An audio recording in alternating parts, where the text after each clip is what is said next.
lands, and that's going to be game one to Luminosity. The Dragonflight will succumb to the temptation.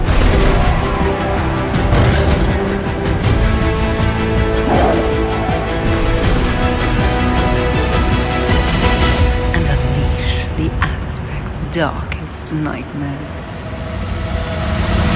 Control sends the damage. Huge damage coming in. Double kill. That's it. Good night.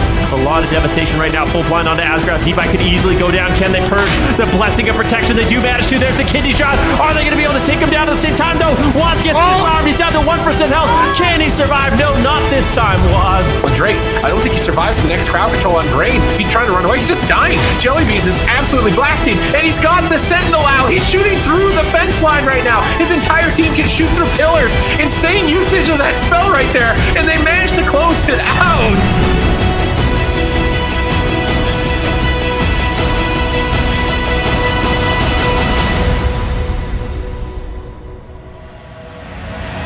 Here comes the Spear Bastion onto Wallace. He's got no evasion. He's caught in this. Bladestorm is cutting him down here. Here's the double stun. They need to keep the massive spell. Can they take Drake down and scatter shot? They can!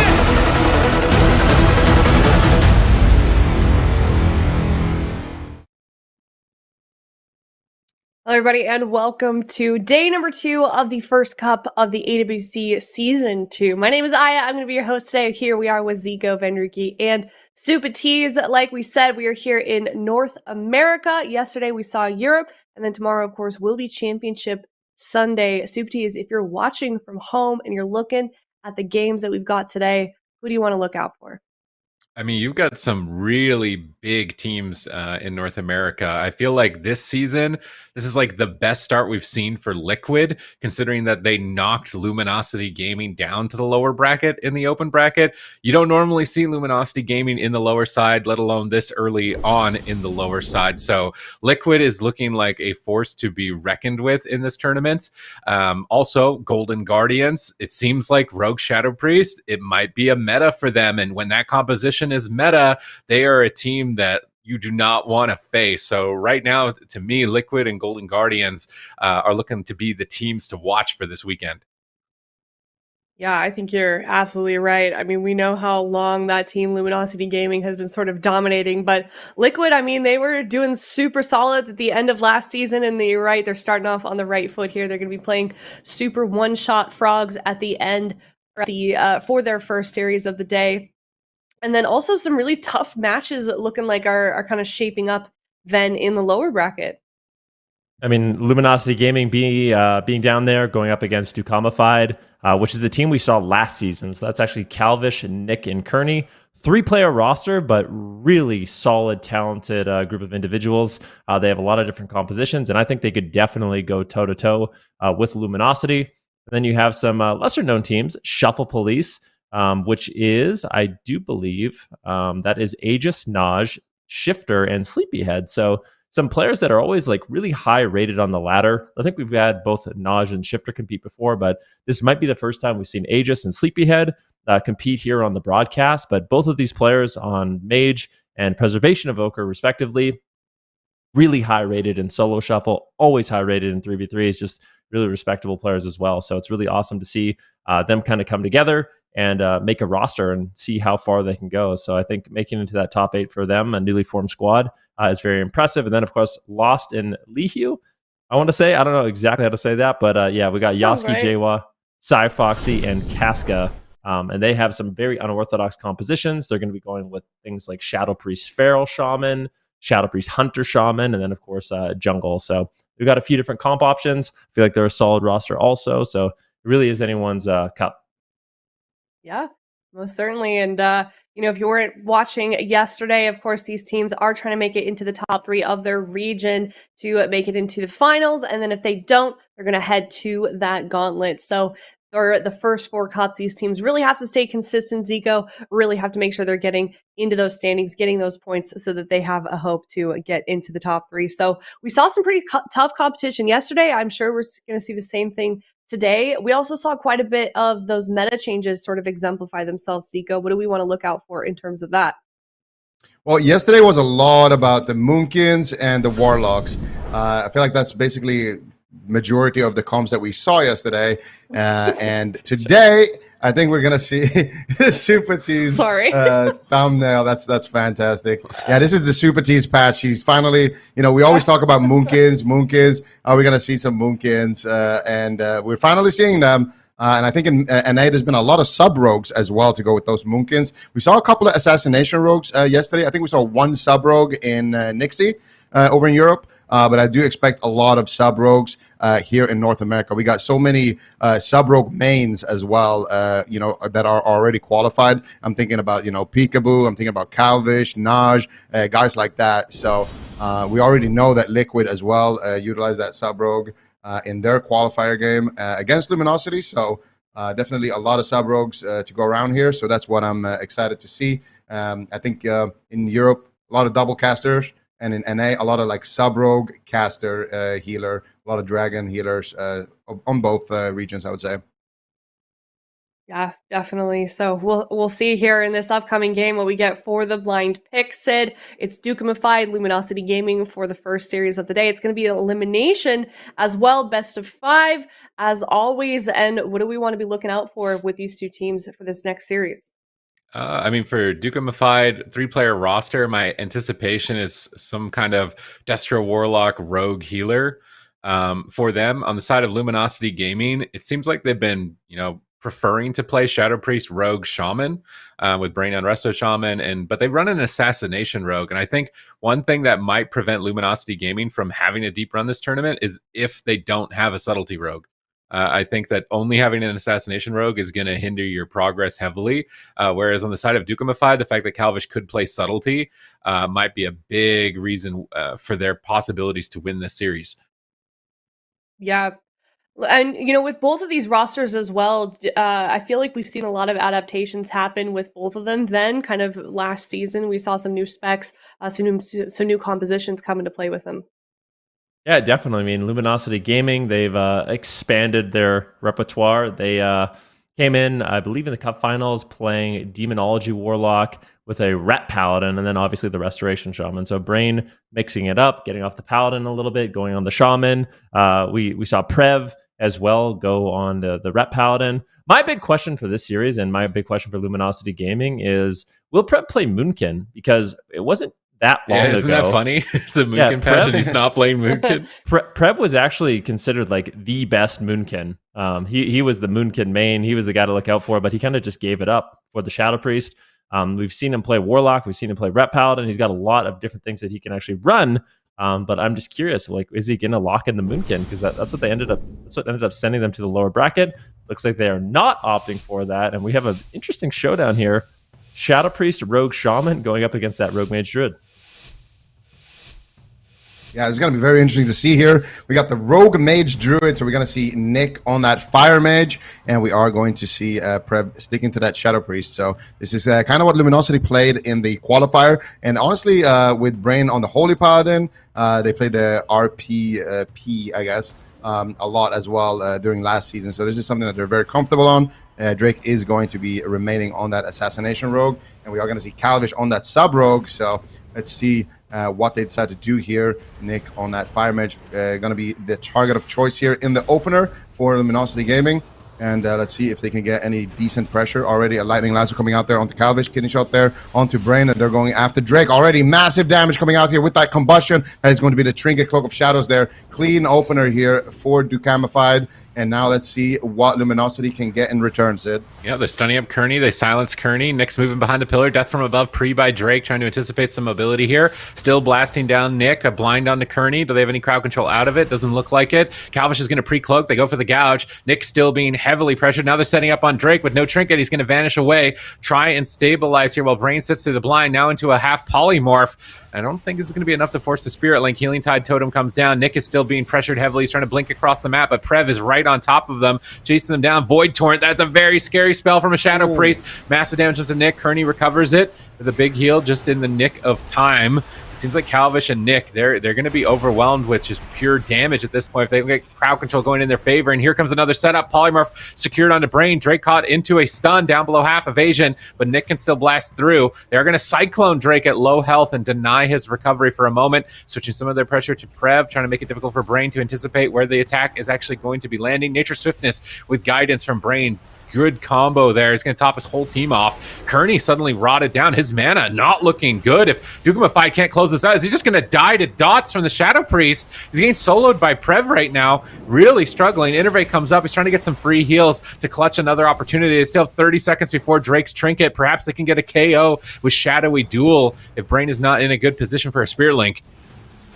Yeah, and they do have the combustion as well available here onto Nick. So big pressure coming out here. Calvish, though, already dropping a preemptive vanish. That's going to be the Earthen Wall Totem coming out. And here's the setup. Full kidney shot onto Brain. What are they going to do? Actually, Calvish caught up in a kidney shot here. Beautiful preemptive play there from Drake, kind of stopping the setup before he gets going. And now Brain out of crowd control when they stun up Drake. So that is going to be a botched setup right there. And that's where they kind of wanted to commit that combustion from Nick. So not being able to do that, Drake is going to have his Trinket, Cloak of Shadows available once again. Kearney is slowly rotting down. Still 10 seconds left on that bark skin. If they can get some pressure onto him as well while they're pressuring Calvish, they could potentially swap to him later. And you can see Prev already doing a lot of work here onto Kearney, soloing him basically, and so much pressure onto Nick as well. Forced into the ice block right there.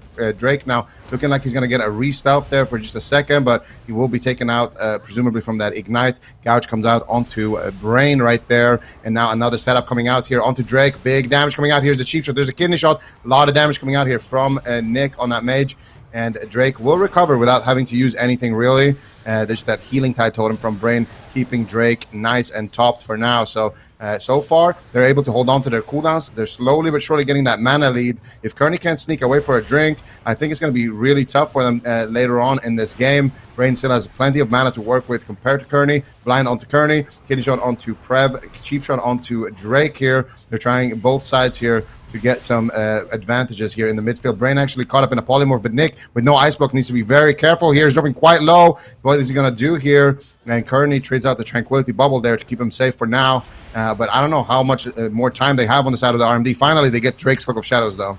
All right, let's see if they can get a they've got no Trinket on Brain. I don't think they're going to be swapping Shaman in this matchup, though. And Prev seems to be like a brick wall. They haven't even got Dispersion from him. I think they have to go after Drake. Can they finish him? Big heals come in from Brain just in the nick of time. And now Kearney is totally tapped on mana. Calvish with nothing is floundering to stay alive. Drake is shadow stepping in offensively. Prev's moving forward. They knock Drake back with a Blast Wave.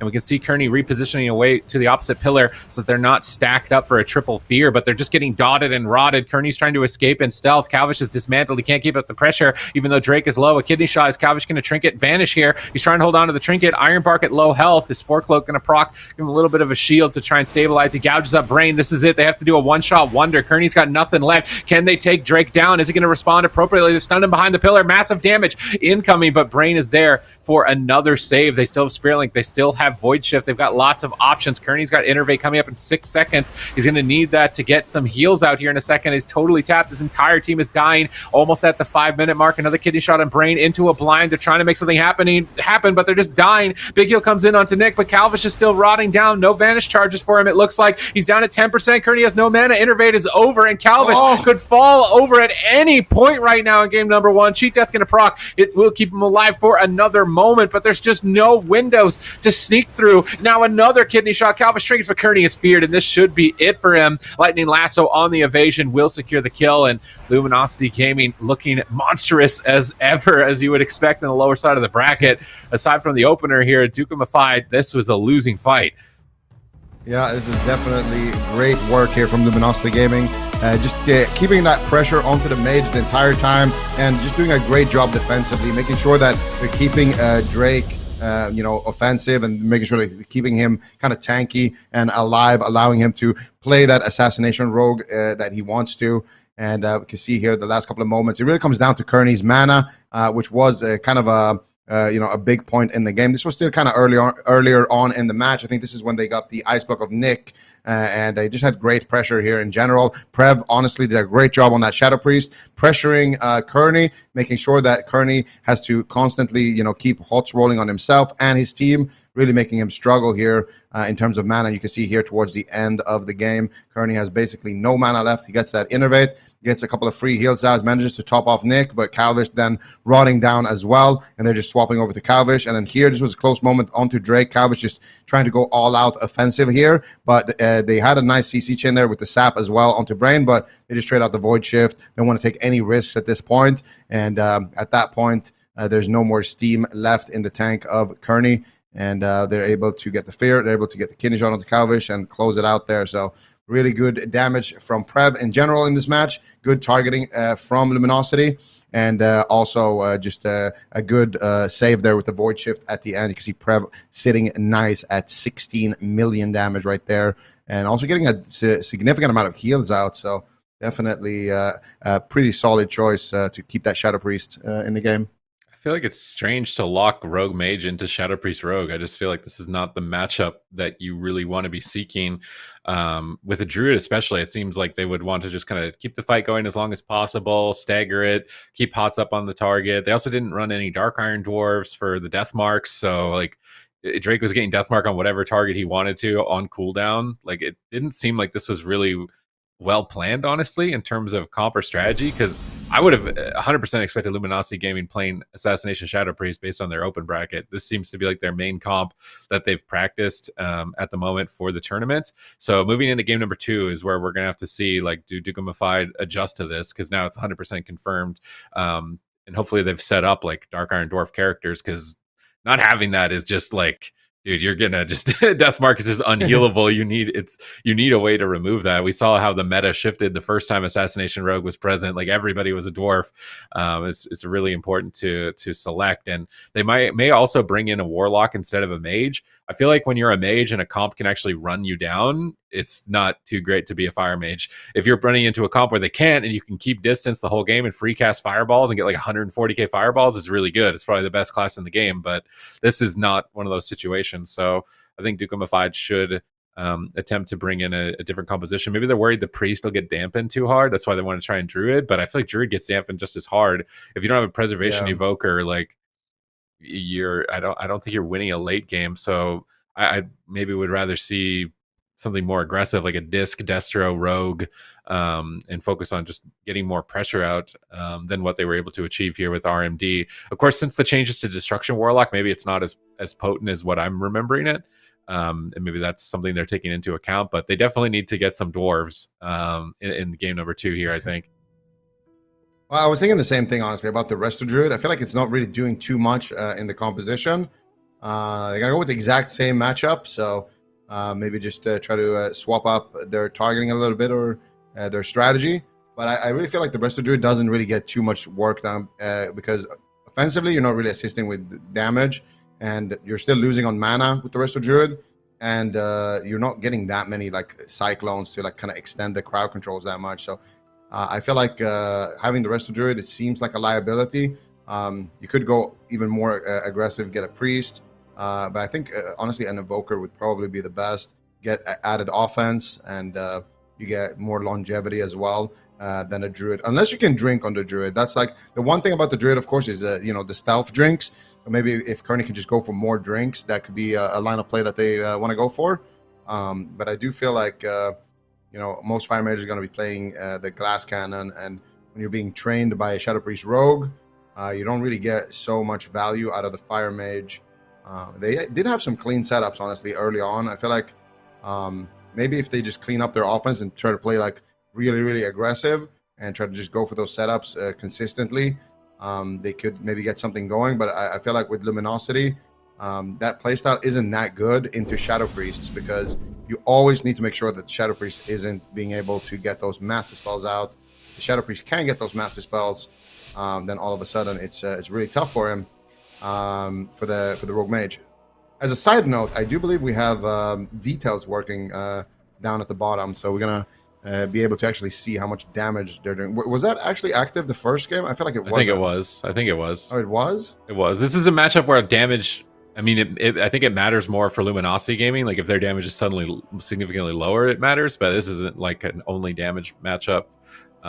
Especially for like DUKAMIFIED, it's going to be much more about control. They get a sap. They're opening Shadow Priest, so a big difference in targeting here in game number 2. Curious to see if they do make a swap. They get Desperate Prayer, but that's really not the cooldown you want to get from a Shadow Priest. You want to be getting Dispersion. Lightning Lasso and Void Eruption. Big combo from Prev and Brain here on the Calvish.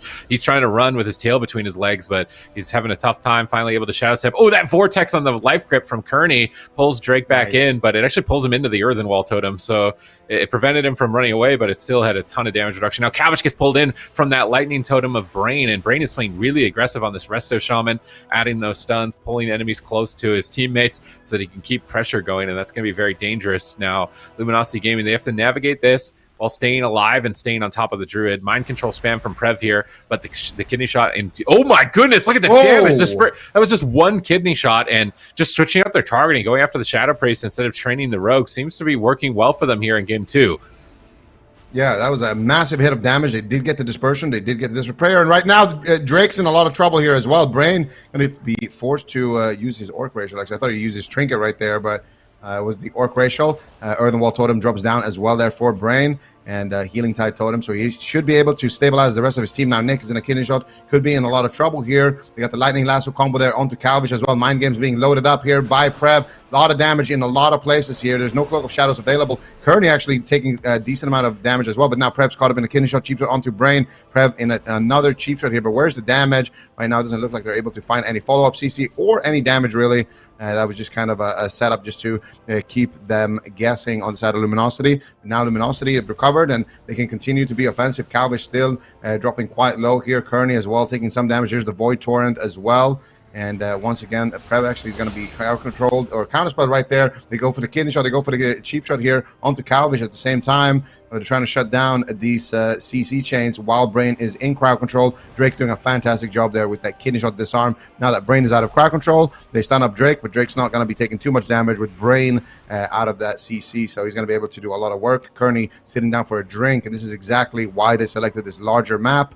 I think he was able to get just a little sip of mana right there, but not too much. As they stop him and they get the full fear out of that disarm. Nick could be in trouble here. Nick's going to be potentially cauterizing. No, he's just going to go down. I think they mind games his cauterize right there, and Nick didn't respond fast enough. And that's the danger as well when you drink, right? Because what happened was Kearney drank, then he got disarmed, then he got feared, and then they mind games the cauterize. So he actually didn't get a big deal from that, and I think that just took Nick by surprise there. I almost feel bad, man. Like, you have to fight Luminosity Gaming in the lower bracket the first round. This team has won every tournament pretty much. Like, they've dropped maybe a cup here or there, but like this would be, I say, arguably the best team in North America, and everybody's looking to upset them. And now in the lower side of the bracket, they seem to be fired up from being sent down here, because that was really one-sided. And now they've only got one game left for their push. This was Prev's final moments. He got all of the crowd control for his team to win. He stuns up the Druid. He moves in position with Greater Fade to immune crowd control, gets a fear onto the Druid, silences the mage to stop any sort of peels. Nick gets kidney shot. He trinkets out, but it doesn't matter. The damage is overwhelming, and they just cut right through cauterize like it is nothing. And they are looking deadly on this Shadow Priest Rogue Shaman. And it's kind of like, is Prev actually going to play Moonkin? Because, right, like, we consider Moonkin like one of the best specs, maybe the best spec for caster. And Prev is like the main Moonkin player, and he's not playing it. So it's like, is there like a final form potentially to Luminosity Gaming where Prev plays Moonkin? Or is it that they actually believe Shadow Priest is a better option? That's a great question. I feel like we did see some Shadow Priest dominance yesterday as well in Europe with Bamboozled. So I'm not sure. Right there, he got the mind games off onto Nick. And then there is the Void Torrent. And Cauterize not really doing anything at that point. And once again, you know, Prev, like, look at his damage. Look at his healing on that Shadow Priest. The healing seems to be a big thing.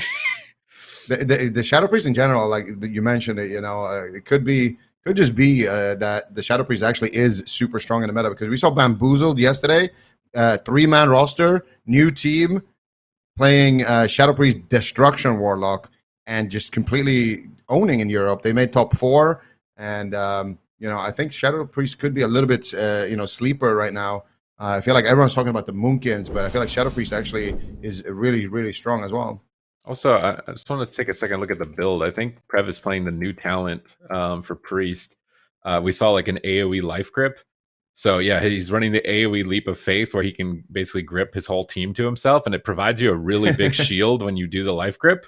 So it might be enough of a shield that it even like stops a go from a subtlety rogue if you get that team wide grip. It's Absolute faith. Yeah, absolute faith. New PvP talent. Definitely check out the gear companion here, the AWC companion. Shout out to Wowhead for all of the tool tips provided to this add-on as well. So if you're ever interested in talents or gear, enchantments, like what are the players doing, what could you maybe take away for yourself on the ladder, this is going to be a great resource for you to utilize. So make sure you're taking advantage of it. And that's one of those adaptations that I've noticed is this AoE life grip from Absolute Faith. I was wondering if anybody would run it. I'm a bit surprised to see a Shadow Priest to be the one that runs it, but it seems to be pretty strong, just as an extra utility to absorb a hit of damage for your team, and it's just making their defense look even more impenetrable. DUKAMIFIED going to another big map, so I'm imagining they're going to play Druid again. And I wonder what their comms is like. Is it like, oh, we're just playing bad, like I should have blocked, bro, and like we could have won this, or is it starting to get like a little bit more defeated? Like, oh, man, this is just impossible. Like we're getting a dispersion every 3 minutes and that's it. Be really interesting to see like what is their point of view. I don't know if any of them are streaming. I know some players are, and you are allowed to stream your POV, but I would like to know where they're at in terms of their headspace right now, because they keep locking the same thing in and it hasn't looked better as things have gone on. Well, I feel like in game number 1, they weren't able to get any drinks. Game number 2, it really isn't too nice when you lose a game like that, because they still had a lot of cooldowns to trade, and there was some moments, there was a moment where Prev almost basically got solo deleted by Calvish.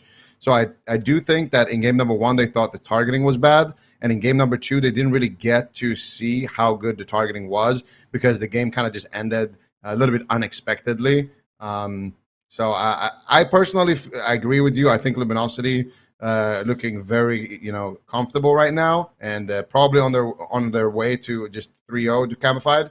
But at the same time, that game number 2 didn't really give you that same information that you maybe wanted to know. Like if you actually did get to play out a full game and you really realized, okay, we can't go through the defense of the Shadow Priest, they're constantly rotating, and we can't get a kill this way, then at least you would know, okay, this is just not a good matchup to pick. But when you have a game where somebody just gets deleted like that, you don't really learn too much from it, I feel like. So DUKAMIFIED, maybe it's just their best option. They are a 3-man roster, so maybe this is just what they prepared for now.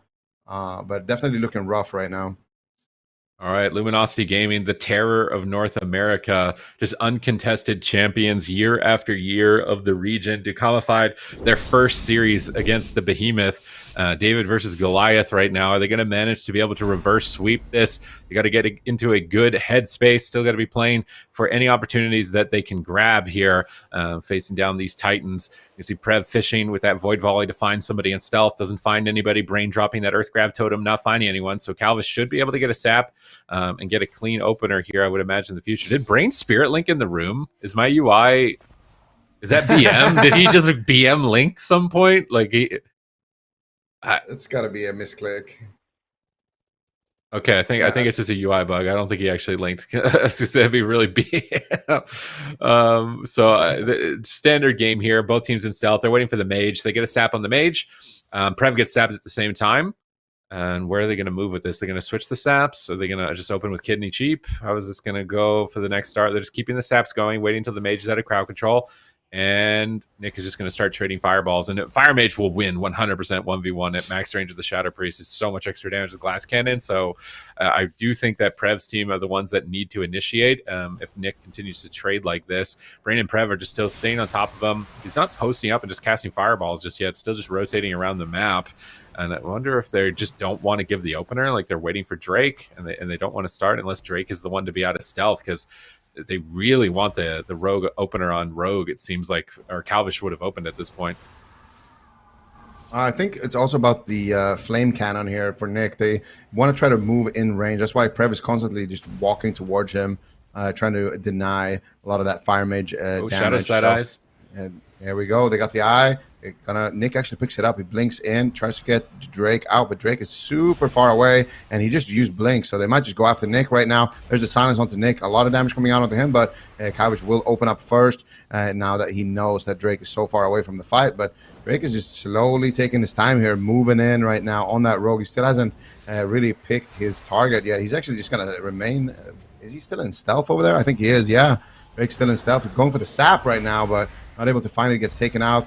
And Kearney actually sitting in stealth right now, and they are going to trade out the Earthen Wall Totem. Drake is going to be completely fine from that opener. Finally, the game gets going here for these rogues. And a beautiful, beautiful totem right there by Brain, sucking Nick back into the middle of the map. Calvish as well, rotting down right now. Can they get the Cloak of Shadows? There's a blind onto Kearney. They have good pressure, and they will get the Cloak of Shadows from Calvish. They get the Gouge as well. Prev is there for the follow-up. They get the DR Fear. Potential for more follow-up CC. There's the Psychic Horror as well. Can they get something big with this is the question. They got the Mind Games onto Nick. Last time around, it was a death before Cauterized, but it does get dispelled this time around. And now Calvish caught up in a Lightning Last with no Cloak of Shadows.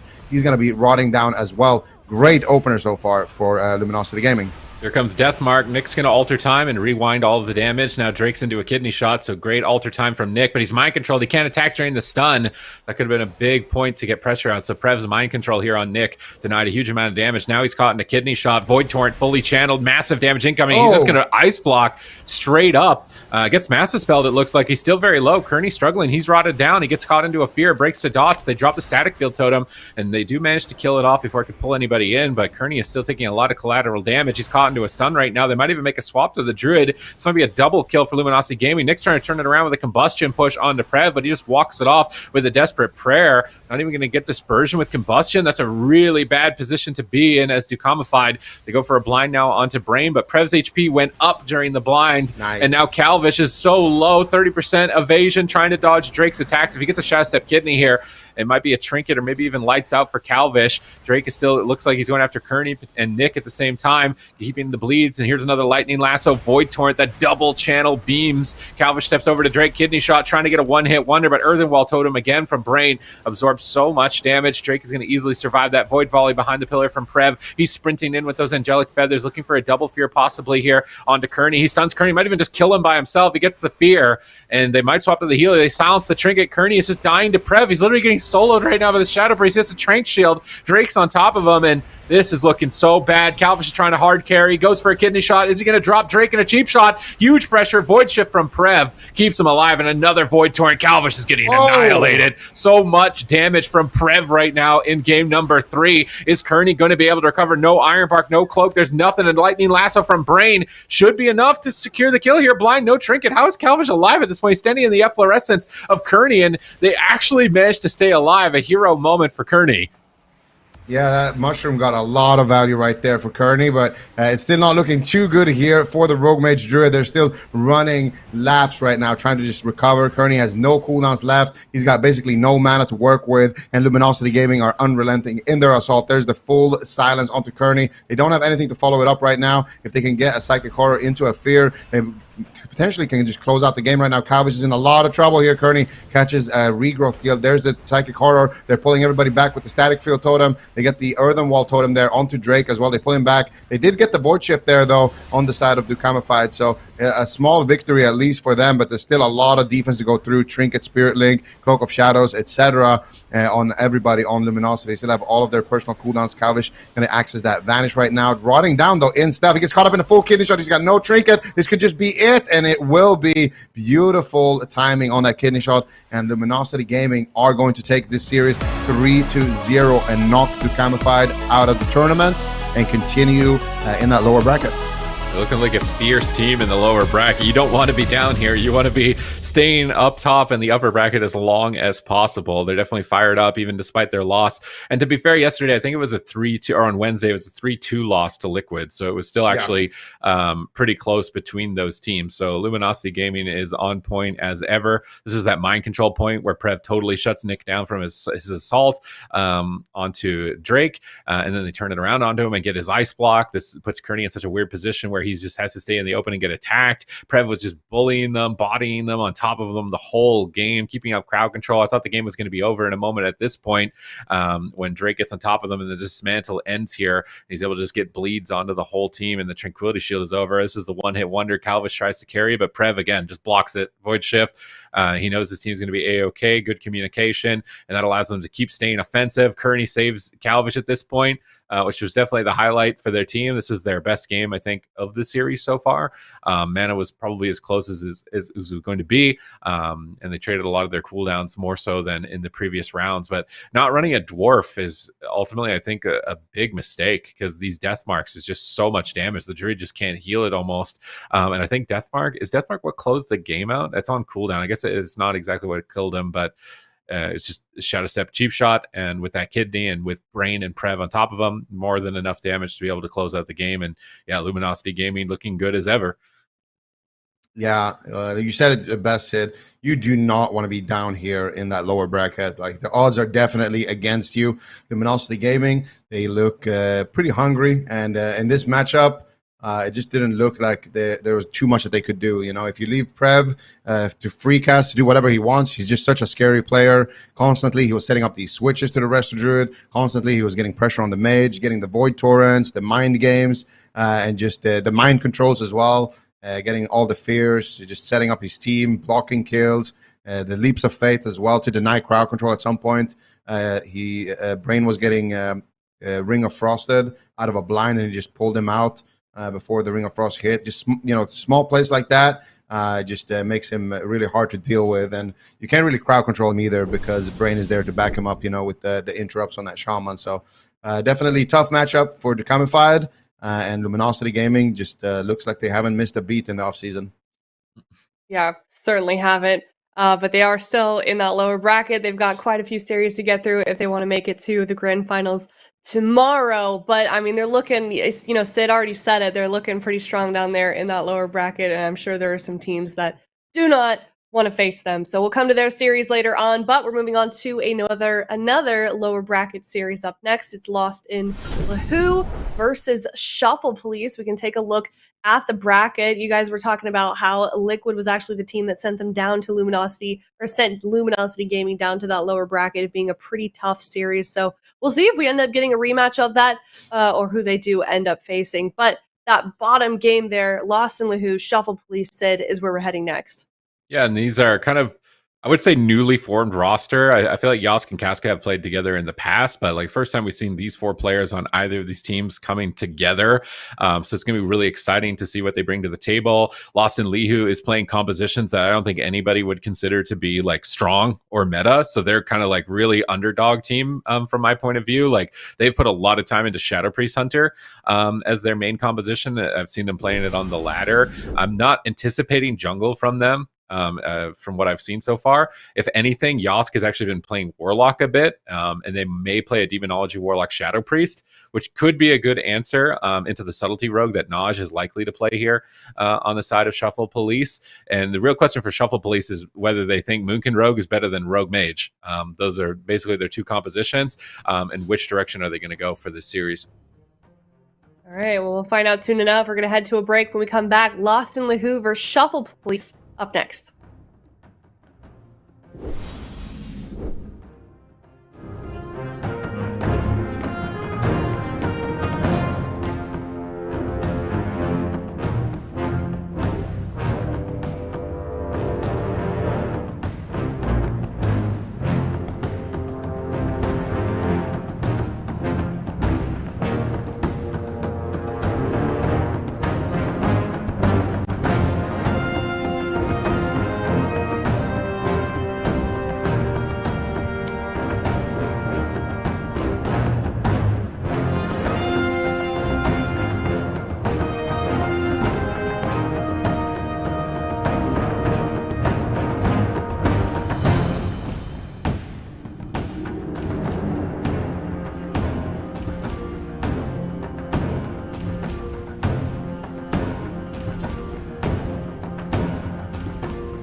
Welcome back, everyone, to the AWC. We are now in the lower bracket with one more elimination game. We have two Titan teams going head-to-head. It's Lost and LIHUE versus Shuffle Police. Now, both these teams have players that have been around in the AWC a little bit, but I feel like they're newly formed rosters. And Zico, I think they have a lot of potential.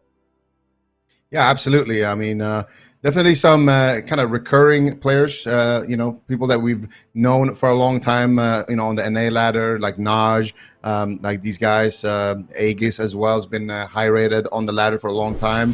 And of course, Lost in LIHUE. We got, you can see the teams, the full teams right there. We've seen Shifter as well in the AWC. I don't think we've seen Sleepyhead too much. So he's a new pickup for them. But yeah, these guys, potentially going to be running some Boomkin sub-rogue and also some rogue mage. And then we got Lost in LIHUE. Of course, we got Yoski, Casca, Cyfoxy. These guys are pretty much veterans. And JWall. We've seen JWall a little bit as well, but I think this is the first time we see these guys together. They got the Shadow Priest Hunter, the Feral Shadow Priest, I guess, and also the Jungle. So definitely some unorthodox comps here. I feel like this is kind of like the my way of NA in a way, because they have that jungle, which I would presume is kind of their main composition, but probably going to be seeing some Shadow Priest shenanigans. And we did see my way put on a show yesterday with Tony and a BM Hunter. So I don't know. Maybe we'll see something similar like Shadow Priest BM Hunter, something like that. Scatter play, which that comp is called. What do you think about that? I think it's definitely a possibility.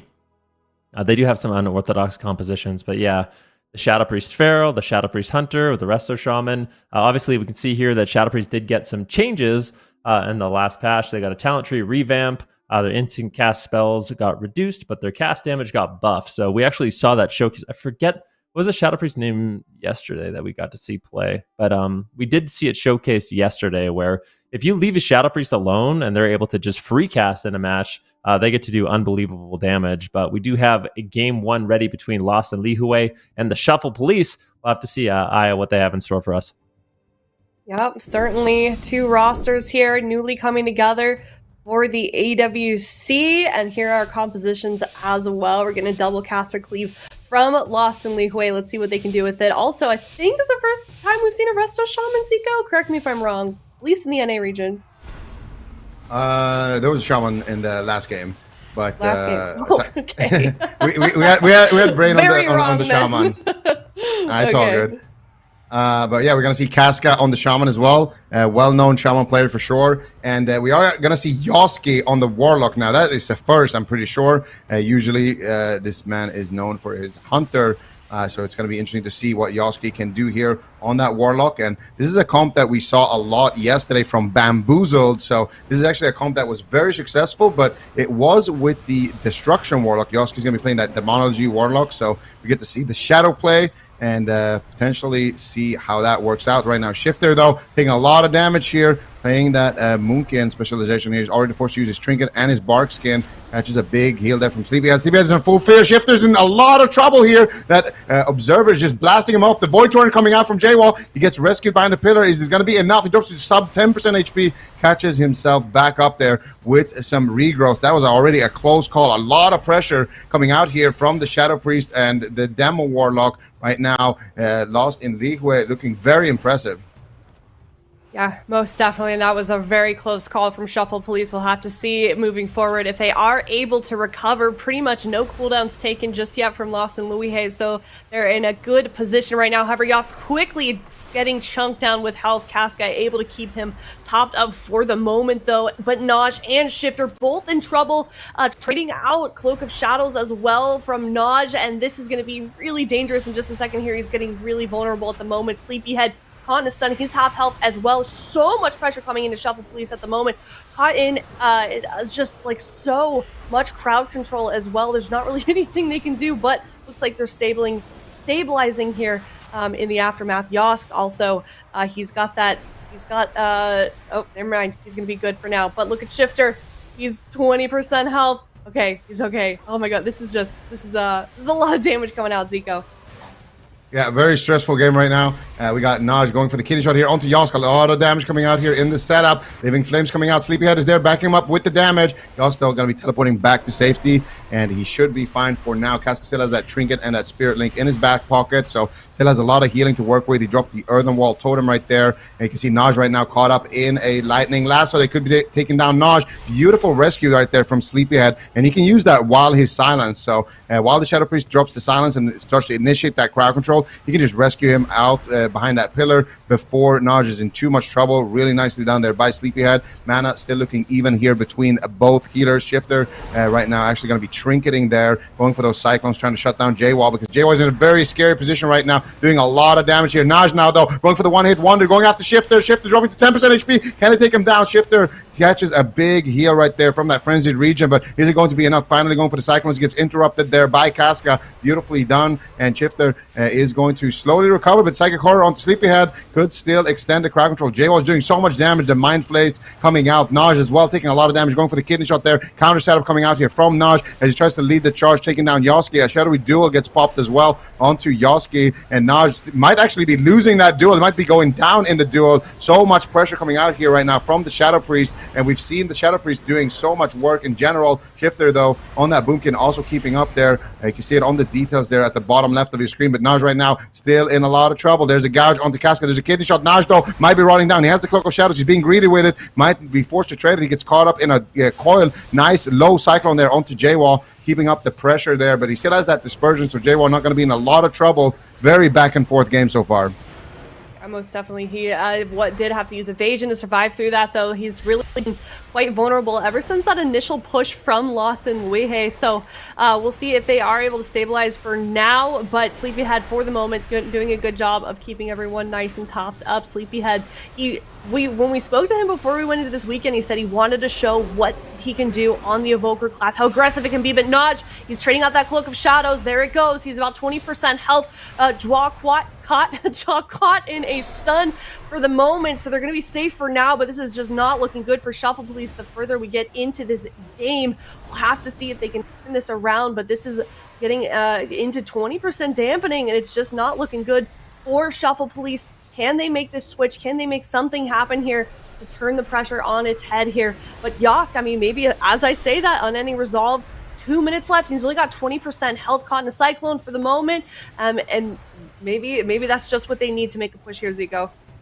Yeah, Demonic Tyrant is out. Yoski actually low cyclone here. Beautifully done by Shifter. Can he get something onto Casca? They get a full cyclone. Casca might have to use his trinket right now. He's being greedy with it. J-Wall already traded out his Desperate Prayer earlier. He might need to trade out the Dispersion, and he will trade out the Dispersion right there. So J-Wall is now going to be a very susceptible target. Naj been doing a great job so far with the pressure. There's the Shadowy Duel onto Casca, actually, kind of defensively. And what an insane Shadowy Duel there from Naj, actually using it as a kind of a crowd control right there, just shutting down Casca. He still has his trinket, but you can't trinket out of a Shadowy Duel, so it doesn't really do anything there for him. And they didn't have Void Shift, I believe, as well there. So really nicely done there by Naj, dropping that Shadowy Duel, following it up with the kidney shot as well. And they're just going to be able to get a quick victory right there.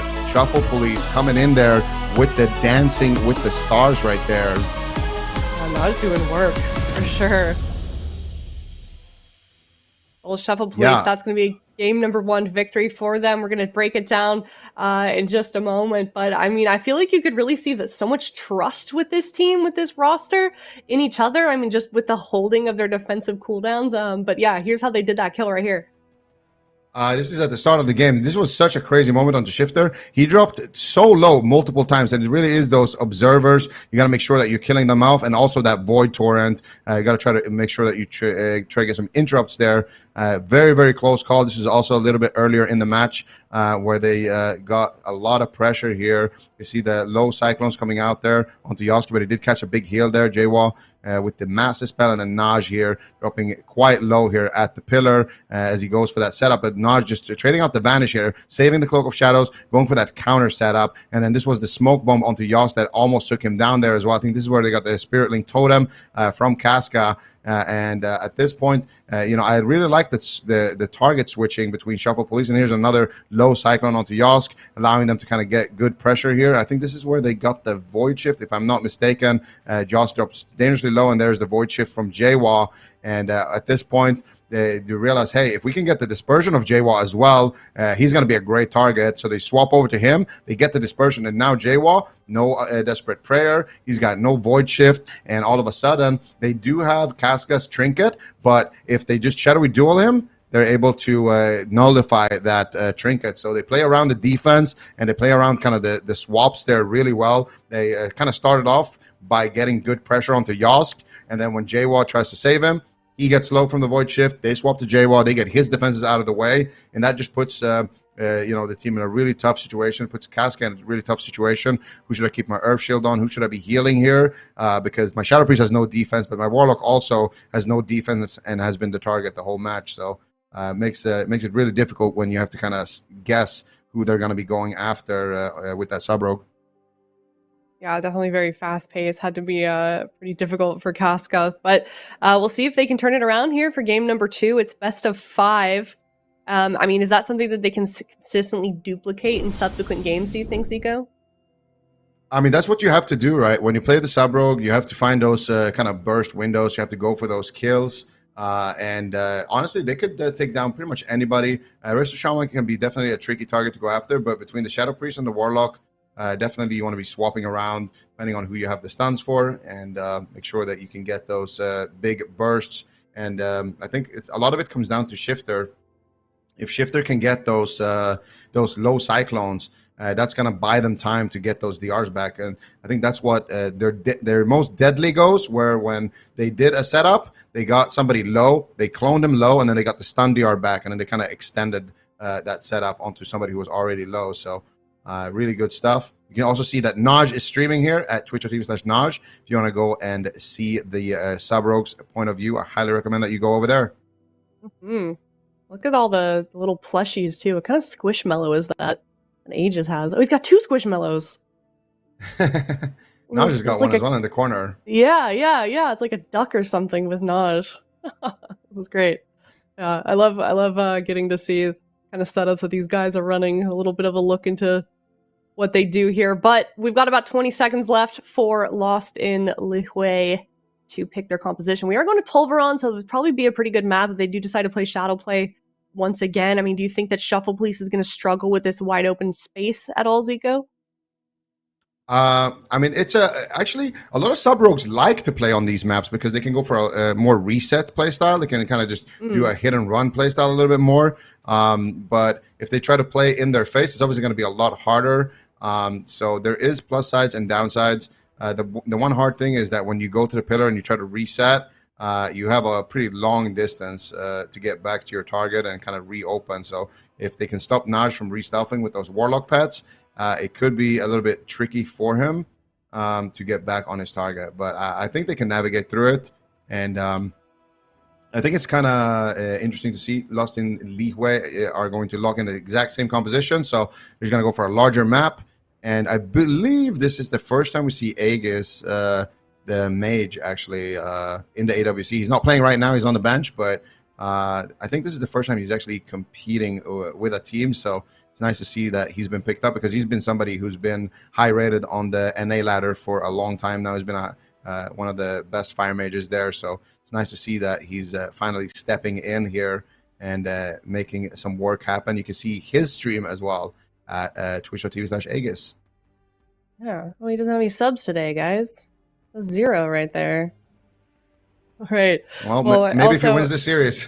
yeah, maybe. But yeah, no, this is when speaking with the team, Shuffle Police, they said this is their first competition as a team and that they're working on approaching the game with less anxiety and being more present in the moment. So I can imagine especially a new competitor to AWC, it's got to be really easy to kind of get caught up in sort of overthinking things and getting in your head too much. Yeah, absolutely. But it's nice when you see, I guess it can be a little bit daunting as well, but when you see that your team is kind of performing well without you as well, it definitely takes some of that pressure off. And I think it maybe inspires, okay, I need to step up here for my team. My team is, I have a really good team. And a lot of players feel kind of lucky to be in a situation like that when they know they're playing with some good people. Makes them motivated to try to push, all the way to the top placements. But we are going to see the Rogue Boomkin here. Once again, game number 2 between Lost in LIHUE versus the Shuffle Police. And we're going to see if the police can potentially arrest this sub-rogue of Naj here, or if he's going to be able to get another win on the board.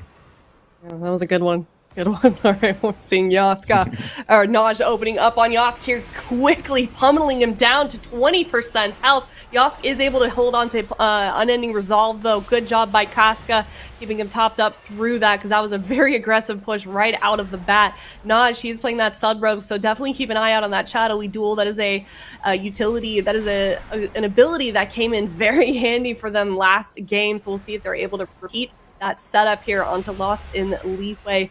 But they were kind of just pretty vulnerable throughout it until that final push. So we'll see if Shuffle Police makes it happen once again, if they can get here onto a win to get to 2-0 here. Because this is an elimination round. It's the last one of the day. They're facing getting knocked out of the tournament. These teams want to make it into that top 3. We're seeing Joie coming out of a stun. Pretty much all of them were just in that CC for a little bit of a moment there. So Shuffle Police right out of the bat looking pretty aggressive, Zico.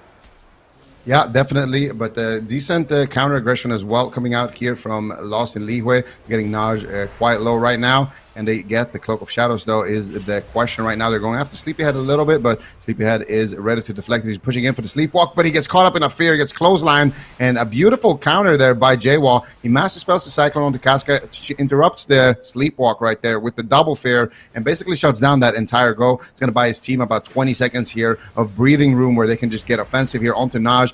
Can they get some crowd control is the question. Naj actually setting up the crowd control right now. Onto Casca gets the kidney shot out of the gouge. He gets stunned here from Demo Warlock. A lot of damage here onto Naj, but doesn't have his trinket. Manages to stay alive, though, with that Emerald Communion there from Sleepyhead. So big cooldowns being forced. Really great play there by Yosk to go for that axe toss. Naj still not out of the woods yet. He catches a big shield there from that Rescue Me. Tries to stay onto his target. They get a Cyclone onto J-Wall. They get a kick onto Yosk. Can they get the setup? There's the bash onto Casca. Naj going for the kidney shot. Can they find the Cyclone? Shifter, though, actually getting punished for pushing in so deep. There's the Solar Beam coming out by Shifter, but he's the one actually taking the most amount of damage here as he's forced to retreat a little bit there behind that pillar just for a second. Naj getting caught up in another lightning lasso here by Casca, but they do, I believe, kill off the totem there before he can kind of pull him to the pillar. Naj actually had to trade out his Cloak of Shadows in that exchange, so Lost in LIHUE looking a lot better so far. They still have all of their defense available, except for that dispersion on J-Wall. But Yoska actually, as I say that, forced to use his Unending Resolve, and it might not be enough here as he is taking a lot of damage right there from those Shadow Blades of Naj, but he will recover. Here comes the Demonic Tyrant, and Lost in LIHUE looks to counter attack here onto Shifter. Yeah, we'll see if they can make it happen. Shifter trying to get some regrowths off behind the pillar here. Naj following up with that as well. And we're seeing all of them just kind of trying to line of sight the enemy team for a moment here to stabilize themselves. There goes that evasion from Naj. So a lot of defensive cooldowns being utilized right here and aren't available to them for the moment. So they're going to be pretty vulnerable in the next couple of minutes on the side of Shuffle Police. Shifter continuing to be about half health. He's just kind of face tanking all of these pets here. You can see that Tyrant is just following him around the map. And so Shifter, he's going to get off some try to get off some Cyclones, gets it out onto Casca, continues to drop in health, really dangerously low here. There goes that Barkskin as well. So it's going to keep him alive for now, but it just is not looking good for him at the moment. But I mean, this is kind of the same story that happened last game as well. It looked like it was kind of scary for them. And then they quickly were able to get a kill on Lost in LIHUE. So we'll see if they get it here in this second game, but it may not happen. Naj really close to dropping there, saves Cloak of Shadows though, Zico, but it's just kind of looking scary for both sides. Yeah, Naj using that Vanish right there. Now going after Yosuke. There's no Unending Resolve. Can they get something onto Casca? Looks like Casca is going to be free there in the back line. Drops the Healing Tide Totem. Drops the Earthen Wall Totem as well. And that is going to be enough to stabilize Yosuke for now. Still 2 long minutes, though, for that Unending Resolve. They still have Void Shift. They still have Spirit Link Totem. They still have Casca's Trinket as well. So still a lot of answers here for the Lost in LIHUE. Can they get some pressure onto Naj, try to force out that Cloak of Shadows? Because that is a really good way to stay alive against sub-rogues and make sure that you're just pressuring him. Nice axe toss right there to shut down the CC chain here from Naj. Nice totem there as well by Casca, pulling everybody in with that static field, and now a nice lightning lasso as well. Casca landing the wind shear as well. Casca making a lot of plays right now, getting a fear there onto Sleepyhead from J-Wall, and they're getting a lot of damage, but it is going to be blocked here by Shifter, getting that Cyclone onto J-Wall. Emerald Communion does get forced out, though. Sleepyhead's mana not looking too good here. Casca doing a little bit better on mana. Naj left back in the open field right now, and this is where they kind of have to retreat. Naj forced to trade out the Cloak of Shadows. Catches a shield there as well from Sleepyhead, but is that going to be enough now that they got that Cloak of Shadows? They need to try to get aggressive with it. They get a full blind there onto Casca, and they get something onto Yosk here. Yosk 20 seconds away from that unending resolve. They get the sap onto Casca here as well. Naj trying to close out the game. Can he do it? He has Shadowy Duel. It could be one of those illegal duels that we saw in that game number 1 here by Naj. They're not going to take any risks. J-Wall trades out the Void Shift right there. Beautifully done there, but there's the Shadowy Duel. Can they finish the job here? Casca doesn't want to disrespect it. He drops the Spirit Link Totem, but it's not going to be enough. They get a cycle onto Casca. Casca trinkets out as well. Is it going to be enough? Spirit Walker's Graves comes out. He's bombing out heal, but a nice low cyclone there by Shifter. Yosk is still not out of the woods yet, and they have Stun the Arch right now for Casca. Can they get a full kidney? There it is. Full kidney onto Casca. They're continuing the chain. Can they find anything else? A Sleepwalk potentially onto Casca. They're not going to be able to find it, and it looks like Yosk is going to stay alive for now. Triple Fear coming out from J-Wall. Naj has no Cloak of Shadows. He could be a target right now. J-Wall channeling out the damage. There's the Master Spell onto the Cyclone, onto Casca. Naj caught up in a Mortal Coil. Do they have the damage to close it out? There's the Lightning Lasso coming out as well from Casca. So close right now. Just any crowd control onto their healer, and they might be able to take him down. There's the Shadow Fury onto everybody on the side of Shuffle Police, and now they're trying to launch another setup here. Both teams in a dangerous situation right now. The Warlock with no defense, Casca with no mana. Anybody could fall. Naj has Cloak of Shadows in just 5 more seconds. He's got the Shadow Blades. He's going for the kill. Can he find it? There's a kidney shot. Does he have the damage? There's the Cold Blood. Big hits of damage coming out. There's the kick. There's Shifter, though, dropping extremely low. J-Wall on a solo mission takes him down. Thought he was going to be okay. Barkskin came up at like 1 second. He used it instantly, but that is the end of Shuffle Police for that game. Looks like they're going to tie it up here 1-1 in this elimination round. That was a stressful end right there, Zico. Yeah, definitely. That was a really back and forth game. It looked for the longest time there like Yosk was going to go down, but they managed to navigate through that situation. J-Wall did a great job as well, landing the masses. But I think this is actually, it's around this moment right here where everything was looking extremely sketchy. There's that Shadowy Duel, and Yosk dropping super low. They trade out the Spirit Link. Deep Breath coming out there from the Evoker. Actually misses, unfortunately, but there is the Cyclone onto Casca. He trinkets out. Then they get a low Cyclone there onto Yosk. There's a Cyclone onto Casca. Again, gets massive spelled instantly by J-Wall. And then here's that offense. They forced out the Cloak of Shadows earlier, and this is what you need to do against those sub-rogues. Get that pressure onto Naj. Nice mind control here as well. J-Wall's pressure is really starting to kind of become too much here for Sleepyhead. They get the kidney shot onto Casca, and they have the Shadow Blades. They have the Cloak of Shadows coming up in 20 seconds with those Shadow Blades as well. So Naj is going to have a lot of offense here, and he goes in, gets the CD reset there with his Vanish, has all of his cooldowns available, and now he's trying to potentially close out the game, but it's just too much damage coming out there onto Shift there. J-Wall just going on a solo mission with that Insanity, with the Power Infusion, doing a ton of damage there with the Shadow Priest. Yeah, this is becoming a very high pressure situation. You know, both of these teams, they kind of have something to prove, being newly named rosters to the AWC. They're both facing elimination here. This is only the first cup too, so you definitely don't want to start out with a loss. It's still a good place to finish. You will still get some points, but that top 3 spot is what all these teams are kind of aiming for at the moment. So we're tied up now. We're going to head to a game 3, and yeah, now I'm curious to see if we see any comp changes. What kind of map do you think we're going to go to? I don't know. Looks like we're going to I'm going to guess proving ground. Oh, yeah, you want to guess? Yeah, I have an educated guess. I think we're going to Dalaran Sewers. Okay. All right. Oh, I was I wrong. think that's a good guess. I'll go with okay. All right. Well, we've got both comps picked as well, so no changes for basically anyone. But I mean, what do you want to see differently, Zico, from either side? Well, this is an interesting map from Shuffle Police, because you would expect the Lost in LIHUE to pick the large map like we just saw, and they were able to get the win there. Very, very close, though. But then you would expect Shuffle Police to potentially go for, a little close quarter combat, maybe, something like Hook Point. But they're going to go for the Nokhudon Proving Ground. So it's going to be interesting to see what they decide to do here. I wonder why they decide to pick this map, actually. If there's a good reason for that. I mean, obviously there is a good reason for that, but I wonder what that reason is. Because for the Sub-Rogue, he's definitely going to have, a pretty long distance here. There's definitely smaller maps in the pool to choose from, but maybe it's nicer for their Dragon Healer to get those rescues out. That's true. I feel like this map gets picked less than Mugambala. Like, it's got to be the least popular map in AWC. I think it's close. Do you have any stats on that? Mugambala probably gets picked a little bit less. I feel like Mugambala is. I get shocked when I see Mugambala get locked in. To be honest. Yeah. Well, it's kind of like this is like Mugambala, but with another layer. Or Mugambala is like this map, but with like another. I don't know, the staircase with a layer or something. It's like a room, like a bonus room, but. Anyways, enough about that. We're about 15 seconds into this. Naj, he's running up to this group here in stealth. Looks like he's going to get an opener out on Casca, so we'll see what their move is here. We are tied up as well. It's best of 5, so first team to 3 victories, and it is quickly ramping up to be a pretty evenly matched game here so far, a series so far. So we're going to find out soon enough who puts themselves on match point. That's a very beneficial place to be in when the matches get this close, Eco. Absolutely. And right now they're on the track to potentially win the swing match here on the side of Lost of LIHUE.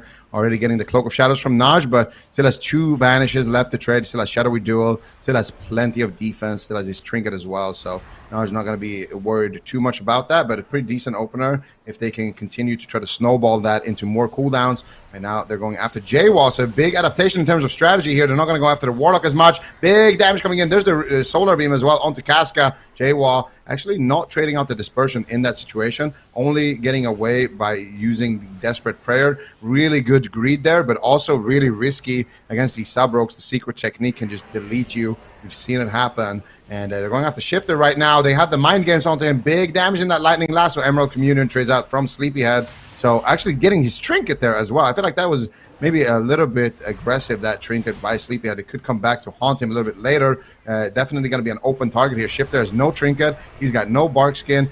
And they have no Emerald Communion and no Trinket onto Sleepyhead as well. Lost in LIHUE right now. Definitely taking a big lead in the series. Can they get some crowd control onto Sleepyhead? But right now, J-Wall, though, in a lot of trouble. Is going to respect the damage at this point and trade out the Dispersion. The Cyclone, the Dispersion on about 50% as Casca is sitting through a blind sap right now into another sap, into a triple DR sap. And now finally Casca is going to be leaving that crowd control. J-Wall activating that greater fade, and now going for the Mind Games. Shifter's in a lot of trouble here. The rescue comes out, and the Spirit Link comes out from Casca as well, trying to keep an aggressive. Void Torrent comes out, and they get any crowd control onto Sleepyhead. They interrupt the Nullifying Shroud. If they can find more crowd control onto Sleepyhead, they definitely have a KO situation for another about 10 seconds here onto Shifter. Now it already has his Cloak of Shadows back, so the Boomkin's going to be a better target, unless they want to just try to work through that Cloak. Now it actually just traded the Cloak of Shadows right there.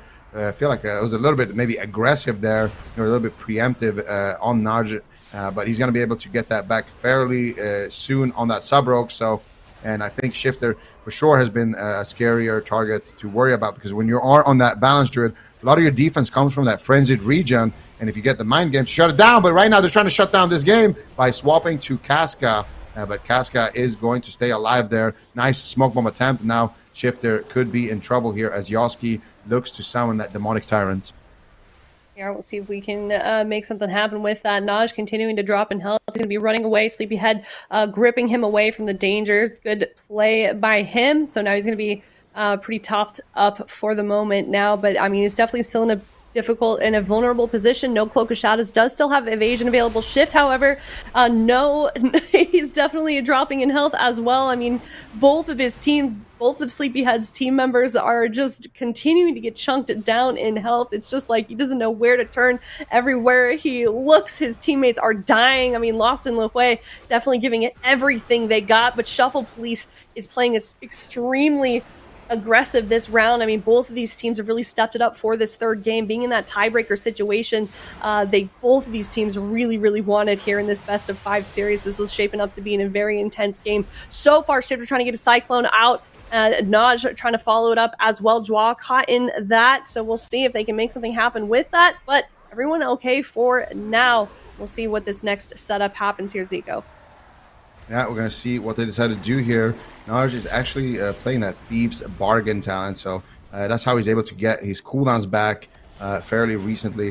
It resets his cooldowns. Basically, they're going after Casca, though, right now with a stun and a solar beam. Beautiful setup right now. Casca might just go down. Void Shift comes out. Oh, the smoke bomb. If Naj dropped that smoke bomb just a tiny second earlier, they would have been able to potentially kill Casca right then and there, but they swapped to JWA and get his dispersion as well, and this is how they were able to actually win game number 1 on the side of the Shuffle Police. They're able to get that dispersion at the back of that Void Shift and then find a big KO moment onto the Shadow Priest. So they can do that again, or if they can do that and then snowball the lead onto the Warlock, that would be huge. But Shifter right now in a lot of trouble here. J-Wall looking for the setup here. Can he get the mind games? I think actually was able to connect the mind games right there. Casca now in a blind. Here comes the damage. J-Wall, is he ready for it? Big hits coming up, but there's a preemptive Earthen Wall totem placed by Casca, keeping him alive. Shifter on the other end. I don't think he has anything. Full fear onto Sleepyhead's Trinket. Shifter, how is he going to stay alive? So much damage coming out here, but the Emerald Community ducks back in range right there with the high mountain Tauren ratio. That's how he charged back in range right there. That is not something that you see very often, but beautiful play. But Naj, it might not matter because Naj is so low right now. 5 more seconds before he has that vanish. He's trying to stay alive. He activates the feint. He has 2 more seconds, 1 more second for that vanish. Now he has that in his back pocket, so Naj should be safe for now. But such close calls right now. Lost in LIHUE really powering up here, trying to take the swing match. Can they do it? J-Wall still with no dispersion. 10 seconds away from the dispersion. Huge damage coming out. Casca saves the day with the Spirit Link totem, but he gets caught up in the Cyclone. Is he going to be able to stabilize here after that Cyclone? J-Wall is going to have that dispersion, but Casca just having heart attacks right now, keeping his teammates alive. I feel like both of these healers have got to be having heart attacks. I mean, just everywhere you look, there's players just dropping. There goes that smoke bomb. We'll see if they can make a kill happen here. Jwa, he's got dispersion still. He had to use that Void Shift at the last second to keep himself alive. But I mean, and then on the other side we've got Shifter. There's Barkskin. He's running away once again. We'll see if Sleepyhead can save him this time. I don't know though. He's gonna be running around the pillar. Yosk is following up closely behind though. I mean, there's so much pressure, so much damage coming out. Shifter trying to get out of Cyclone, keep himself alive. It does end up landing on Yosk. He's gonna use his trinket to get out of that though. But everywhere you look, people are dying. Shifter, 20% health. This is looking so scary. He's trying to just get out some regrowth. Draw dropping hold on the other side, uses his dispersion. I mean, this is so scary. No matter which side you're on, who's going to drop first, and it's going to be Shuffle Police losing game number 3. This is going to go to Lost in LIHUE, putting themselves on match point, Zico. Beautiful stuff there, taking down Shifter, and it really comes down to Sleepyhead's mana right there at the end, managing or going completely out of mana, completely tapped. I feel like he did a good job keeping his teammates alive.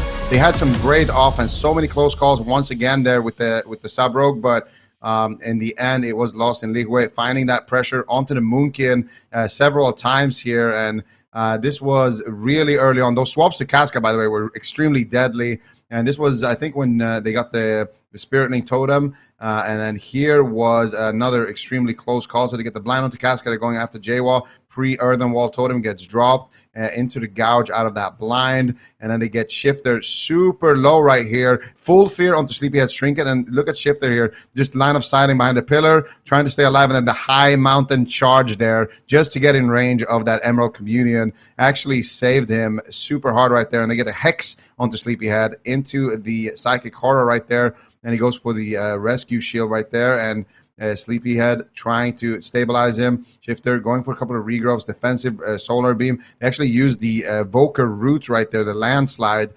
to root beam the Warlock. Really nice tech right there. And they get the setup here onto Shifter. So much damage coming out, and you can see Sleepyhead, he has got no mana. He's not in crowd control, but he just can't really do anything at this point. He gets a Dream Breath, and then he gets caught up in the full fear, and they're able to take Shifter down right there. So Lost in LIHUE still, getting those late game leads with Casca, having that big mana advantage as long as he can stay alive. But like I said, that's a lot easier said than done. Like this match went on for 7 minutes, but those were 7 minutes of somebody getting deleted constantly. You know, Casca at one point, if Naj had dropped a smoke bomb a little bit earlier, maybe he didn't have the global for it.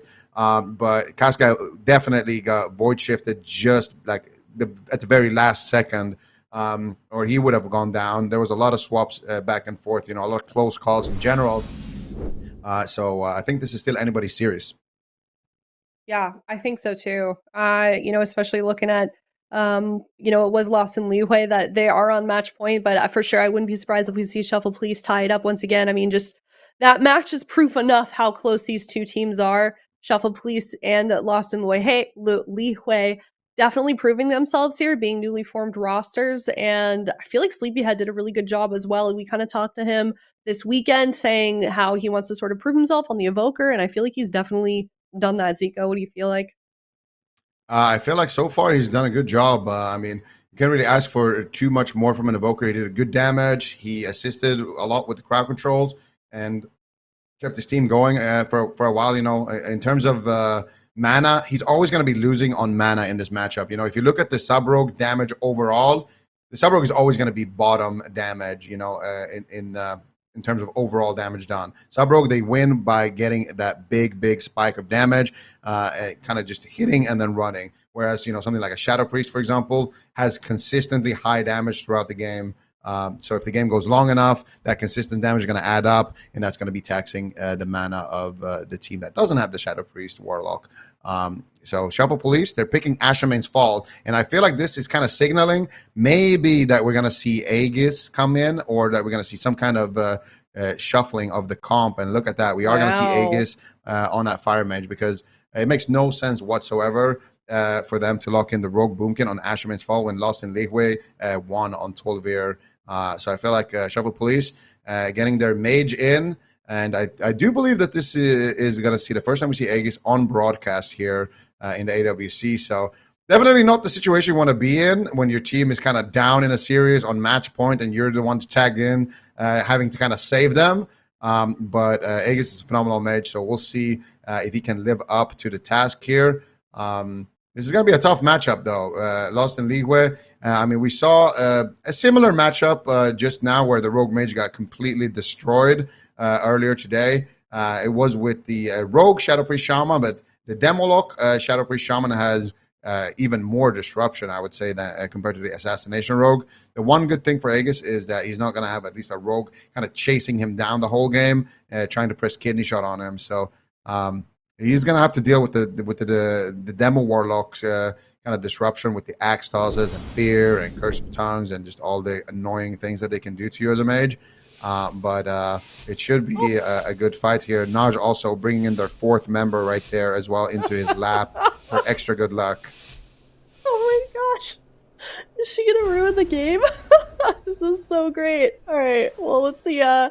Hopefully that fourth member will come in clutch here for Naj. We'll definitely have to see moving forward. But yeah, we're going to be seeing a Fire Mage in this game. We'll see what they can do here. Some big damage going to be coming out from both sides just right out of the bat here. Is this Fire Mage going to be the trick to getting this team tied up here in game number 5? Casca already getting chunked down early on in this game. Yeah, and it's hard to focus on the game right now. I know. Watching the cat right now to see what's going on. Like, okay. All right, fine. We'll commentate the game. Yeah, Naj right now gonna be sitting through that lightning lasso, but he's gonna be completely fine for now. Not having to trade out his Cloak of Shadows. They did the hit. Now it's time to run for a little bit. Wait for the DRs.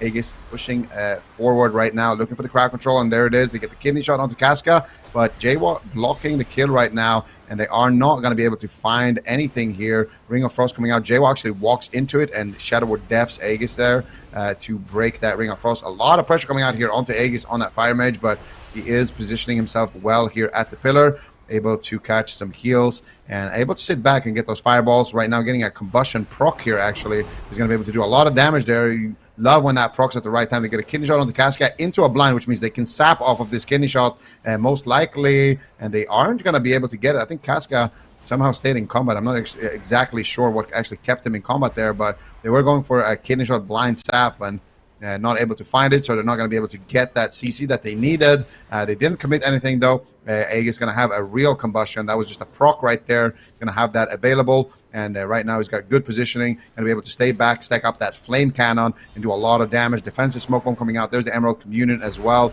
A Rogue Mage Evoker looking to get aggressive here once again with that next setup. And here it comes. Full kidney shot onto Casca. Double Dragon's Breath. Double Ring of Frost here by Aegis. Can they land it? They landed. They go after Yosuke. The setup looks clean. There's the Fire Breath. There's the Combustion. Huge hits of damage coming out. There you get the DR Sheep there onto Casca. Yosuke in a 3v1. Master Spell coming out though by J-Wall. And Yosuke actually trading out the unending resolve very early on there, respecting the damage. Really clean work there by Aegis and Naj, setting up that setup, and also good assistance there from Sleepyhead getting the Fire Breath. That's going to net them a big cooldown there from Yosk.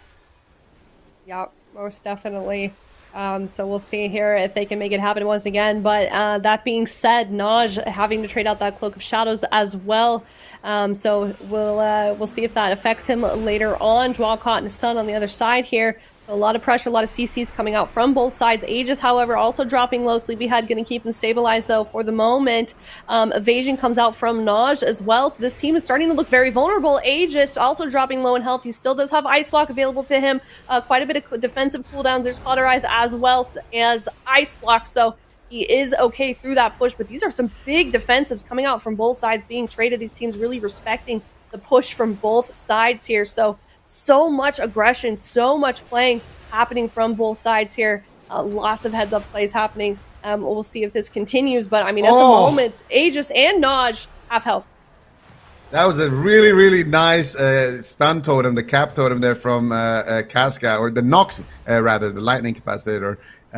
Aegis wanted to blast wave Casca into the Ring of Frost, but Casca actually kind of blasted Aegis away from him, so he kind of wasted his blast wave. He knocked the knock basically to avoid getting a Ring of Frost, and then he walked into Ring of Frost later on to DR himself. So Casca making some big moves right there. Naj actually getting mind controlled on fairly low HP, but he does have some big healing over time effects from that Dream Breath. Nice setup here. Sleepyhead getting the sleep right there onto J-Wall. They get the Dragon's Breath there onto Casca, but not able to find the polymorph. Aegis in a lot of trouble here. Doesn't have his Ice Block just yet. Still has the Cauterize to work with, but defense looking somewhat limited. Sleepyhead in a full fear right now. Aegis, though, with excellent defensive positioning, is going to make the enemy team be forced to go after Naj. Naj trading out the Cloak of Shadows. Not a lot of defense left here on this Rogue Mage Evoker. Sleepyhead still in crowd control. Tries to pull back here. Aegis might be proccing the Cauterize there, but Sleepyhead with a deep breath to reposition back to his team. Naj right now launching another setup, and that's the thing with the Rogue Mage.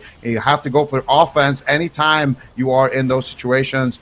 Your best defense is offense, and they're going to launch an attack, get the Void Shift right there. Yosk still 20 seconds away there on his Unending Resolve. If they can launch another attack right before that comes up, they're going to have a small window there where they could potentially force something out, but it's not looking too good right now for the Shuffle Police. Sleepyhead with basically 0 mana left. Now using the Vanish here, looking to launch the next setup. There's the cheap shot, there's the cheap shot, and there is the kick. Can they get a Ring of Frost or something on the Casca? They get the blind. There's the smoke bomb. Naj taking the situation into his own hands to get the sleep there onto Casca. Can they find anything else? Sleepyhead in a full fear. There's the gouge, but they get a polymorph. Oh, and unfortunately, it breaks at the same time right there. Naj now might have bit off a little bit more than he can chew, and it is going to be lost in LIHUE, getting the win right there against the Rogue Mage Evoker. It didn't look too bad. They got some good setups there on the side of Shuffle Police, but I do feel like that this is a pretty tough matchup for them. I think they played it pretty well. They got a lot of damage out. They got some setups as well. Some of them looked really clean, but just not able to kind of penetrate through that brick wall of defense that they have available on the side of Lost in LIHUE. Yeah, that looked really tough for sure. They brought out that Fire Mage, weren't able to make it work, but we are going to get a replay of that last game here and see Shovel Police's final moments. Yeah, so here, this is where they forced the Ice Block of Aegis. So they got a Fear onto Sleepyhead, and Aegis is in a coil. He didn't press Combustion there, he just procced one. So not able to really get too much work done with that proc, unfortunately. Sometimes it procs right when you're going, and sometimes it procs right when you're dying. So a little bit unfortunate timing right there. And here they're pulling back at the pillar on the side of the Rogue Mage. Nice cap totem there by Casca. And they're trying to set up a go right here. They get the cheap shot. They get the blind. Now he realizes, we don't have a lot of defense left. We don't have a lot of mana left. We need to be aggressive right now and try to make something happen. And here, unfortunately for them, that polymorph does break right there. And they also overlapped it with a gouge, but I don't think it would have mattered too much. Jaywall still had the dispersion, and he just traded it out there at the end, not to take any risks.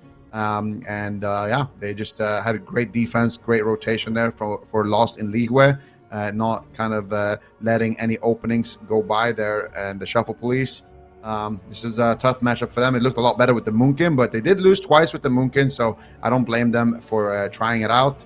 But yeah, they're probably going to have to go back to the drawing board because this is a somewhat popular comp right now. The Lock Shadow Priest, there's a couple of teams that run it. Yeah. Well, we will have to see maybe next cup if they come back around. That is going to be the end of Shuffle Police for now, as that was an elimination series. So we're going to see Lost in LIHUE move forward here in the lower bracket, and they're actually going to be playing the loser of this next up match. Yeah, I mean, that was definitely a tough match for them. They were looking really, really solid. But like you mentioned, we do have another match coming up here very soon. That is going to be Liquid versus Super One-Shot Frogs in that upper bracket. I think this is a very highly anticipated match. Liquid is on fire right now. They're the ones that sent Luminosity Gaming to the lower bracket, so they've been looking really good. And obviously Super One-Shot Frogs, this team has been so consistent over the years. You have big names like Wealthy Man, Chun-Li, Cubsy, and Flop, of course. They're looking really, really solid. So these two teams going head to head, I think it's going to be an exciting one. After that, we're going to be seeing the Golden Guardians, a fan favorite, going up against No Answer. So still lots of exciting games. In the lower bracket, we have Luminosity Gaming and Lost in LIHUE left. And those are some serious sharks in the water. And honestly, I'm really impressed with Lost in LIHUE because I feel like Zico, I didn't really anticipate them running this composition. We were talking about in the pre-show, the different comps that they could run. Bringing in the Demo Shadow Priest wasn't one that I really thought, and it looked really good with the Shaman.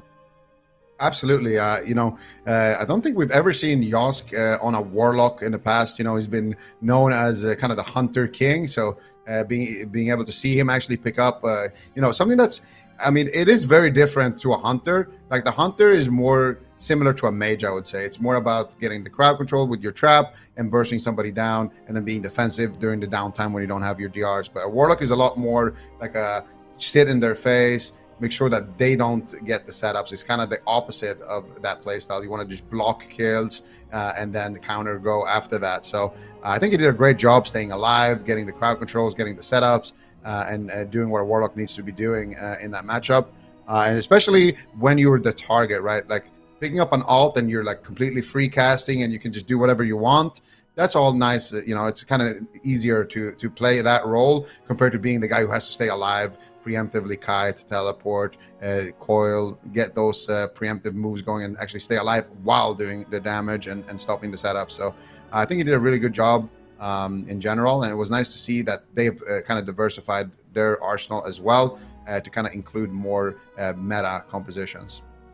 Yeah, absolutely. We can kind of preview the next series as well. It's going to be Super One-Shot Frogs versus Liquid.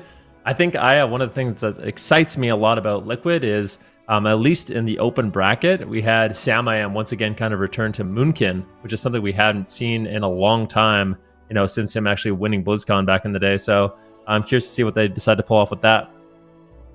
Yeah, I'm curious as well. They've been having a great series, or a great tournament so far. So we're going to have to see how they do against Super One-Shot Frogs, who I think I'm also really excited to see play. We were kind of talking to them before we headed into this weekend as well. And I'm excited to see what they can do. Flop, Chun-Li, Wealthy Man, Cubsy, they were formerly C9. So it's two super solid rosters been facing off against each other. Yeah, no doubt about it. And we will be able to see this series after a very short break. Don't go anywhere. After the break, we have Super One-Shot Frogs up against Liquid.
Hello, everybody, and welcome back. We are now in our first upper bracket series of the day. We're going to be seeing Team Liquid face off against Super One-Shot Frog Super Tees.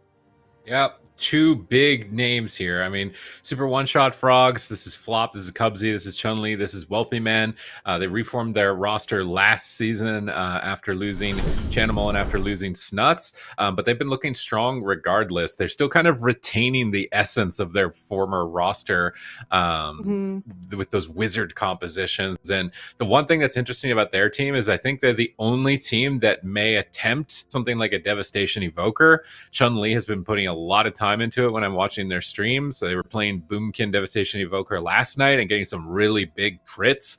Probably why they're naming themselves the Super One-Shot Frogs, because Chun-Li's playing things like Marksmanship Hunter, Devastation Evoker, obviously still can play Windwalker Monk. A more standard line of play for them that I'm anticipating is Elemental Shaman, Demonology Warlock between Wealthy Man, Cubsy, and Flop. That's probably the safer line, especially considering they're facing off against Liquid, who is likely going to be utilizing that Moonkin Rogue Preservation Evoker. And we just saw how difficult Demonology Warlocks are for Subtlety Rogues in that previous series for Solo Shuffle Police. So this is likely going to be the same case for Liquid. Yep. Yeah, I think so too. This is going to be a very explosive game. Ven, you were kind of talking about it a little bit before we went into that break. We'll see in just a moment here if we do see that Boomkin come out from Sam-I-Am. Yeah, I'm excited to see what exactly Sam-I-Am is going to lock in. We saw in the open bracket, it was a lot about that Evoker. They're doing actually very interesting. Mez on the Ellie Shaman. Okay, so it is Sam-I-Am on the Boomkin, Mez on the Ellie Shaman. Is this Mez's debut as a wizard? I feel like it might be, but it's also a devastation. There's a lot of dragons in this game, Sid. Yeah, this is the comp they've been practicing. They got huge crits with this combination. That Moonkin Aura giving 12% critical strike to the Devastation Evoker adds a lot of extra damage. We already see a Solar Beam onto Flop here from Sam-I-Am. Incarnations activated on both sides. Where's the damage going to be going? Flop may be getting targeted down. He's going to activate those Obsidian Scales and reduce some pressure. Chun-Li's at the pillar, trying to avoid Sam-I-Am's Incarnation for as long as possible. Although I believe it is Cubsy playing the Balance Druid. It's called SP right now. I believe it is Cubsy though on Boomkin, which is quite a flex to switch between so many different classes and roles throughout his history in the game. Is he going to be able to step up to the plate though against Sam-I-Am, the previous most recent Boomkin BlizzCon champion, on the side with Mez and Cito? Huge there! That's the one shot! Mez burrows and ducks beneath the earth just before his life flashed before his eyes. Sam-I-Am suddenly getting one shot out of nowhere, and this is the Super One-Shot Frogs leaping up to their name. Yeah, I mean, this is just absolutely ridiculous. And that is the thing. I mean, the Devastation Evoker, when you have that Dragon Rage available, the amount of damage you do it's off the charts. So that is what we're going to be looking for. Chun-Li, that is going to be fading from him, and likely that spike damage will be going down just a little bit. But once that's back up, anyone can get one shot at any moment. So that's the moments that Liquid's really going to have to look out for here. Mez and Sam-I-Am trying to get some counter pressure out here. We have a full cycle now into Flop, and Chun-Li's going to have to play a little bit aggressive, but he's opting to just keep up the pressure here on Sam. He is just not afraid, blasting Mez and Sam back to the pillar, and this is a very explosive composition that both of these teams are playing, so don't blink. You might miss the kill. All right, let's see. Pressure now is going to be in favor of Liquid with those cooldowns not available for Chun-Li. Cubsy is cycloned at low health, denying the time dilation of Flop. Looks like they're swapping the clone now into Chun-Li. Cubsy going to be rescued to the pillar, get a massive shield, big recovery from Flop in this position. This is the first time we've seen Flop on Preservation Evoker. Is he going to be able to play to the level of Cito? Cito's been mastering this class for the entirety of Season 1 and moving into Season 2, so there's going to be a lot of catch-up work on the side of Super One-Shot Frogs. Slight mana advantage to the side of Liquid, but Deep Breath has been fired here from Chun-Li. Where is he going with the damage? Mez blocks it with Ancestral Guidance, providing a lot of extra support. He can also Astral Shift if he needs to. He may need to consider it. Sam-I-Am's getting blasted. Barkskin comes through. Is he just going to die as Full Moons are proccing? Cubsy's being pushed back. Looks like both sides will recover for now. Yep, looks like they will. But this is a huge hit of damage as well. Both these healers are expending a lot of mana. Flop is a little bit behind in that regard, so I think some of the consistent damage coming in from Mez and Sam-I-Am might be higher. We do have details on the screen now, so can actually see exactly where that damage is going. And Cubsy and Chun-Li do appear to have a little bit of a lead here. So It is interesting to see that Flop is behind on mana, maybe having to deal with some of the incoming purges from Mez. But this is not a great situation because these Wizard matchups quite often can come down to mana. We have a Bash here now on a Cubsy. Do they have the damage to take him down? Big Star Surge is landed from Samayam. He gets interrupted, but Chun-Li getting really aggressive on the Evoker, looking for an Eternity Surge. Doesn't look like it will crit. And the Cyclone's coming in from Samayam. Every single time he does land a Cyclone, just remember with high winds, it does reduce damage. So it's a very effective defensive crowd control. You get the Cyclone, even if they trinket, they're going to be doing 30% less damage. Now Mez getting absolutely blasted in the midfield. He's going for a Lightning Lasso to shut it down, but this is such a volatile matchup. This is absolutely insane. This is a Dragon Rage from Chun-Li. I think it just faded, but now Chun-Li is forced back to the pillar. Full Cyclone here on Flop. He does have Trinket, opting not to use it. Chun-Li just going to be using those Living Flames to keep himself alive, potentially throwing some off heals here onto Cubsy as well. The team stabilizes, and that's the thing about this particular matchup is if any of these casters can get behind a pillar, they actually have a lot of abilities to heal themselves. So there's a lot of self-healing in this match also.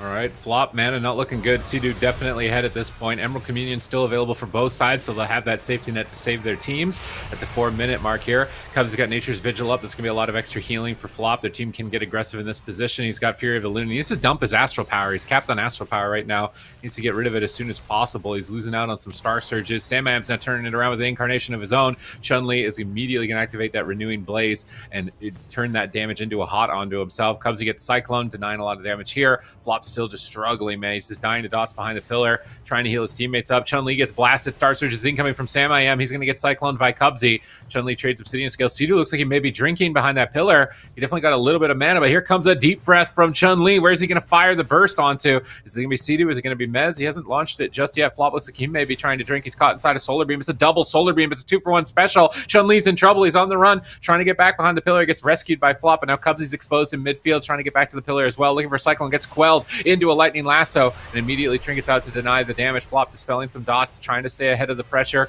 Mez pushing forward, and Ghost Wolf doesn't have Burrow, that safety to just immune all damage. He's only got Astral Shift. He's going to need to use that at very high health, or this one-shot could just kill him. Dragon Rage is available. Tip the Scales is available. Chun-Li is pulling the trigger. He gets Cycloned instantly. He Trinkets out. Can Samayam punish it? He punishes it with a bash. Chun-Li getting shut down by Samayam so heavily right now. He can't connect any of his damage. Samayam just owning Chun-Li right here. He's trying to get an Eternity Surge. He's trying to make a swap onto Sea-Doo and make something out of a bad situation, but I don't think he's going to be able to. Sea-Doo pulls back for a moment. Now Cubsy gets rescued back to the pillar. He's Cyclone. Flop has 0 mana. Everybody is dying, and Mez is going to move forward. I think they're going to be able to close this out in just a second. Renewing Blaze comes up in 3, but he's caught in a Lightning Lasso. Is this going to be securing the kill? Flop blocks it for a moment. They need to swap to Flop. He's got no mana. He's going to be the best target in this position. Cubsy's rotting down in midfield. They're trying to take Samayam. They're desperate. Can they take down Sam? He Nature's Vigils. He gets a bit of extra healing. Sea-Doo's got in a good position with a lot of mana. Chun gets cloned. He can't support anybody. Flop is trying to disintegrate to get mana back, but he's falling behind on healing. He's going to Obsidian Scales, get some damage reduction, go for a Deep Breath onto Sea-Doo, try and turn it around. They break the Sleepwalk. Chun-Li now goes for a Deep Breath. They're desperate to make something happen here, but Sea-Doo has answers. He can trade so easily his Emerald Communion whenever he needs to. His team can play so aggressive in this position, and look at the devastation, just ravaging Super One-Shot Frogs. They're pushing closer and closer to a triple kill. This is absolutely insane. Flop, he is a miracle worker at this point. He's had no mana for such a long period of time. Chun-Li's going to have to be a hero with some damage, going for Living Flames, but rescuing back to the pillar, trying to throw a little bit of healing his way, but they are just so far behind at this point of the game. At the same time, though, Mez has to be very careful. Sea-Doo throwing in some big heal overtime effects, and it looks like Sama, Mez, and Sea-Doo, they smell blood in the water. They want to push. They want to close out this game, but they have to be careful at any moment. They can get one shot by the Devastation Evoker. Big damage here on Samayam. Once again, Chun-Li's going to be using that rescue to get back to the pillar and just buy himself a little bit of time. Flop's actually recovering mana, so this kind of defensive playstyle coming in from the Super One-Shot Frogs is actually allowing Flop to recover a little bit, and Chun-Li still pushing forward. A full cycle on Sea-Doo. Samayam in the middle of the map right now, getting absolutely blasted. Root Solar Beam onto Sea-Doo. Chun-Li's just going for it with Dragon Rage. He has the damage. Can he take him down? Forced back to the pillar. And that is not what you want if you are a Devastation Evoker with your Dragon Rage up. He goes for a one-shot here onto Mez. Mez responds with the Astral Shift, but Chun-Li is just so unafraid in this match, And that's kind of how you have to be on that Devastation Evoker, but he does get caught in the midfield with the bash. A big heal coming in from Flop, stabilizing the team. We're at 40% dampening. And now Sam I Am on the back foot. A huge amount of damage, but he does get topped off. Sea-Doo playing Miracle Worker. Both these Evokers doing a great job. I can't believe Flop kept his team alive to this point with 0 mana. He's almost even with Sea-Doo at this point now. 8 minutes into the game, dampening as high as ever. This game is going to come to a conclusion shortly, and it might actually be Liquid going down. Sam is struggling to stay alive. He's got Barkskin. He's not making the trade. He gets pulled behind the pillar and recovers. Sea-Doo going for a nullifying shot, Dream Projection, removing off all those Boomkin dots, trying to put Cubsy behind a few global cooldowns so that his team can breathe and maybe even go for a drink behind the pillar, because Flop actually snuck in and got some mana at this point and has the advantage. Unbelievable. Deep breath from Chun-Li. Massive damage incoming. Look at the pressure onto Liquid. How is Sea-Doo going to deal with this? No Emerald Communion, but at the same time, Chun-Li is also getting low. Flop is going down. Time dilation looks like it may not be enough, as they might just get double killed behind the pillar. Sandman's pushing on top. Sea-Doo deep breaths over to support his team. Cubsy's left behind, and Barry's trying to recover, but I don't think he's going to be able to. How is he still alive? 10%. Sea-Doo's going for the killing blow with Living Flames, and Chun-Li will be the one to fall. Cubsy's popping Incarnation in a 2v3 to try and turn it around. Gets Cyclone shut down by Sam I Am immediately, and Flop will fall shortly after. And Liquid are looking good with this Wizard composition. I feel like this is a criticism that we have given to them in the past, is that they seem to be like only a cleave team, really restrictive when the meta isn't shifted in their favor. So if they can adopt these compositions and play them at the highest level, they are going to be a seriously threatening team in Season 2. I mean, there's really no doubt about it. We saw it showcased here. Mez coming on the Elemental Shaman. I think this is actually the first time we've seen him on it, but it is something that he has practiced quite a bit. I think he was near the top of the ladder, maybe number 1 position on that Elemental Shaman in Solo Shuffle last season. So really, really well done in this game. I mean, that was such a close call. Mez lives at 1% health, so that's the kind of devastation that can be unleashed by an Evoker, especially one of the caliber of Chun-Li, who's just playing so aggressively in the match. But eventually, Super One-Shot Frogs, as the game went on, they kind of ran out of steam. Flop just had nothing left in the tank. And I kind of wonder where the mana differential came in. Like, what was going on with Flop? What was the big differences between Flop and Sea-Doo in this game for him to manage his mana like that? I wonder if they're running different talents for like the mana return on Disintegration or what. But look at this moment in the game. It's just so chaotic. Chun-Li's down to 20% health. Flop's rotting down. Cubsy's rotting down. You have Sam I Am and Mez just blasting everybody. And it's basically an impossible task at about 50% dampening to ask Flop to heal through this with the limited mana pool that he had. And slowly but surely, Liquid is able to pull ahead and get off a game number 1 win.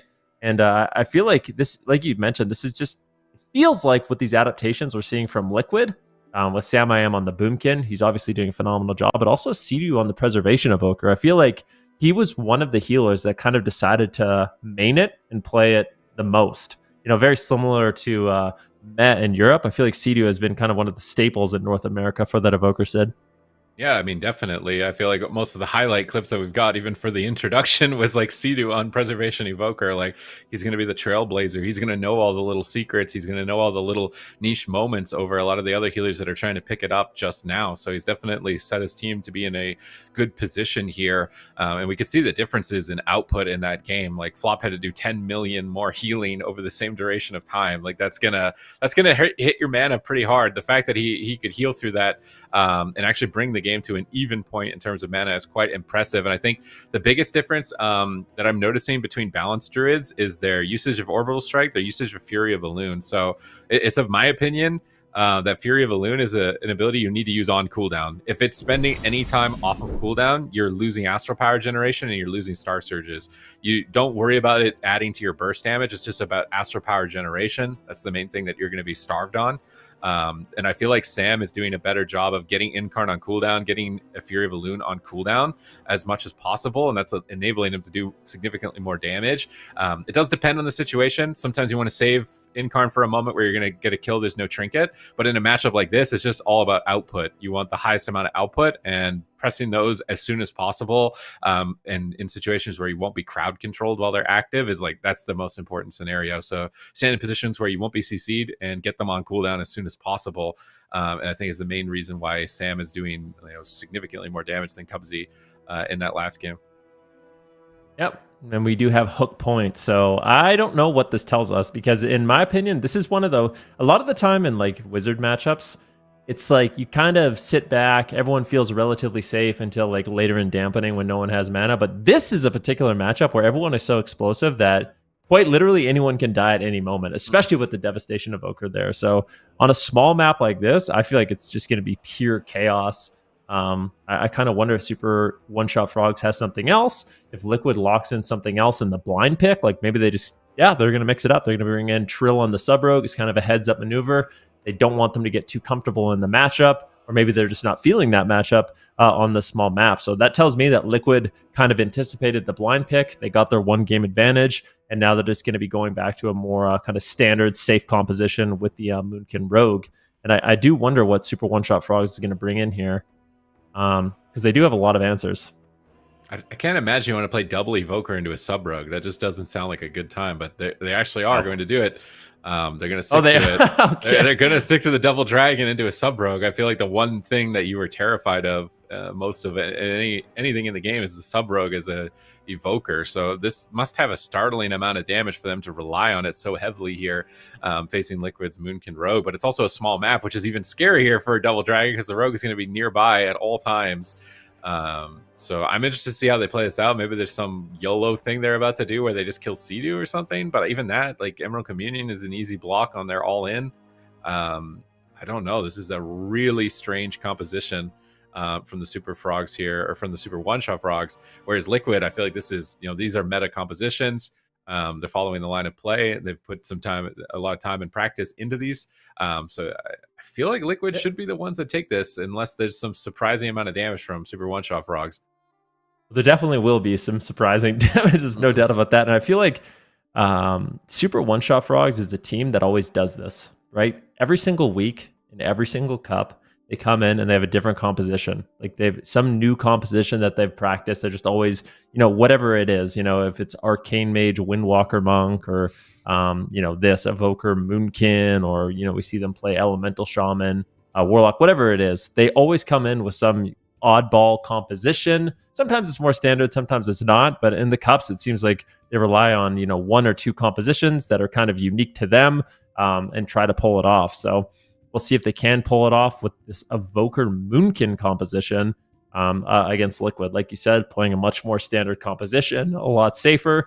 I feel like on this small map, it should work well for them. Honestly, Devastation Evoker, one of the biggest problems that they have is that they are super susceptible to just dying in stuns. So you get crowd control on flop, you get Chun-Li in a stun, and I feel like that is a recipe for success for Liquid.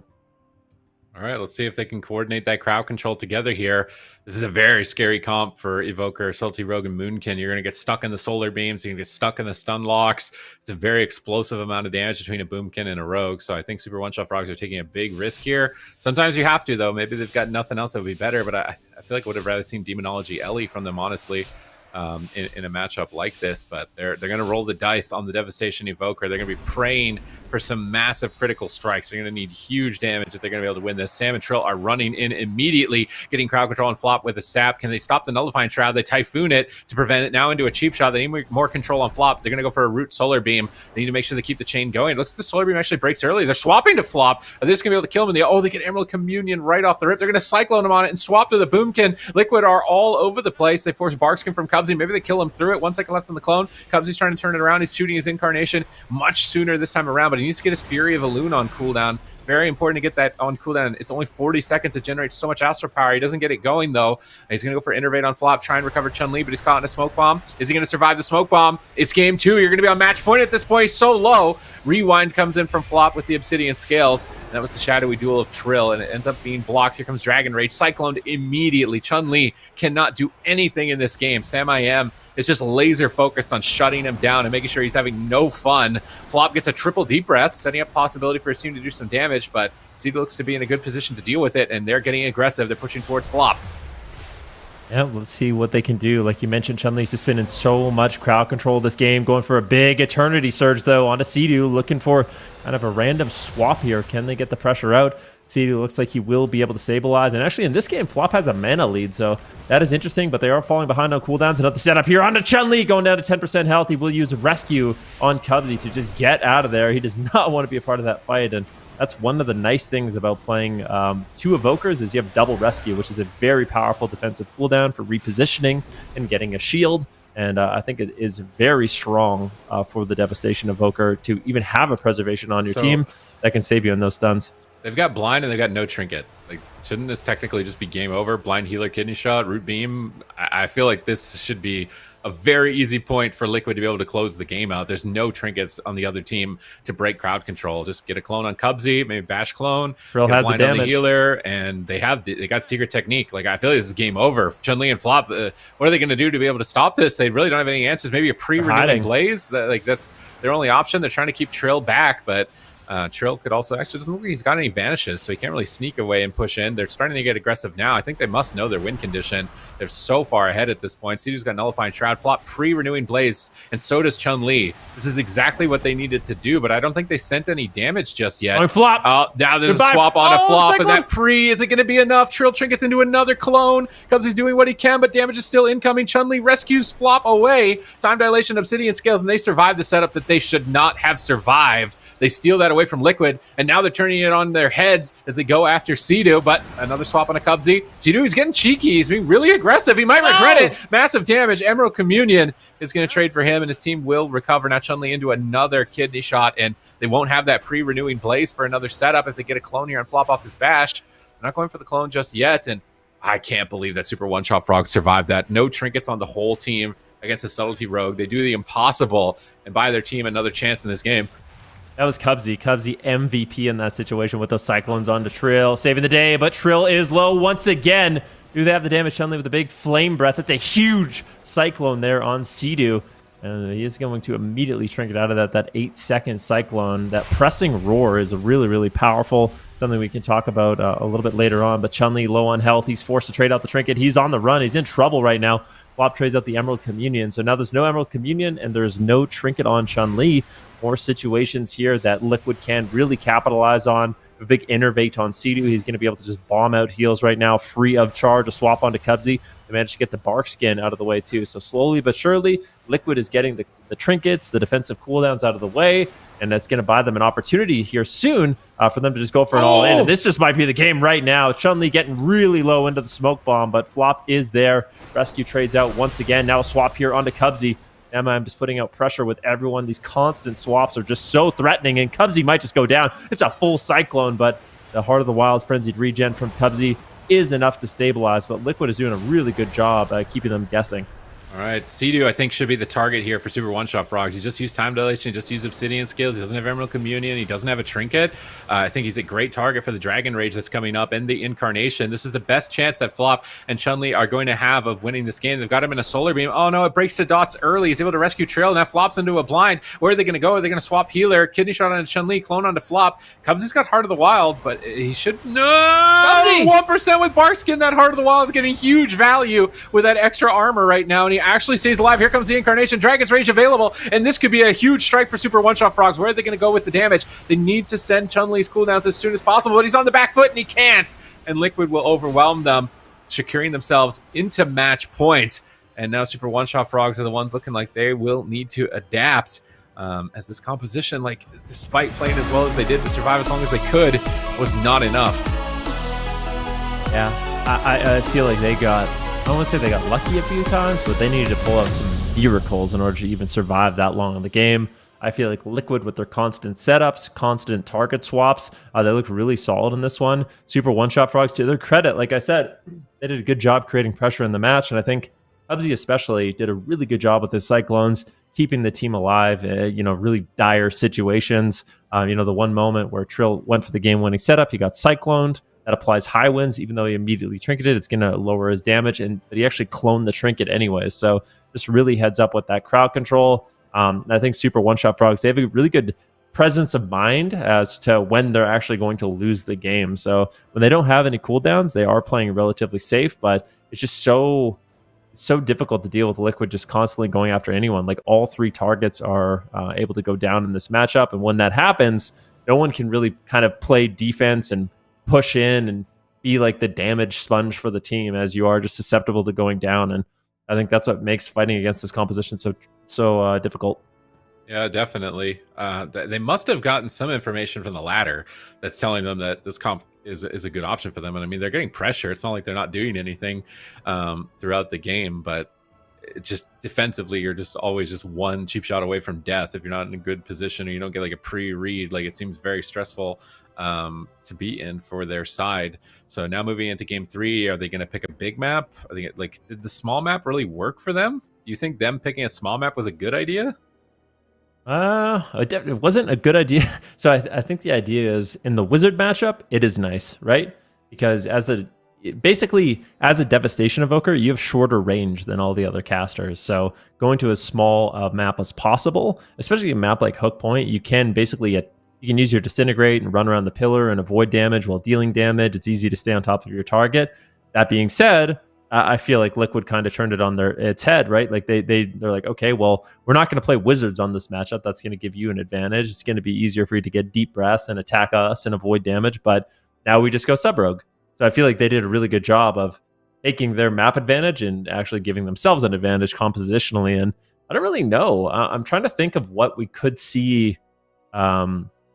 What we could see them run instead. They could go into a mirror match. Like, I know Wealthy Man obviously plays Rogue, Cubsy plays Moonkin, and they have Flop playing the Preservation Evoker, so they could play, the Rogue Moonkin Evoker mirror match if they wanted to. Chun-Li does have the Windwalker Monk, but I feel like Windwalker Monk right now is rough. Like, the biggest problem with Windwalker Monk is you die in stuns, and Subtlety Rogue is the best thing at stunning and killing you. So I feel like it's kind of just an automatic loss if you do go into a Subtlety Rogue as a Windwalker Monk. So I don't think that is really an option for them. I really do wonder what they do. Maybe they decide to go with the Demo Warlock. They play the Demo Warlock Ellie Shaman or something like that. Because I feel like traditionally Demo Warlocks are pretty solid against sub-rogues. Like, you can use the Curse of Weakness to turn off their crit. You can axe toss them on all their setups. It's like an additional player with your Felguard that they actually have to crowd control. So maybe bringing the Demo Warlock in this match could be solid. I think that's the standard line. What they decide to pair with the Demo Lock is like another thing. Ellie Shaman's probably the most standard choice. I can't with Devastation Evoker Demo. I feel like Devastation Evoker needs to play with another burst class to be really strong. I don't necessarily think it would have the most synergy. It's also really susceptible to going down. So I'd like to see them bring in Ellie Shaman composition, Ellie Shaman Demo, maybe even Resto Druid on a big map at least, to bring in the extra pre-heal over time effects, get Flop far away, get him drinking to threaten the team to push in and play aggressive. They're taking their time with the timer. They're not immediately locking in the double dragon boomkin, so they're definitely considering their options. I mean, you don't want to go down the lower bracket. Do they face Luminosity if they go down the lower bracket? Or do they flip to the other side? They might flip to the other side, I think. Regardless, you don't want to be down there because Luminosity is down there, whether you face them this series or if you win in the next one. Like, you want to avoid that situation as soon as possible. And I feel like they have answers that could take down Liquid's composition. So hopefully they're going to think this all the way through. They're definitely taking their time to do it. I think a bigger map would work really well for what they've set up for a Demo Warlock. And just focus on shutting the rogue down during the goes, saving the axe tosses defensively, and making sure that their tyrants are enabled. But they're going completely different direction. They're going to bring in rogue mage with an arcane mage, and this is what I'm saying. They're playing unorthodox things, positions that nobody else is going to be playing. So this might be your last and only chance to see an arcane mage. It either completely destroys them and we see a bunch of arcane mages popping up, or this is not going to work, and they're going to have to play something else. The nice part about this comp is that Assassination Rogues are really good at killing boomkins. Like, out of all of the melee specs in the game, I think Assassination Rogue might be the best for killing a boomkin. So I think this is decent tech into what Liquid's brought. Is that mostly, I feel like I know the answer, but I'm going to ask you anyways. It's mostly just because bleed damage goes to bear form, and also shivving frenzied regen is probably... Yeah. Kidney shot on cooldown. You can't get maximum damage. You take maximum damage to bleeds. Cubsy's going to be able to free cast more because the boomkin's in the kidney shots. There's not a lot of interrupts either between Trill and Sea-Doo, so the mage can do a lot more.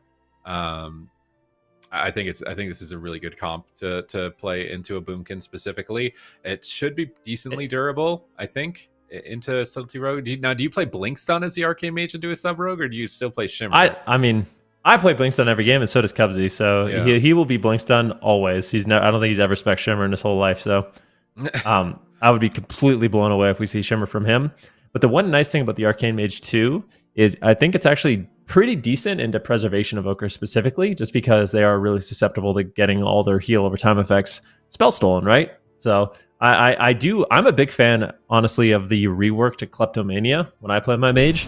I am curious to see if Cubsy ends up running it. I doubt he will, but he does end up running it. I think it's really strong. Basically, dispels that you can use. You can potentially get Seed out of mana really, really quickly, but I'm super happy that Cubsy is on the Arcane Mage. Curious to see how they can make it work here. Backs against the wall, right? Like they're down at this point 0-2. If they lose this game, they will be sent down to the lower bracket. Let's see how they're going to start this. Cubsy just spamming Arcane Explosion, trying to hit somebody out of stealth at the moment. Going to be saving those invisibilities for their damage reduction and their crowd control avoidance later on. Sam decides to come out of stealth here and just start trading, getting some dots up and trying to get ahead into Eclipse and generating Astro Power. So he's going to be trading 2v1 on Cubsy while Flop is, I think, still in stealth perhaps. Now he's come out. He's getting hots up onto Cubsy. Trill is going to be able to open here. They go for a Solar Beam, but it doesn't actually connect onto Cubsy. They blind. He pre-temporals. He's going to absorb damage, heal back. They might swap the Wealthy Man, though, in a bash. Double Deep Breath from Sidu on that rewind on the altar time.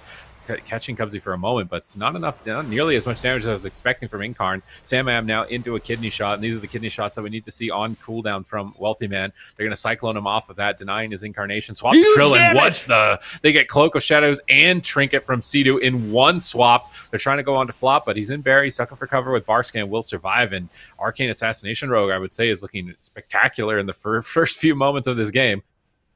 When you see Arcane Surge from the Arcane Mage, you know, like it is a crazy amount of damage. It's like almost at the level of, a Devastation Evoker popping Dragon Rage. So something you really have to look out for in this game. I'd be curious to see Dispels done by Cubsy in this match, because I feel like he's mashing that spell steal quite a bit. Trill right now taking some damage of a Cyclone, but they're actually making a swap onto Flop. So trying to get some pressure here onto the Restoration Druid, potentially going after Wealthy Man, but Cubsy really isn't a great target in this match, so they're kind of forced to either go after the Rogue or go after the Druid, but a lot of pressure on Wealthy Man. Beautiful Cyclones coming in from Sam, mixing it up between Flop and Wealthy Man, making it really difficult for him to actually top anyone off in this match. Liquid has a ton of pressure right now. Cubsy's getting low as well. Might have to get ice blocked. Beautiful damage by Sam. That interrupt is just absolutely beautiful. Cubsy does manage to escape, but his health is just not going up right now. Flop is having a really difficult time recovering. Wealthy Man is just dead. I mean, well, that went out with a fizzle. I was thinking like, oh, they got a shot here. They got a Trinket. They got a Cloak. Trill looked really panicked, and then Flop just can't heal. Like he just cannot heal. He just can't heal. Like their HP is just not going up for like a minute straight. I want to check the gear real quickly and see like what is he wearing the right gear? What's going on? Like that just felt really strange that he could never recover at a certain point in that game. I feel like I would have liked to see that matchup more with like an Evoker, a Preservation Evoker. You know, like I think I liked everything about this comp except the Resto Druid. I'm just not a fan of Resto Druids right now, to be honest with you. Like, I just feel like they struggle so much, especially against, going up against a Preservation Evoker. And when High Winds is brutal too. I feel like dealing with High Winds as a Resto Druid is really, really tough. Like right here, he gets Cheap Shot. He's got Trinket, but he doesn't want to Trinket a Cheap Shot. And then Cubsy gets interrupted, but Wealthy Man's also kind of dead. And the Assassination Rogue is not nearly as tanky as the Subtlety Rogue. You're not getting Vanishes on such a low cooldown. So he vanishes here, but then Cubsy almost dies. Temporal, maybe this is like an ice block. I don't know. He's not stunned. Like you want to block a stun, but Wealthy Man just can't go anywhere. He does not have the same type of survivability or mobility of a Subtlety Rogue. So he just kind of falls, and Flop just can't heal. He's got no Iron Bark in this position. I think he must have used NS here just a few seconds after to recover somebody else's health. He just cannot make anyone's health. He gets caught in this clone. Like maybe there's a way for him to avoid this clone. Did he have Shadow Mail? No, he doesn't have Shadow Mail. He gets cloned again. Like these clones, there's no counterspell. Like the only thing maybe was a step kick. I feel like that they're just letting Samam do what he wants is a mistake. Is the mistake of this game. Like letting him just clone like this, not attacking him, not kidneying him, not putting him into bear form, and he's just destroying their whole team. He's literally been free casting this whole time. There hasn't been a single crowd control onto him. I think that's got to be where like here there's a Garrote, and then as soon as the Garrote's over, he just kills him.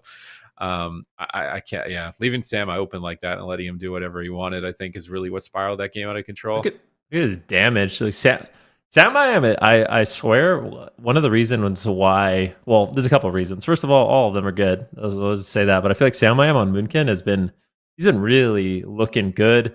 I mean, he did mention that was a class that he won, or that was a specialization he won BlizzCon with. But I feel like Sea-Doo on the Preservation Evoker and Sam I Am on the Moonkin puts their team in a really good place. Like, I feel like foundationally, that's like the start of like most of the best compositions in the game right now. So I feel like that gives Team Liquid a lot of different answers if they can continue to play those specs at such a high level. I mean, definitely. This is the exact position you want to be in, at least for now, right? Who knows what might happen in the future? But for this weekend, this has been really key for them. They've now knocked Super One-Shot Frogs down the lower bracket. They already beat Luminosity Gaming. Like, they're beating, finalists and cup champions already now to get into Championship Sunday. They can flex. If the Moonkin Rogue doesn't work, they can play this Moonkin Ellie if they need something for some Wizard Wars. So they're looking really flexible, really versatile, and really solid in week number 1. Main reason why I gave my prediction to them winning the whole thing is because they've got everything rounded out, and they've obviously put the hours into the comps. Yeah, speaking with Trill, it sounds like their team has been putting in the hours. They're really happy with how they've been playing, as they definitely should be. I mean, you already said it, Sid. They've already beat some really, really strong teams, and now that lower bracket is looking even scarier, Ben. Yeah, I mean, there really is no doubt about it. You have Super One-Shot Frogs down there. You have Luminosity Gaming down there. And then you also have Yoski down there as well with Jawa and Casca. Like, they're just looking really, really solid. So lots of different teams that these guys are going to have to deal with. But I feel like I say it every single year and every single season that goes by. Like, competition is at an all-time high. But I really feel like it, right? So this year with like being able to bring in different regions. That's one thing that's excited. Like, No Answer is a perfect example of a team where you finally have a player, MVQ from Europe, who's going to be able to come play North America. They're in the upper bracket. They're going up against Golden Guardians. Let's see how they can do. If they could actually pull it off on the Demon Hunter with MVQ, I mean, that would be amazing. But I just feel like some of these rule changes have just really opened up a lot of these rosters, bringing the competition to an all-time high, like I mentioned. So there's no guarantees. Like, none of these top teams are guaranteed into the top 8. There's a lot of kind of like dark horse teams that are coming out that have a lot of potential. Teams like Shuffle Police, for example, DUKAMIFIED. I feel like I have a lot of faith in them to do well this season. Yeah, I think so too. I think this the NA bracket, the pool of teams that we've seen so far and are going to see very soon, is shaping up to be really exciting. So with that, we do have this next game coming up here in just a moment. It's Golden Guardians versus No Answer. That's going to be another upper bracket match, and the winner of that one will be facing off against Team Liquid on Championship Sunday. So this is going to be another big one. Golden Guardians, we all know them and love them very much. And then we've got, of course, No Answer. And if you don't know who that team is, that's Corey, MVQ, and Dippy, as we kind of already talked about a little bit. So I'm excited to see what we see in that blind pick, but we got to go to a break real quick before we get to find out Golden Guardians versus No Answer coming up next.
Hello, everybody. Welcome back. We are in another upper bracket match. This time it's going to be Golden Guardians versus No Answer. I think for me, Zico, I'm really curious as to what either of these teams bring out for the blind pick.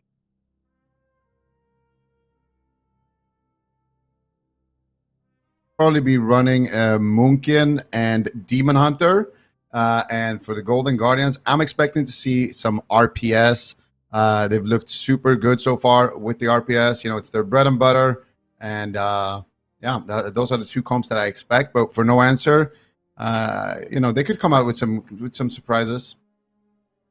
Yeah, I think so. I think Demon Hunter was one of the ones that you mentioned, Ven, from No Answer. Not a class that we really have been seeing for quite some time in AWC.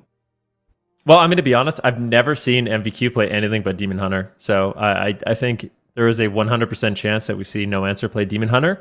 Now, Dippy plays a few different things. He can play the Moonkin. He can play Shadow Priest, Warlock. His mage is a little sketchy from what I saw, but everything else is really, really solid. So they do have answers. I will say the one problem for Demon Hunters right now, and I think the one thing that holds Demon Hunters back, is subtlety rogues. They kind of just die in stuns. If they're not dying in stuns, they're great. But the problem is Golden Guardians has this pretty solid subtlety rogue named Peekaboo. You know, kind of a playmaker for their roster. And I feel like No Answer, this could be one of their most difficult opponents in the entire tournament. If they can win this, if they can somehow pull it off, I would be very impressed. Yeah, I think so too. But, you know, we've seen some new rosters for AWC do pretty well today, but Golden Guardians, you know, this is definitely a staple of the AWC. They have been playing together for so long. They basically know what they're going to do for many, many situations. So I think it's safe to say this might be pretty hard here for No Answer. But that being said, we are in the upper bracket. So even if they get knocked down, they have another chance. But Zico, the loser of this one has to face off against Luminosity.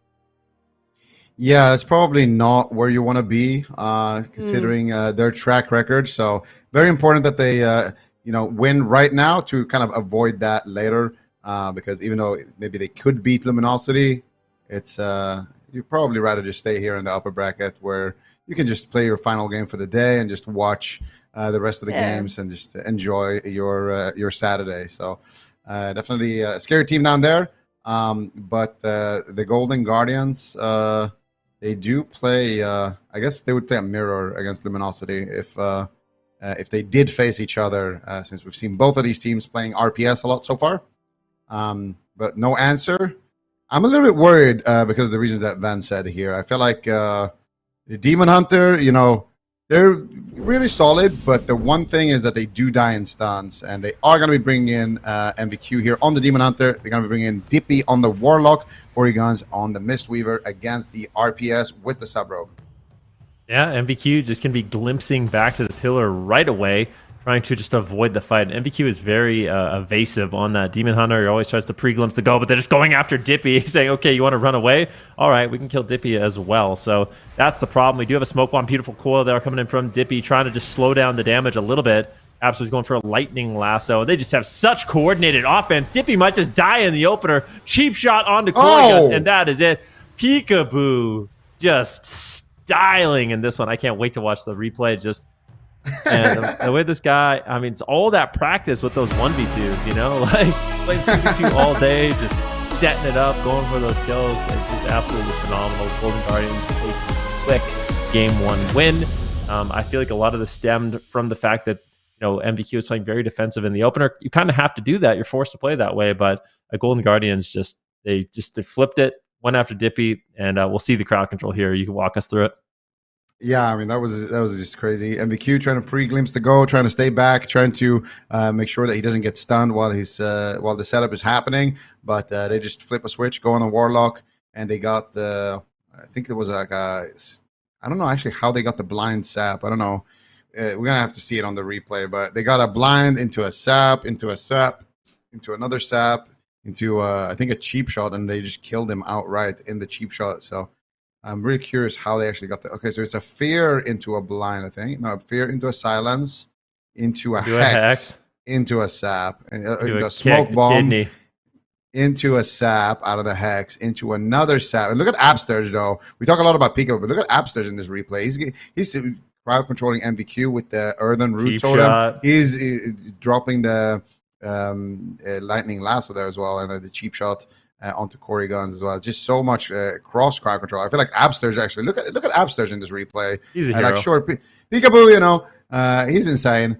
He's doing what the Sub-Rogue does. It's a shadowy duel first into a smoke bomb. And meanwhile, while that's happening, Absterge has snuck in a Spirit Walker's Grace Hex into a Lightning Lasso on MVQ, into a Root on MVQ, into a Sap on Corey, into a Cheap Shot, into a Dippy. So yeah, it's clean work all across the board for the Golden Guardians. Yeah, all three of them just playing that picture perfect there. I mean, that was just... That is what's difficult, right? Like, they have been playing this composition since the dawn of time. Like, they've been playing it for a very long time. And when it is good, they make it look extremely good. So, difficult matchup here for No Answer. And the question is, do they have an answer for this composition? Or, you know, yeah, are they going straight to voicemail? Because this is going to be really, really tough here. Yeah, I have no answer for that. I feel like the Golden Guardians right now look insane. But the problem with that game for No Answer is that they had cooldowns. You know, they had Corey Guns Trinket, they had Darkness, they had stuff. You know, and they didn't really use it. And they didn't really get their offense going. So they didn't really get a good feel of maybe how the matchup plays and get a good kind of like a lesson from that game. They just basically died in the opener. So. I feel like running it back with the same comp one more time, just to try to clean up the defense a little bit. And at least that way you're going to have a little bit more to go by, a little bit bigger sample size. And then after that, if you get stomped now, then you have that game number 3 where you potentially bring in Dippy on something else other than his sketchy mage, of course. Kind of an inside joke between Dippy and I on that one, but yeah, we'll see. He is going to be playing the Warlock here, very proficient on that. I think Dippy, as just like a caster in general, has been really, really solid. Corey Guns is going to be playing the Mistweaver Monk. I'm not exactly sure how I feel about Mistweaver in this matchup. I feel like what we just saw, it is really susceptible to crowd control. I guess the nice thing is you at least have the Restoral. So when you do get caught into a stun, when Peekaboo is trying to crowd control you that way, or you see Dippy in like a shadowy duel, you do have a big answer in terms of healing, but we are going to be starting off the game with a blind. Now they're going after MVQ. What are they going to be able to get done? It's a cheap shot. Ooh, it's going to be the trinket from MVQ anyway, so they do get the trinket out of the way, and I believe he still has Smoke Bomb, so Peekaboo still has some damage here available, and MVQ is going to be feeling pretty scared. The crowd control still isn't over. Finally, Corey Guns can get some healing. They make a big swap on Peekaboo. Beautifully done, and that is going to force out the Cloak of Shadows to keep him alive.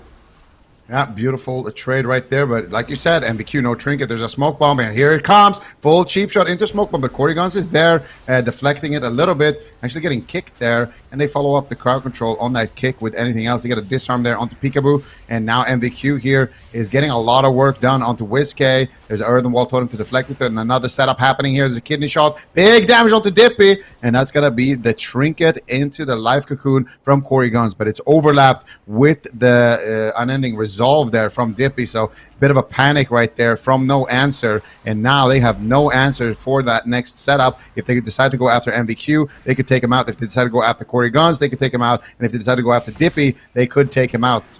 Oh, there's the gouge. Here's the setup. It's a gouge into cheap shot, MVQ into a fear, and that should be the game. Can they take it down? They got the nether walk off. It's a shadow meld, darkness. Yeah, they kill him through it. Actually, it wasn't the nether walk. It was just the darkness and a shadow meld, and that's, I mean, it's so straightforward for the Golden Guardians. No Answer. I don't know what they can do here. This is the main problem with Demon Hunter. The main problem with Demon Hunter, the same problem with Windwalker Monk, is you just die in stuns. And when you're getting consistently stunned on diminishing return, it's just really weak to these subtlety rogues. And unfortunately for them, it's just these clean setups consistently coming in from the Golden Guardians. You're making the trade. It's like MVQ made his trinket. He kept himself alive with, another walk. The next setup, it's going to be Corey Guns that does end up trinketing. Then another setup, he uses Restoral. And then at that point, it's like, okay, well, we got no answers. It's 2 minutes into the game. We've already traded out everything. Like, what can we really do? Yeah, and that's the thing, right? At this point, they've already used everything to save the Warlock there. So This setup was kind of clean to get the Shadow Fury there. Dippy trying to do what he can here to try to save his Demon Hunter to get the darkness there. Actually has the blur as well. I think he probably did use it here as well. He did, used yeah. the I-beam to try to leech there, but just not enough. And yeah, unfortunately for MVQ, I mean, they can't really do much there. And I think a lot of it comes down to the fact that they overlapped that Trinket Life Cocoon from Corey Guns with the Unending Resolve. But even then, even if they played their defense completely perfect, I don't think that game was going too well because there's just so many openings, you know. Like, okay, let's say the Warlock used his Unending Resolve. Well, that would have been the Monk's Trinket. And then at that point, the Monk can get one shot. They can still go after the Demon Hunter. There's going to be a little bit of a window where they can go after the Demon Hunter before he has his Trinket. They can still just do one more setup onto the Warlock. Like, I feel like the Golden Guardians just have all of the pressure right now. They have all of the momentum, and they have the composition here to do it. And I feel like on the side of No Answer, this is probably just their best composition that they have available. I mean, they're a 3-man roster. They've gone this far. We got Peekaboo streaming right now as well. I don't know what that is, but yeah. All right. Maybe it's Peekaboo. Yeah, I'm not really sure, but yeah, twitch.tv/Peekaboo IRL. Shout out to the boy on Golden Guardians. Absurge WizK, they all playing absolutely phenomenally right now. No Answer appears to have No Answer for this. They're going to Tolveron Arena, a larger map, potentially allowing Corey Guns to have a little bit more space. I feel like it's kind of standard, but I feel like it's worth mentioning. One of the absolute worst things you can do when you are trying to live against a subtlety rogue is run on top of your healer. Like, a lot of the time, it's a mistake that DPS players make. Like, it feels like you want to run to the safety of your healer, but all you do when that happens is you just leave them open to being gouged, kicked, cheap shot, feared. Like, it becomes an absolute nightmare. So somehow I feel like No Answer, they need to do a better job of spreading out. Obviously, that's not super easy because if you spread out too much, then you just die to Shadowy Duel and Smoke Bomb. But I feel like MVQ needs to not retreat on top of Corey Guns as much, as a lot of their setups are coming from Peekaboo, not even really having to use mobility to set it up, quite honestly. He's just on top of both targets, able to get these clean setups.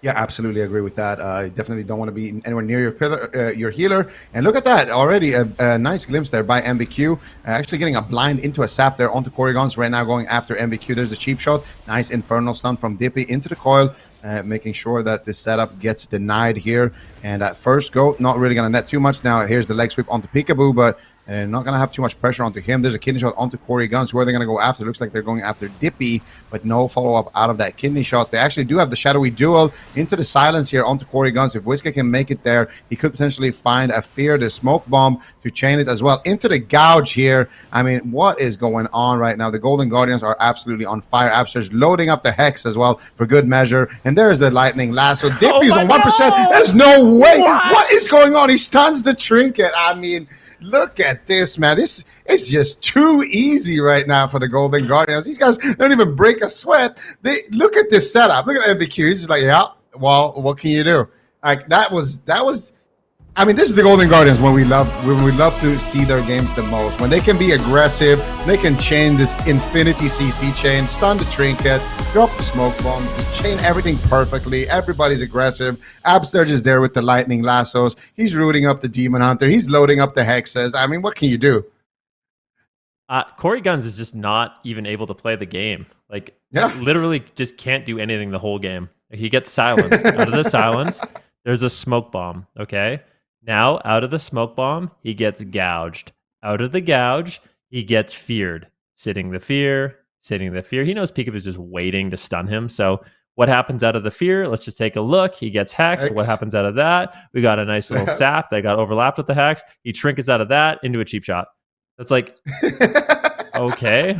Like, he just wants to play the game so bad, but he can't. I mean, even before that, he sat through a blind sap as well. So it's like he sat through a blind. That's why the Hex was actually they got the DR back there. So it's like, yeah, I mean, what can you do at this point? Like, he actually hasn't played the game. Yeah, I'm not really sure. I can't help but feel like I mean, that looked brutal. Obviously, he couldn't move his character very much, but I feel like they gotta someone's got to do something, right? Someone's got to trinket. Like maybe we need to see a darkness from MVQ. Like it's just so difficult because sometimes it's really hard as the healer or as a team that's eating that much crowd control to really calculate like how much follow up CC are we going to be dealing with here? Like, are we going to be fine? Like out of the sphere, are we going to be fine? Oh no, sorry, I'm sapped, and then now I'm hexed, and oh no, you're 1% health. I have to trinket and cocoon you, but yeah, I got cheap shot. Unlucky. So it's just really, really tough. And I do feel like they still had some solid defensive options, but they're just not making the trades. Yeah, I definitely agree with that. I feel like there is a couple of things. You know, they can drop the darkness. They could reverse the silence as well. If he's playing reverse magic, I'm not sure. They could also. I don't think the warlock used port at all. So No. I mean, maybe he didn't want to stack with his healer, but there is a couple of defensive options for sure that they could have used, like a port into a gateway back at the end of the CC, stuff like that. Definitely could have been played a little bit better by no answer, but with that said, I feel like the Golden Guardians just way too clean in all of these games. I mean, they even in the games where they did make the trades, they just instantly ran out of cooldowns. Like, sure, there was a defensive overlap there, but game number 2 looked pretty solid for no answer. But I just feel like they got outpicked in this one. I think Demon Hunter and Mistweaver, especially together, is not a good combination because you don't have like a good rotation of defensives. You know, like the Monk trinkets, Demon Hunter trinkets, you have the Restore All, and then that's it. You have this big gap basically where you know, the Golden Guardians can just pick and choose their moment to go for the kill. So I feel like it's tough, and because of that, the Demon Hunter has to play very defensive. And if the Demon Hunter has to play too defensive, well, they can just go after the Warlock and do the same thing to the Warlock. So Golden Guardians, they know their win condition and absolutely stomp the competition. And I mean, look at that. We have the semifinals set up here. We got Liquid versus the Golden Guardians in that upper bracket. That is going to be an insane game that we're going to see on Sunday. Yeah, I am for sure looking forward to that one. Golden Guardians Liquid having an incredible day, incredible weekend so far with this first tournament, first of 4, of course. But we've got to get through a couple more elimination rounds. Championship Sunday tomorrow will be the day of that game, that Liquid Golden Guardians game. So we've got two more games left in the day. They're both going to be elimination rounds as well. And it's those bottom 2 that you're seeing here in the bracket. Super One Shots versus Lost in LIHUE. And then we're going to see No Answer versus Luminosity Gaming for the last one of the day. So we are going to go to a quick break. When we come back, we're going to see this elimination round between Super One Shot Frogs versus Lost in LIHUE up next.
Welcome back, everyone, to the AWC. I'm Venruki, joined with Aya and Supatees, and we are just coming back from a very explosive series featuring the Golden Guardians. We are now going to the lower bracket for a series between Super One-Shot Frogs and Lost in LIHUE. So this will be a really interesting game, Sid. Super One-Shot Frogs, I feel like they've been bringing in some really kind of unorthodox compositions. Do you think that's something that we're going to be seeing here in this game one? True.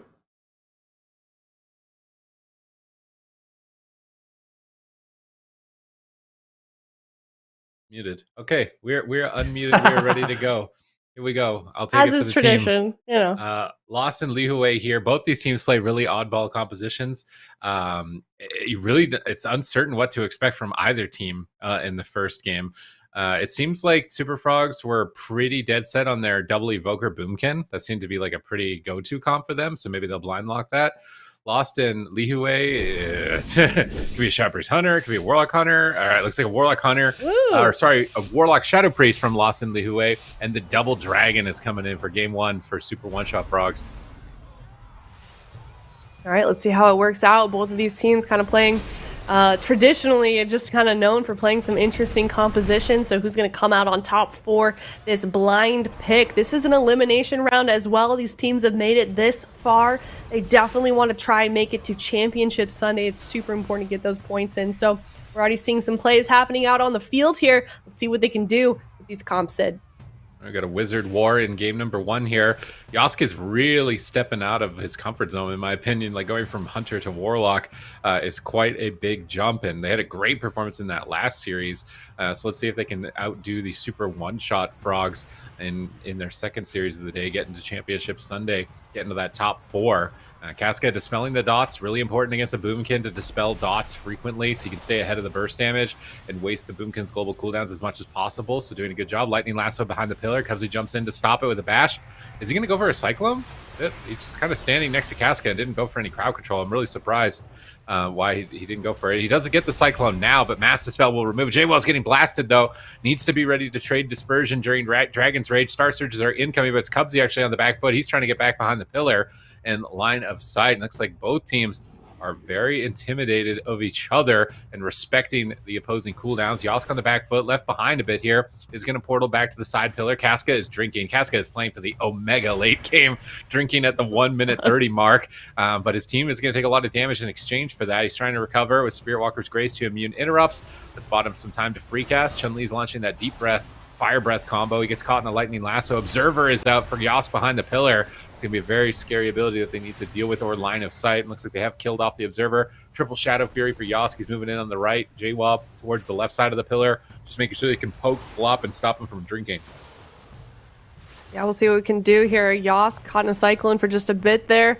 Still getting pummeling down with damage here in the middle. It's about half health. He's still got Unending Resolve available to him. He's going to gate away behind the pillar here with Casca and come out once again. So that now that he is a little bit stabilized. Chun-Li, also a player that we should talk about too. You know, we're used to seeing him on that Windwalker, but we're seeing him bringing out in these last couple of seasons. He's got Hunter. Now we're seeing him on the Devastation Evoker, absolutely ruining some teams on his new spec. So it's been very impressive to see how this roster has developed so far. But about half health for Chun-Li and Cubsy for just a moment there. Cubsy bringing out that Bark Skin.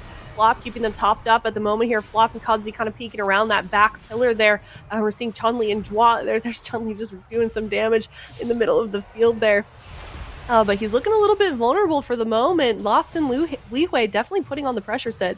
Yeah, mana pretty close here between the teams. Cooldown starting to dwindle for the side of Super One-Shot Frogs, though. They need a big Dragon's Rage. And Chun-Li is pulling Cubsy in on top of Casca to get aggressive with that rescue.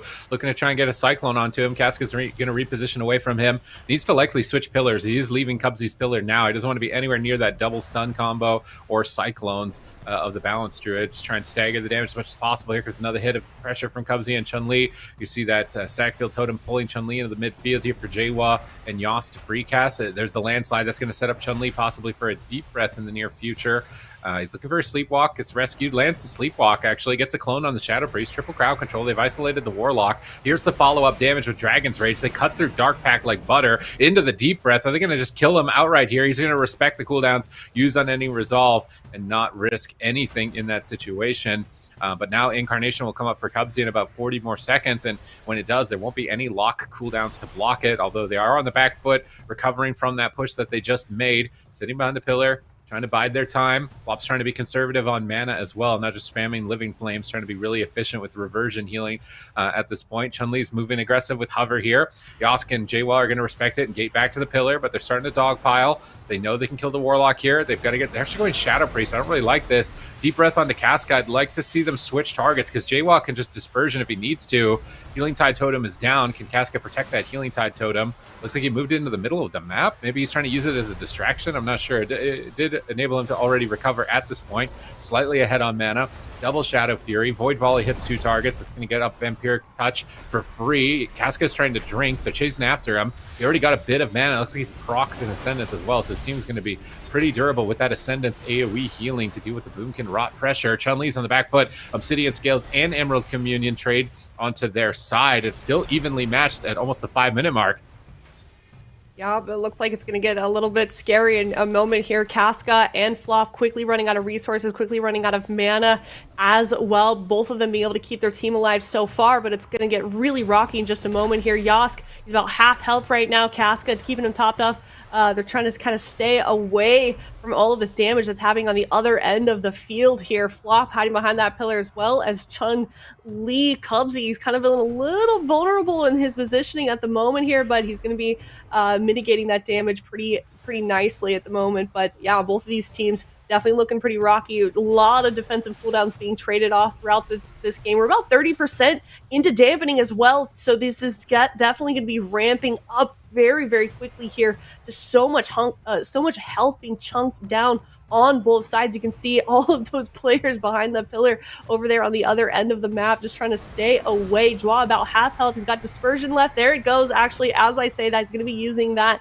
He's still got Void Shift available to him as well, so some pretty big cooldowns being traded off for Jwa, so that's gonna leave him pretty vulnerable, Sid. Now let's see if he can get that Trinket Void Shift. Also Trinket Spirit Link. Those are the last 2 lifelines for Lost and LIHUE. Casca's been doing a phenomenal job drinking throughout this game, but now Flop may be doing the same. Oh, Yosk gets cloned on his gateway that he just dropped with Soulburn. He's trying to Shadow Fury the drink around the corner. Flop may have dodged it, though. He sits down again, and his mana's now even. Here comes a huge bit of pressure on the Yosk because he's overextended from trying to stop that drink and might regret it. He gets Life Grip backed by his teammate Jwa into the midfield. Gets the Dreadstalkers out, trying to keep them pinned at the pillar. Casca recovers with the Healing Tide Totem. That's going to get full duration. Massive healing. Tyrant is available. They've got Void Form. This could be a huge opportunity for Jwa. He's going to go for the Power Infusion. They're getting the Vile Fiend on the battlefield. Here comes the Tyrant. They need to make sure this Tyrant stays uncrowd controlled. It looks like it is. It's blasting Chun-Li out of the game. And Lost and LIHUE are going to take game 1. Yeah, they fought really long and hard for that one too. Casca did such a good job. I mean, he got a few drinks in there. He sustained himself really deep into dampening for this game. They were able to get that dub, so well done to them. Game number 1 victory. It is best of 5, so we're going to be seeing that draft process start out shortly here and see where we're going to be going next. But first, let's talk about this replay and break it all down, Sid. All right, so this must be... So Yosk was trying to stop the drink right here, and he gets cloned. So you can Soul Burn and put a gateway down instantly. So he did that so that he can push in aggressively here to stop Flop from drinking, make him move with the Shadow Fury. And then I thought it might be an, oh no, he might have overextended and thrown the game moment. But this Life Grip, and with that talent, it gives him his shield. The Absolute Faith, so it allowed him to survive. And now the other team is thinking, okay, we got Incarnation coming up in 10 seconds. We can get aggressive, but they walk into a beehive, basically, and they got stung while they walked in and disturbed the bees because Power Infusion, Tyrant, like Yosk got every single spell off with Fell Obelisk, and they don't crowd control the Tyrant. Like, you're just absolutely going to get smacked in this situation. It's the highest damage output that Lost and LIHUE could really trade. So it was really impressive to set that up, turn it on a dime.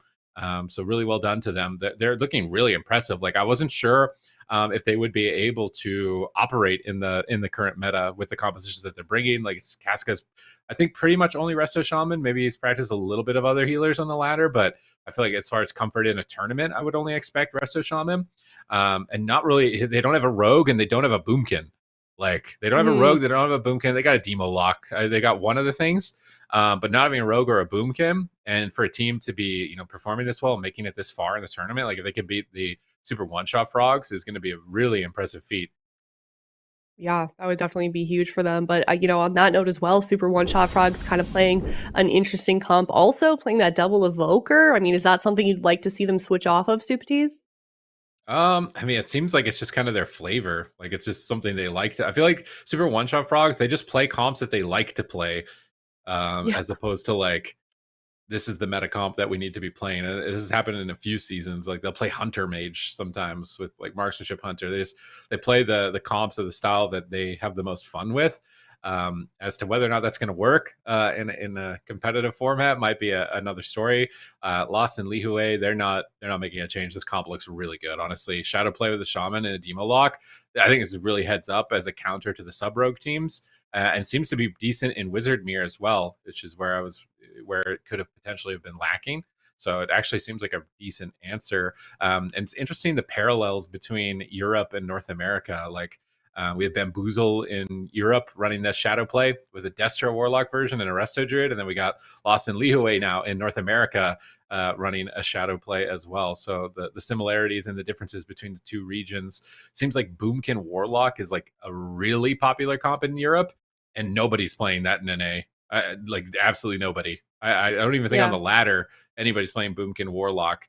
But then nobody's playing Boomkin Rogue in EU, whereas in NA we're seeing it quite a lot. So it's very interesting to see the differences between the regions. Super One Shot Frogs, they're taking their time here. They don't want to go out of the tournament too quickly. I think taking a moment and pressing the pause button is probably a good idea right now, especially given that they'll be eliminated from the tournament if they lose this series. Okay. All right. Well, there is that composition. Lost in LIHUE.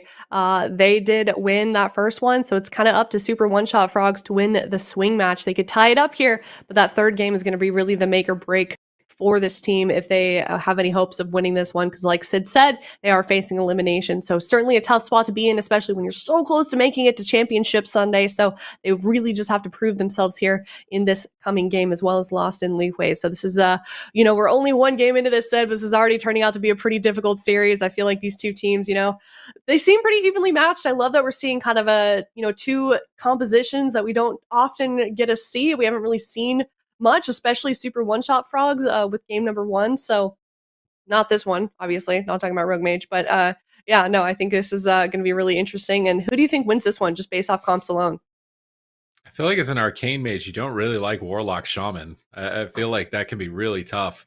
And also you're fighting double purge. So bringing a druid in when you have double purge, I don't like this pick from the Super One Shot Frogs. Maybe if they had a preservation evoker, it would be a bit better, but I feel like this isn't a great answer. Maybe they're trying to prey on like Yosk's inexperience on Warlock.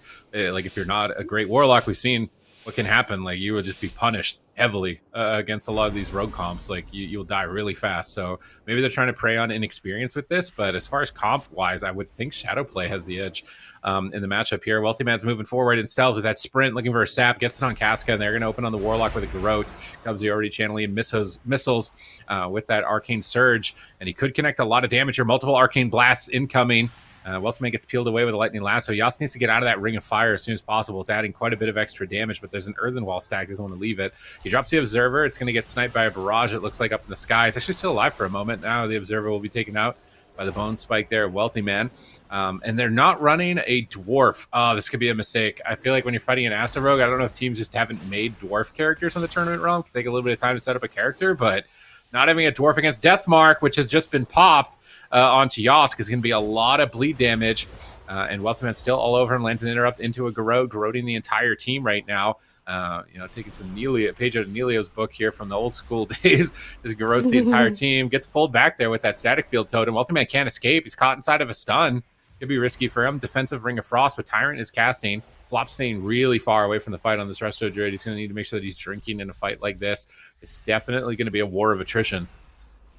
Yeah, and if you want to check out what these players are playing on the tournament realm, you can go to awc.gcd.tv. Shout out to Wowhead for providing us with that extension. A lot of good information there, but we'll see if we see some dwarfs from them later on. It's definitely a lot of work to set up a character on the TR realm, but either way, Lost in LIHUE already come out of the gates looking very, very strong here. But Wealthy Man's team's holding up so far. Didn't really make anything happen with that Deathmark, unfortunately, which is a big play from that rogue spec. So we'll see once that comes back up if they can make anything happen. But that being said, they may not need it. Yas dropping quickly, and health still has unending resolve available to him. Casca and Yas behind the pillar over there trying to stay topped up for now. He's about half health, and he does look like he is going to be stabilized thanks to Casca's work. So well done to him. They're going to survive through that play and maybe turn it around here on Super One-Shot Frogs.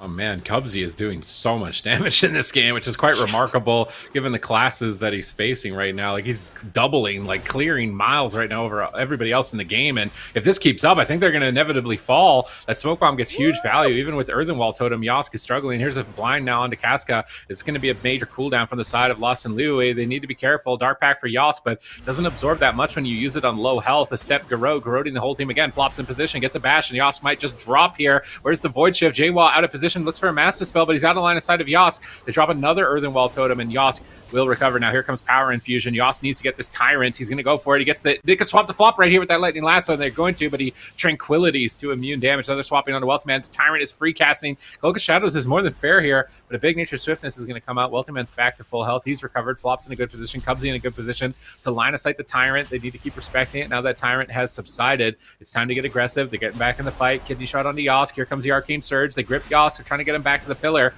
They've got a Static Field Totem to pull Wealthy Man away, and they've managed to keep the Rogue at bay. But Cubsy's getting aggressive, channeling these missiles, hugging the pillar off to the side. He's got a lot of move cast spells to avoid getting interrupted, which is why he's able to get so much damage out at the same time in this matchup. And a lot of that is going to be Arcane Barrage on Demonology pets, so his damage is definitely going to be a bit lower than it currently is. Arcanosphere knocking Yosk away from the pillar, tried to knock him out of the Earthen Wall, not going to find it though. Flop's doing a good job with his mana. That was one thing that I was expecting to be a major problem for him against the Shaman, but he's doing a great job. Casca into a Kidney Shot. They could switch to him. They've got bleeds, it looks like, but they're just rotting the team, trying to poke the mana bar down and play for an attrition fight still from the side of the Super One-Shot Frogs. Yeah, it looked like Yosk was a little bit in trouble, but he stabilized very, very quickly. So never mind there. But that being said, Jwa, he still got Dispersion, still has Void Shift, so he's okay, but he's getting chunked down just a little bit. Lots of pressure coming in from Super One-Shot Frogs. But yeah, Casca about half health, as well as Flop, or not health, mana. So both of them utilizing that mana preservation pretty well, pretty evenly so far in this game. 20% into dampening almost. So things are certainly going to start being ramping up very quickly here as this game just gets more and more chaotic the deeper we get into it. Wealthy Man getting some healing here behind the pillar before he pushes back in front of Yosk right now. So a lot of damage coming out from both sides, but Cubsy continuing to do about twice as much damage. I keep forgetting that we have these awesome damage meters in the left-hand side of your screen, bottom left. Really cool to be able to see just all the damage and healing going out throughout the game as it's playing out in front of us. So shout out to production for that information. But I mean, that being said, speaking of damage, just look at all of it coming out from both sides right now. Casca, Flop, really doing a lot of work keeping both of their teams alive. But who is going to go down first? Looks like Wealthy Man might be in trouble. He does have Cloak of Shadows available to him. Deathmark also if he wants to make an offensive push, but that might not be the play right now. That Tyrant is right up in his face, just chunking him down. Yosk in trouble as well. 4 seconds, 3 seconds until Unending Resolve comes up. Is he going to make it through this? He does. He doesn't even have to use it from his team, so they are going to survive for a little bit longer here, Sid. Yeah, really good portal there. One thing Cubsy did that was interesting is the Arcanosphere. You can cast it through pillars. So he stopped Casca from drinking by shooting the Arcanosphere through the pillar, and it knocked him away and stopped his drink. So Cubsy's doing a really good job keeping the pressure, keeping the mana even, avoiding interrupts by move casting with these missiles behind the pillar, and just keeping pressure going for his team to try and edge slowly but surely an advantage here in game number 2. Ultimate's got Deathmark. It's going to be big damage. He gets coiled on it, though, and Casca has been getting these clutch Static Field Totems and pulling Wealthy Man into really bad spots. So I am watching for those Static Fields. Here comes a Smoke Bomb. Unending Resolve. Is it going to be enough? Jwa's in position. He greater fades to avoid crowd control.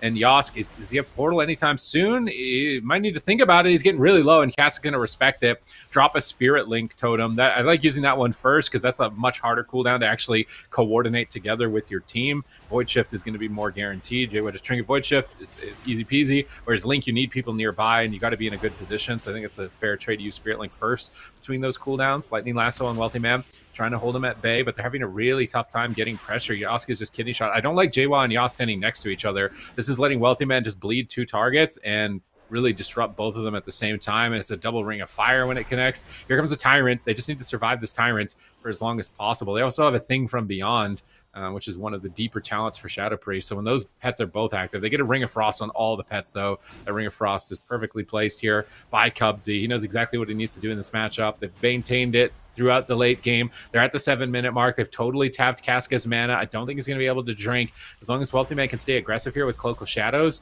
I think that they should be able to finish this match. Yoski's going to gate away and abandon that pillar. Flop is drinking, though, while they're positioning far away. And Casca is drinking as well. As Cubsy going to Arcanosphere this drink, he blinks in instead and gets a little quick barrage, preventing Casca from drinking. And Flop will go back to half mana as opposed to Casca at 4%, working with a 45% difference between the two of them. Risen Wall Totem comes down. Kidney Shot for crowd control onto Casca. Coil onto Welterman. Void Torrent. Jaywa needs to be the carry in this game right now. He's free casting. There's no trinket. There's no cloak. He's got stun. He's got silence. He's got to make something happen for his team soon. Yoski's fallen so far behind. I don't think he's going to survive. He ports back to the pillar. Casca needs to drink. He's trying to sit down. He got a tiny bit of NS's with Healing Tide Totem, but now he goes into the full blind. There's no link. There's nothing left in terms of mana. Cubsy gets a Ring of Fire on the whole team. He's free casting in the midfield. Missile after missile, and this could be it for Yosk as they're flying in. Void Shift, will it even matter? As he swapped health for a moment, they grip Yosk back to the pillar, but they are floundering. They're doing whatever they can just to keep their heads above the water. They pull Static Field out to pull Wealthy Man off the pillar, but they're still on top of them. Dispersion will be forced, and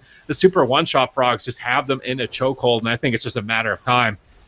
Yeah, it could definitely be a lot of defensive cooldowns being used here on the side of Last in LIHUE. Casca pretty much depleted on mana. Yosk extremely vulnerable right now.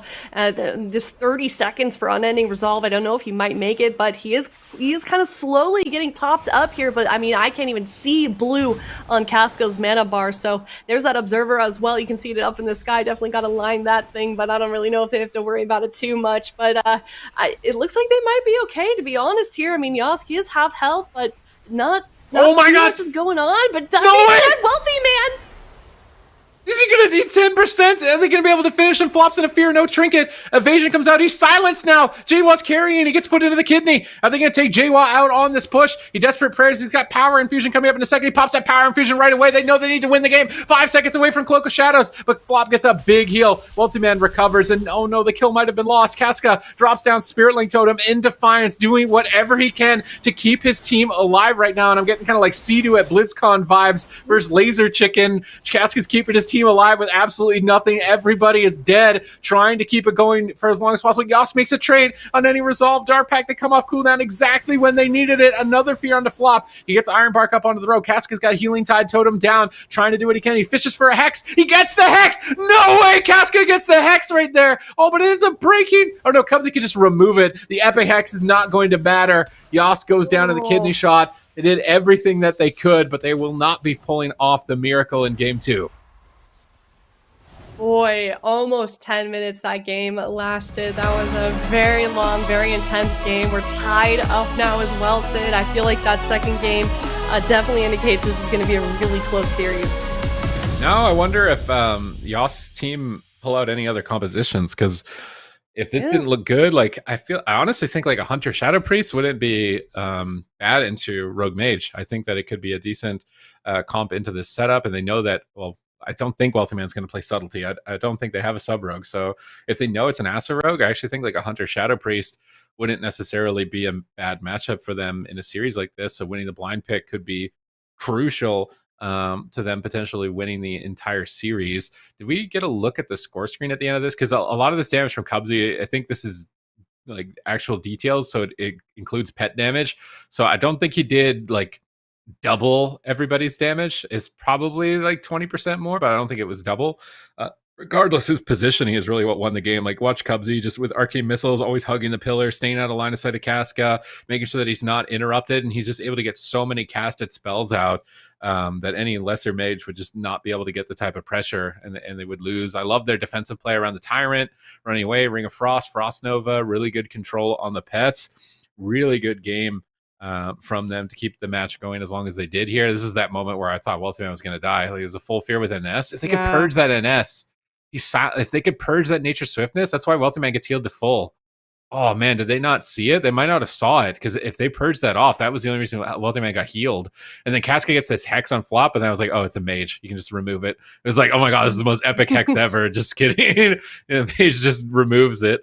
And then he's going to die in the gateway, trying to do what you can with nothing. So yeah, he actually didn't. I mean, the game went after that point, but the fact that he could keep his damage up with Demonology and Shadow Priest is quite impressive for Arcane Mage. It can be really tough. Like, you have to cast a lot, and you really only have like one effective school of magic for doing a significant amount of damage. So really impressive game here from the Super One Shot Frogs. Now it's Lost in LIHUE. Their turn to adapt, and I really want to see what they can flex to, like what other comps they've got available, because their Shadow Priest Hunter is actually really formidable on the ladder. I've played against it a few times, and it just does a lot of damage, has a lot of instant crowd control, and I think this is this type of scenario where it could be really effective. Did you lose? I think we traded. I think we won and we Okay. lost. Okay. Yeah, well, I mean, yeah, we'll have to see. Draft process going to get started. We are going into Ashmane's Fall. That was Super One Shot, or Lost in LIHUE's map choice. So we'll see what they do with it. Also, Super One Shot Frogs. I feel like, I mean, I know we talk about it, but there's such an interesting team because pretty much everyone on that roster, Sid, has like completely changed what they've played. I mean, like, you know, we've got Cubsy doing DPS, Wealthy Man not playing Mage, like, you know, Chun-Li playing not Windwalker. It's just interesting how much this team has done 180. Yeah. I mean, I think Wealthy Man is still the mage if it's not Arcane. Yeah. I think. So he's just, which makes sense because Arcane is like not even, if you compare it to the other mage specs, it's not a mage spec. Like, it plays so much differently. I'd say out of almost any of the specs in the game, if you want like a completely unique experience, like, you go after Arcane Mage. It does not play anything like it. So, but the fact that Cubsy could switch off of healer so rapidly, he's multi-classing, multi-rolling. The fact that Wealthy Man has now picked up Rogue, like you said, Chun-Li having to flex onto multiple classes. Flop has also been playing multiple classes. He was able to make the Druid work here in this game, which was impressive. I was expecting him to be forced to switch to Preservation at some point, but he is still making the Druid work.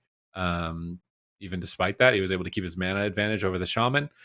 Looks like they're keeping the same comp, Arcane, Assassination Rogue, Resto Druid, and Lost in LIHUE need to decide, like, did that really go our way? Is there something that we could have done differently that would have enabled us to win with that comp? Or is it time to bring something else in? We could see a jungle cleave too from their side with the Feral Druid. Feral Druid into Arcane Mage, I think, is really good. So they've got a lot of options they're considering here, and that's likely why they're taking their time. They're just quickly putting in the Demo Shadow Priest to make sure that they're making the right decision, because they can't throw this game away. Otherwise, it's game 5 and they'll be counterpicked. Yep. And yeah, you don't want to be in that situation. So they cannot afford to lose this game.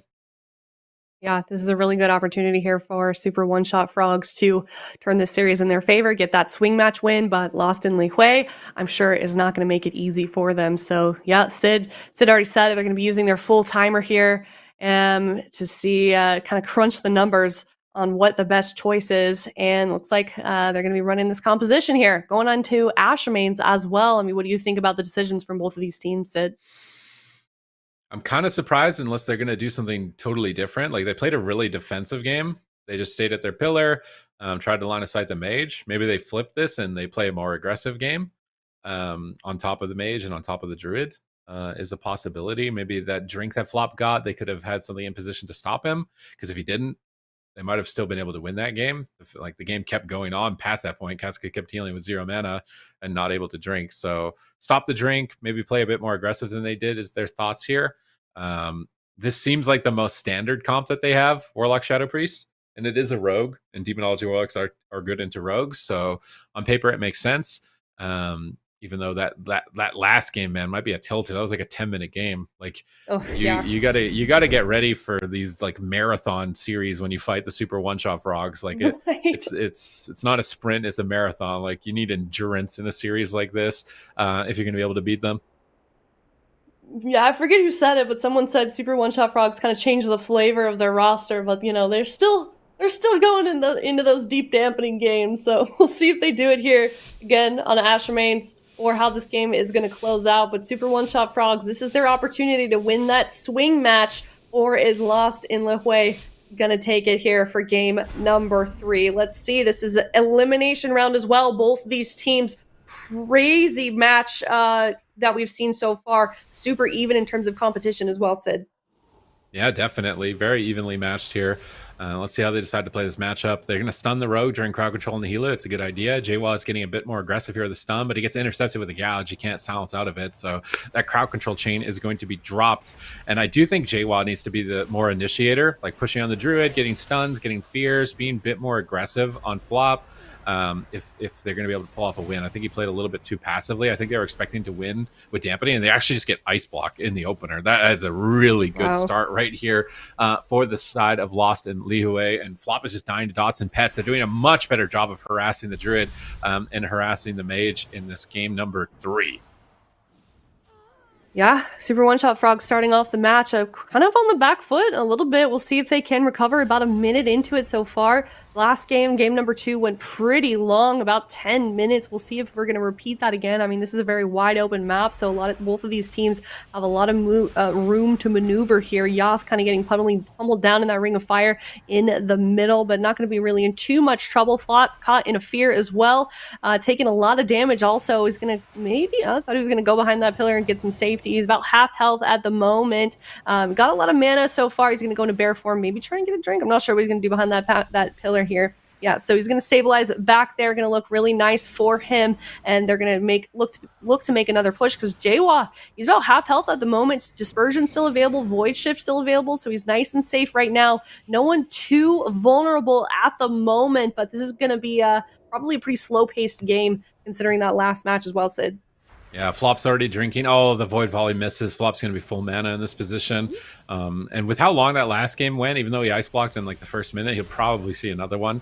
Arcane Surge, big damage onto the Warlock. How's Yas going to deal with it? Wealthy Man's falling behind at the same time. A bit of a race as they're playing a game of chicken. Neither player pulling away from the engagement, but both teams' healers looks like they've recovered throughout that cooldown assault. Cap Totem actually hits Cubsy on the pillar, stalling his cast for a moment.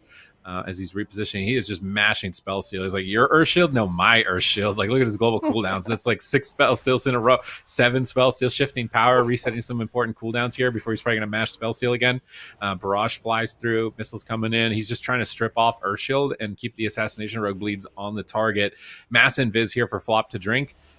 And also maybe sneak in for some crowd control, not just dropping out the Arcane Orb, keeping pressure, snipes out the Observer. Yoski's got a Tyrant on the battlefield, so Cubsy and Flop, they're going to pull away. Wealthy Man's going to evasion, but he gets stunned on his evasion, into another stun, into Flop's stun. And this could be a cloak. I think it's more than fair if you cloak in during Tyrant. This is going to be the scariest moment, and Wealthy Man will respect it. Trade the Cloak of Shadows. Flop has a huge mana lead, and I feel like JWall's too passive. Maybe he's worried he's going to get caught in a polymorph, but like he's got Greater Fade, he's got Shadow Word Death. Like he has tools he could use to push through Cubsy and get crowd control and Flop, because just letting Wealthy Man sit on top of them like this and Flop drinking the whole game, I just don't see it working. Yeah, and you can definitely see them falling behind because of that. Casca about half mana. We're only 3 minutes into this game. Early on, we saw Super One-Shot Frogs kind of chunk through quite a bit of their defensives, but they've certainly recovered at this point. I mean, Yosk, he's taking so much damage right now. You can see it in the bottom left. Also, we've got those damage meters available to us now. Still has unending resolve, so he's not going to be in too much trouble for the moment. Lots of defensives available to Lost and LIHUE for now, but about 4 minutes into this, 15% dampening. We'll start to see if they can make something happen. Super One-Shot Frogs looking to make the swing match victory for the moment. You can tell that they really, really want this, so we'll have to see if JWall can find that aggression that Sid was talking about, if he can make that push. It's definitely kind of a scary position to be in when you're facing elimination, so maybe some nerves are going on behind the scenes. Not super sure, but we'll see if they can make that push, if we can see a setup coming from them. But Yas continues to be vulnerable here. He's got 1 more second till unending resolve. He doesn't have to use it, though. JWall actually using that Void Shift instead. Good play for him. He doesn't have to trade out that unending resolve from Yas. All right, he's getting silenced there on Flop, but really the stun fear. They need to stun fear and purge all the hots off their target. That's the play that I'm really waiting to see here. Mind controls defensively during Kidney Shot. We like that. Casca, can he drink? Doesn't look like he's getting a little bit. He got a little bit of mana, but not nearly as much as Flop here, as we're getting close to the 5-minute mark between these teams. Flop looks like he just dispelled dots, so he might be moving to look for a drink in the near future as well. He actually gets caught in a fear from Yosk. This is what we want to see. Crowd control and purges. They're not going to win with Flop on crowd control. And look how much damage one fear got. Wealthy Man dips to 30%, Cubsy down to 50. Here comes Wealthy Man's Death Mark, though, and Yosk immediately is going to trade Unending Resolve. Really wish he was a dwarf. He could just press Stone Form here and keep Unending Resolve for Arcane Mage cooldowns in the future. But it is going to be efficient in this position to trade. Flop's getting aggressive, healing tide totem down for Casca, puts that behind the pillar, out of line of sight of Cubsy. They stack up though and get a triple DB. Casca is going to knock Cubsy back behind the pillar. Flop is drinking in their face and drinking while being offensive, so this could be dangerous. A stun onto Flop, and look, just one stun into silence. They're almost killing Wealthy Man. Just a tiny bit more crowd control onto Flop, and I feel like offensively, Lost and LIHUE could be in a way better position. They're playing such a conservative game, such a safe game, and I feel like that's playing into the hands of the Super One-Shot Frogs. Yeah, I mean, to be fair, though, I don't blame them. This is a very scary team to be against, especially when you're facing that elimination. Wealthy Man, he's gotten below 20% health several times here, but they're just not able to finish him off. But maybe they can if they continue on here. We've got Deathmark coming up in another about 50 seconds. Maybe they can make something happen with that as well. Wealthy Man caught in that, or Wealthy Man staying in the middle of that ring for now, so he's going to be safe from melee damage. But yeah, we're seeing Lost and LIHUE just continuing to get chunked down. Both of them, just lots of damage across the board in this team. Casca got about 20% mana. He's been trying to take a drink throughout this game, but hasn't really been able to recover too much because we've got Flop just way ahead in mana. He's just sitting nice and pretty over there. Can't even see him on our screens right now, so he's super safe. He isn't a stun, but his team is pretty safe for now. Lots of defensives available to them. Wealthy Man, as I say that, has to trade out Cloak of Shadows. Lots of damage came towards him all at once. Oh, now Yosk on the back foot. Wealthy Man's recovered. Deathmark's coming up in 4 seconds. They've got a blind. They go for a kidney shot first, likely into a full blind. Garrote's on into Jawa, stopping his damage. Garrote's onto the whole team again for Wealthy Man. It's going to be a big amp point. When is he going to pull the trigger on this Deathmark? They got so much pressure. I can't believe they're not just going for it on Yosk. He's so low here. Just ship and clip it, send it. They drop the static field totem. They're trying to pull Wealthy Man, but Yosk is stuck on the outskirts of the map. Casca's totally tapped on mana, and this defensive strategy might not work. They're desperately trying to go after Flop now, but he's in bear form, frenzied regen, and retreating away from the engagement. But even one swap to Flop, look, he almost dies. Just get him in the game a little bit more, and I feel like they could win this, but they might have ran out of time, given that Casca has 0 mana and Deathmark's available. Jawa is getting blasted and destroyed at the moment. He can't leave the pillar. He's trying to, but he's got a Ring of Frost that he's going to need to walk through, Ring of Fire down as well, and Jawa's going to have to walk the gauntlet of fire if he wants to get aggressive here. He might have to disperse. He just has to disperse. Dampening is so high at this point, he can't even get aggressive anymore. Casca into a full blind. Deathmark is rolling. This is big trouble. Into a gouge. Jaywall might just die. Spirit Link has to trade. Flop is dispelling dots, staying ahead of the damage. Arcanosphere hits the whole team, knocking them off the pillar. Frost Nova's pinning Casca on the outside of the pillar as well, and they're just going to get poked to death at this point. Yas trades on any resolve in desperation, but even with on any resolve, he may just die. Smoke Bomb comes down. Line of sighting Casca's heals. He drops the static field totem to pull Wealthy Man away from the bomb. Clutch play. They got Tyrant, but I think he's just dead. He's in barrage execute range, and that will be it as Cubsy closes it out. And now Lost and LIHUE have lost their swing match advantage. Yeah, definitely. So this is looking like a very, very intense series here. Lost and LIHUE, they've got to figure something out because they are now on match point. They're one loss away from getting knocked out of this tournament for top number 1. Super One-Shot Frogs taking that 3rd game victory on Ashmane's Fall. They switched to that Rogue Mage and have been able to make it happen 2 games in a row. We're going to take a look at that replay as well from this 3rd game here, Sid. Yeah, Cubsy and Flop just have really good positioning, and like Jay was trying to get aggressive, but it's too late. I think at this point in dampening, like Casca has 0 mana, can't heal you. So when you're running in the middle of the map, you're just dying to the mage, and you can't really even cross the map. Cubsy's just soloing him here in this position that you can see. So I don't know. I still kind of think that they should change their comp. I feel like a Hunter Shadow Priest, play more aggressive, get crowd control on the Druid, get them more involved in the game is going to be a better plan, because the Assassination Arcane has just been like one of the most ultimate dampener comps in the history of the game from what I've experienced throughout the years. So trying to out damp it, I don't think is going to work. And like he gets a Tyrant out here at the last second, but when you're that low in barrage execute range, like in Casca 0 mana, like you're just not living anymore at that point in the game. It's also unfortunate, like Jaywall void shifted earlier and the game wasn't long enough that he could see a second one. Because if he had that, maybe that could have been enough. Maybe the Tyrant gets pressure out. Like Wealthy Man's got no cloak. Look how close they were to killing him at this point when he's behind the pillar. Gets trinket evasion. Like it felt like there was a few moments where offensively they were getting pressure. It's just not enough CC on the Druid for them to be able to ultimately finish the game. And it's these drinks that Flop's just sneaking in the middle of the game. just getting 1 or 2 ticks every time they're moving around the map. Sit down for a little sip. All right, move, sit down. Look, now he's about to win the game and he's sitting down for a drink. Like, Yeah, it's just he's having a good time over there. Anytime there's a chance to drink, Flop is taking a drink here. So yeah, He's a hydrated boy. It's well hydrated. Yeah, hydration check in the chat, everyone. Just, follow Flop's lead because certainly is getting them some W's today. And we're going to be heading to potentially our last match of this series. We'll see if Lost and LIHUE does end up changing their composition. I don't know about you, Sid. I'm kind of surprised just knowing these players and the type of vibe that they usually approach these types of tournaments in. I'm surprised that they're not trying something new. It seems like they are the type of people that would be okay kind of switching things up. Yeah, I mean, they put a lot of practice, and I think they're just expecting on paper, like, Demo Lock Yeah. good into Rogue, Resto Shaman mana good, we can beat Druid, Shadow Priest is tanky Smart. and has Mass Dispel. Like, on paper, it makes sense. Like, this comp, you would think would be able to win, but the way Super One-Shot Frogs are playing it, like, if Super One-Shot Frogs were playing for CC and playing aggressive and not drinking, they'd lose 100%. But they're staying far away and just resetting and just dragging the fight on, and it's just not working for them because of it. So Lost and LIHUE, they're going a different direction now, at least in terms of maps. They're going to go to a small map. I think that's a lot better. Get the Druid involved. You out-mana the Druid if the Druid doesn't drink. So play a map and play a strat that doesn't let the Druid drink, and you will out-mana the Druid.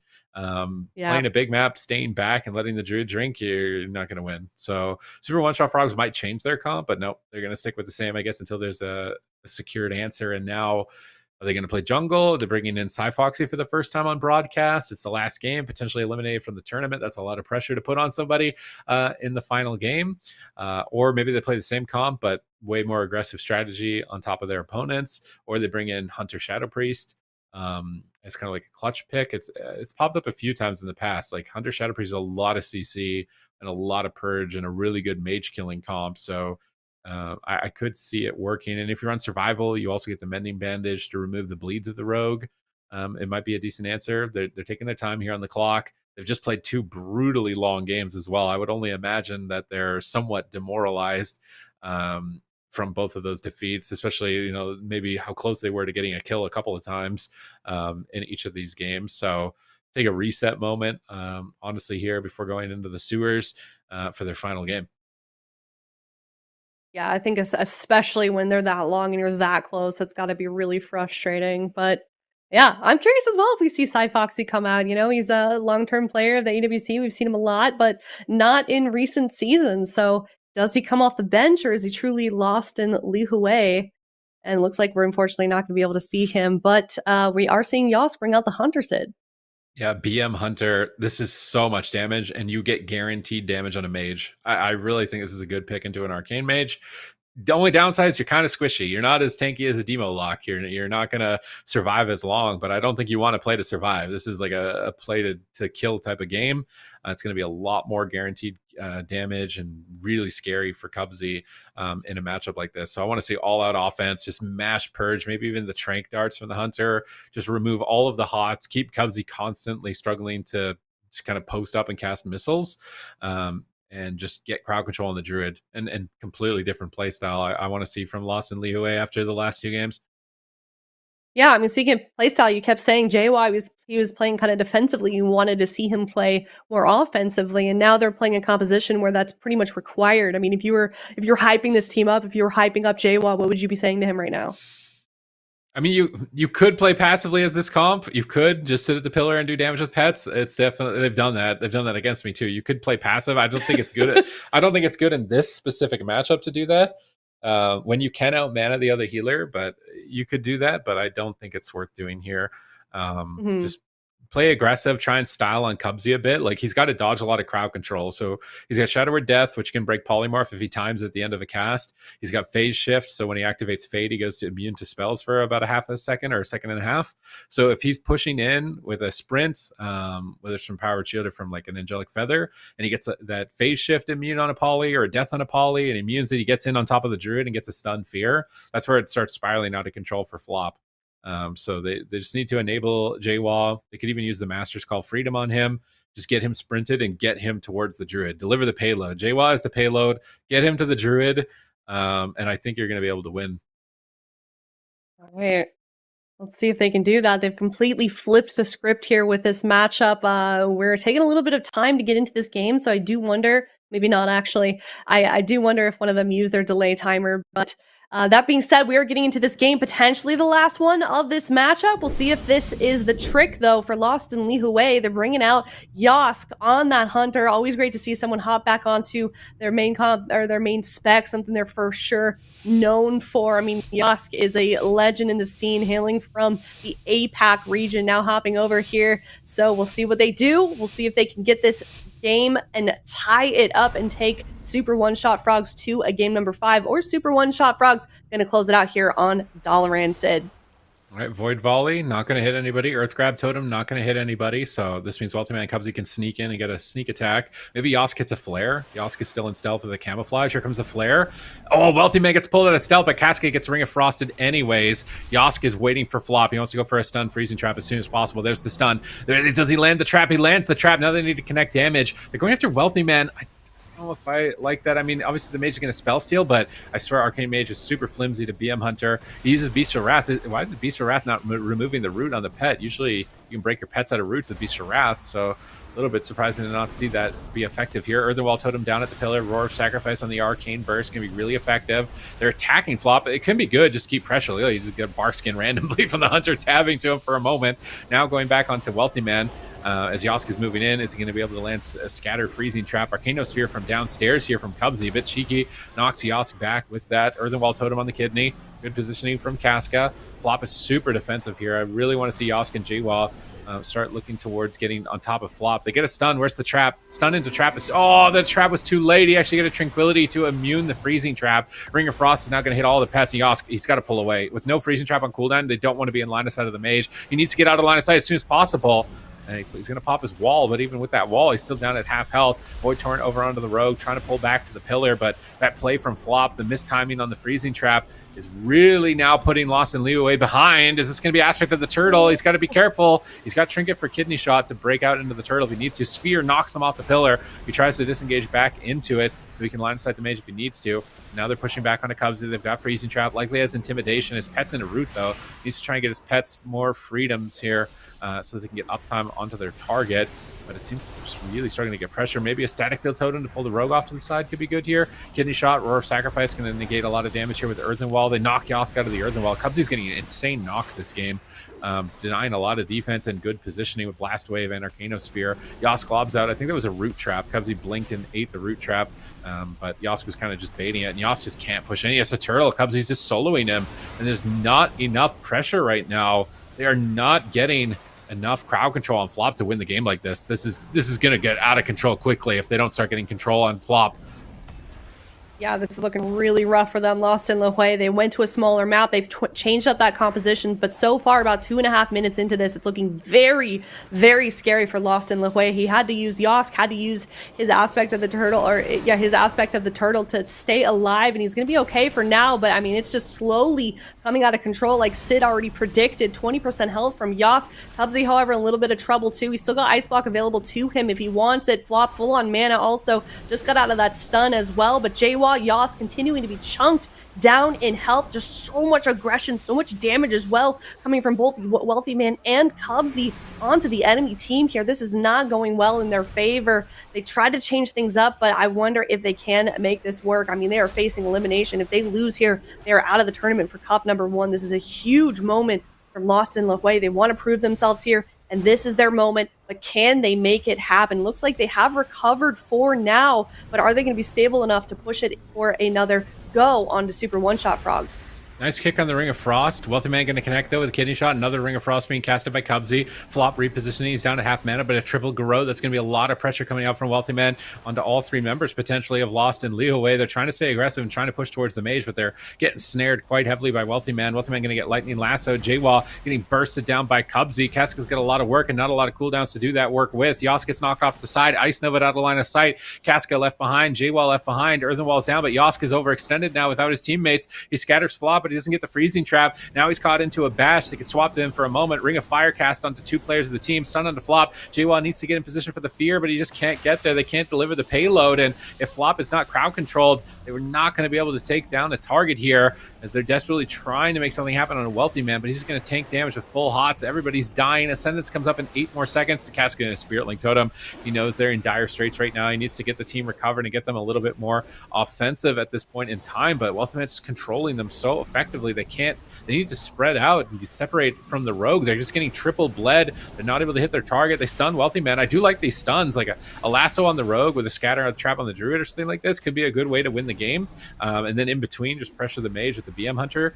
Arcane Surge gets casted. Cubsy's free casting. Goss, no aspect of the turtle for 20 seconds. It's match point. Kidney shot. He trinkets. He's in Earthen Wall Totem. Isn't going to be enough. He needs this trap. He gets the trap out of the stun, and they stun Wealthy Man. They need to blast him down right here and now. Lava Burst incoming from Casca. Flare to stop the vanish of Wealthy Man. Big pressure with that silence. This could be it. Can they finish it? Can they keep it to a game 5? No. Flop denies the kill again as he leaves crowd control, but that is the type of coordination that they need, although it might be 5 minutes too late for their team to be able to do anything with. He has to turtle immediately as soon as it comes off cooldown. Asper the Turtle is going back on cooldown. We see a life grip and a knockback from Cubsy. Flop repositioning. Flop has 0 mana, but Yosk has 0 cooldowns. How are they going to keep their team offensive to keep this advantage? They're trying to kill Wealthy Man. They need to connect this Lightning Lasso. They need like a grounding totem, no counter spell. If they can stun Wealthy Man and Flop at the same time, they can definitely still take him down in this position. Here's the stun on Wealthy Man, and it looks like it did get disrupted. Flop trinkets out, gets an Iron Bark, keeps his team aggressive, trying to stay towards Yosk. Flop's trying to drink. Is anyone going to be able to get there? The BM Hunter pet was moving towards it, but it looks like Yosk pulled it back for a second.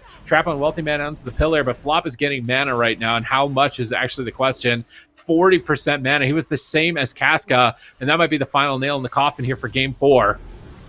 Yeah, that was kind of something Sid was talking about earlier on in this game, that Dalaran Sewers was going to make it difficult for Flop to get a drink, but he was able to do so anyways. Wealthy Man, about 20% health right now. He's got Deathmark available for him. Flop and Wealthy kind of hiding behind those boxes. Wealthy in a fear. That may have been their only chance to get him just now, moments ago.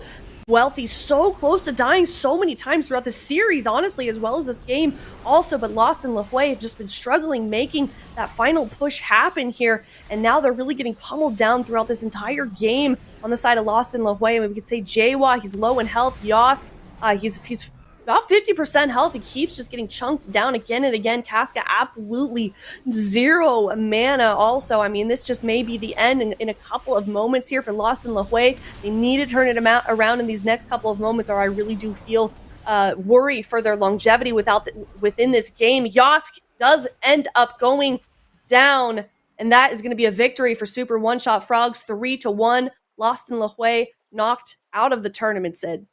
That made that really difficult for Lost in the Way to kind of get through the gauntlet. Wealthy Man was just constantly snaring them, shivving them, keeping them back, and preventing them from pursuing forward to be able to close out the game. I still think they were a little bit too passive.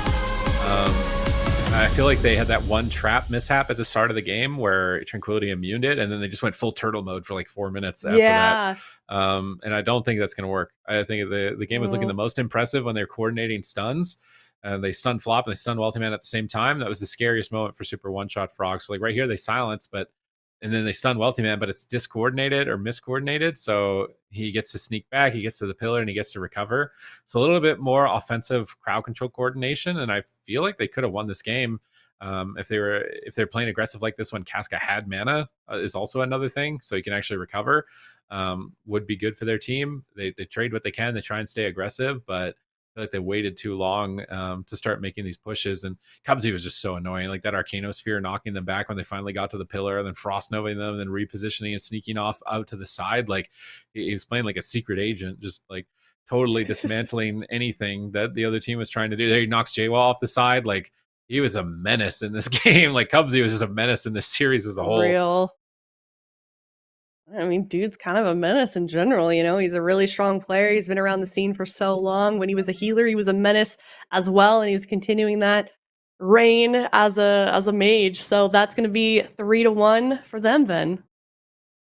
Yeah, I mean, it definitely is. Very impressive performance by Cubsy, Wealthy Man, and Flop. That was just a slow chokehold in that series. JWoww, Yoski, and Casca just having a really difficult time getting anything going, and a large part of that is, like you all mentioned, Cubsies' positioning and just making it really difficult for them to actually have any kind of effective targets to hit. But that does mean, unfortunately for Lost, they will be eliminated. I think it was a solid showing for them in this Cup number 1, and hopefully we'll see them back in Cup number 2, more prepared than ever. Super Frogs stay alive, and we can go to our last series of the day, which is going to be No Answer going up against Luminosity Gaming. So I'm really excited for this one. No Answer, I'm not going to lie, they had a very tough time against the Golden Guardians. That was probably one of the most brutal kind of one-sided matchups we've seen so far this season. And unfortunately for them, Luminosity Gaming also plays the same composition. However, we have not seen Drake, well, I have not seen Drake play the subtlety rogue, and I think that is a very important part of the success that Golden Guardians had against No Answer. So if Luminosity Gaming is just going to be playing that assassination rogue, Sid, I feel like No Answer might have a fair shot here. Yeah, definitely. Maybe Luminosity Gaming plays something totally different, though. Maybe they got a Boomkin comp in mind here. Maybe it's a Boomkin mirror. Isn't it funny that Dippy is like the Moonkin main, Prev is the Moonkin main, and they're not playing Moonkin? They're not playing Moonkin. Like everyone else is playing Moonkin. We got main Moonkin so comps, true. and they're not playing Moonkin. Like what? And then literally Waz is playing Moonkin, and Prev is not playing Moonkin, and Dippy's Why do you not think playing that is? Moonkin. I'm actually curious. Like, what do you? All the Moonkin players think Moonkin isn't that good or not in these situations. Then all the people who don't play Moonkin are like, this is so broken. You have to play a Moonkin. Like, it's like, what is going on? How do the people who main it not play it in this patch? It doesn't make any sense to me. Like, this could be a game where we do see Moonkin mirror. I don't know if you really want to play Moonkin into Shadow Priest Rogue. I think it can be hard. It's really tanky. It has a lot of stops for like crowd control with the Spirit Walk to get a Root Beam and Massive Spell and other things for clone. Like, it can be tough to get pressure out. But maybe it's time to just play mains. Like, No Answer should just play Rest of Shaw and Boomy DH because that's their main comp and that's what they have the most practice with. That's going to be what they're the most comfortable with. Because in their series earlier, it just looked like they weren't comfortable. It looked like, what do we do? They opened on me. Do I wall first? Do I Trinket Cocoon first? Like, what? Should I port? Where should my port? It seemed like they just weren't comfortable at all. So play something you're comfortable with and you're polished at, I think, is going to be the best for No Answer in this series. They took their namesake a little too seriously. Yeah, a little bit. Yeah, I mean, it's just one of those things, right? I don't know, maybe it's tournament nerves or what, but you are right. You want to put yourself in a situation where you do have that kind of muscle memory you can fall back on, because it did feel like that was not their best series. I don't think it was, their best day or, like I said, their best series. So No Answer. We'll have to see what they do end up coming with for this game number 1 between Luminosity Gaming and them. For No Answer, obviously being a 3-man roster, it is tough. You don't have that many options. MBQ is mostly just going to be playing that Demon Hunter, so their comp options are limited. Luminosity Gaming, the sky is the limit. We haven't seen Ceralium in such a long time, so I'm wondering if we'll actually end up seeing him this season. But I'm curious to see what kind of answers they have there. We're going to go to a quick break. When we get back, it will be our final series of the day, which is No Answer going up against Luminosity Gaming.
Hey everybody, welcome back. We are now on the last series of the day here in the North American region. We're going to Championship Sunday tomorrow, and we've just got one more elimination round to get through. It's No Answer versus Luminosity Gaming. Luminosity Gaming, kind of weird that they're down here in the lower bracket to begin with, sent down here by Team Liquid, Supatees, and No Answer. We saw them play earlier today and kind of had a really, really rough series against Golden Guardians, but maybe they just kind of needed to like shake off a little bit.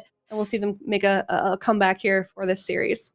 Yeah, I mean, they're probably fighting the same comp, but it's a different spec, so it's a little bit different pace of game than what we just saw. And maybe they can play their main classes because of that.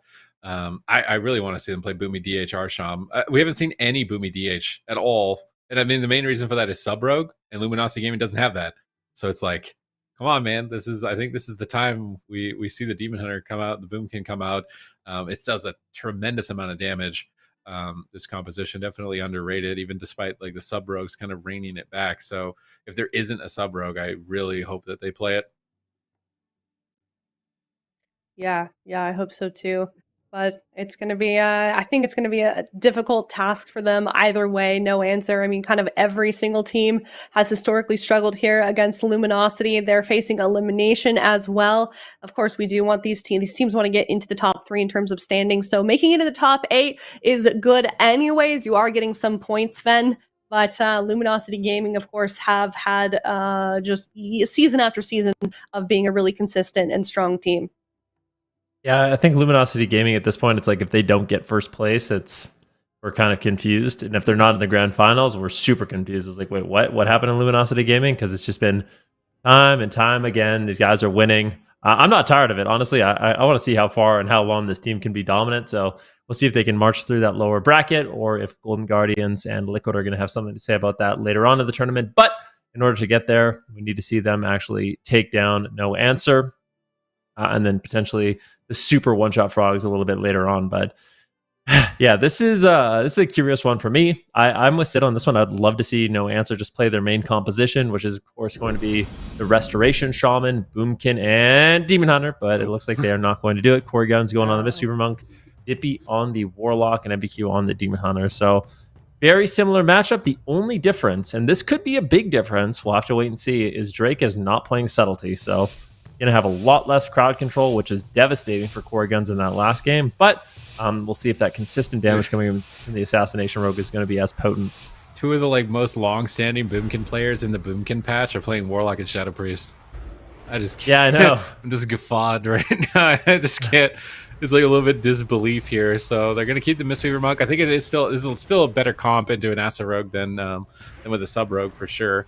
The MVQ trying to pre-glimpse the kidney from stealth here. It isn't going to find it. Stuns Drake into an Infernal Stun, into a double coil. Good crowd control this time. They don't go for the Sigil of Fear on Brain. I don't know why he didn't Sigil of Fear out of that in cap. Usually you're doing an Imprison into Fear. Could have been a really good chain there. They're swapping back to Drake with Metamorphosis. Kidney shot onto Dippy. He's going to Dark Pact. Really hoping he's in a good position to use his portal to escape if he needs to here in a second, because it's going to be super important with something like a Smoke Bomb, especially considering he's already on Stun DR. But he's actually just tanking damage. Corey Guns is silenced in the back into a Gouge. It looks like he has portaled back, but it might be too little too late. Drake is still all over Corey Guns. It's going to be a Soulburn Hellstone, and does enable Dippy to stay alive to keep the chain going. Was it Restoral too? Oh, no. Yep. I think he Soulburn Hellstone and Restoral. That's going to be bad into the future.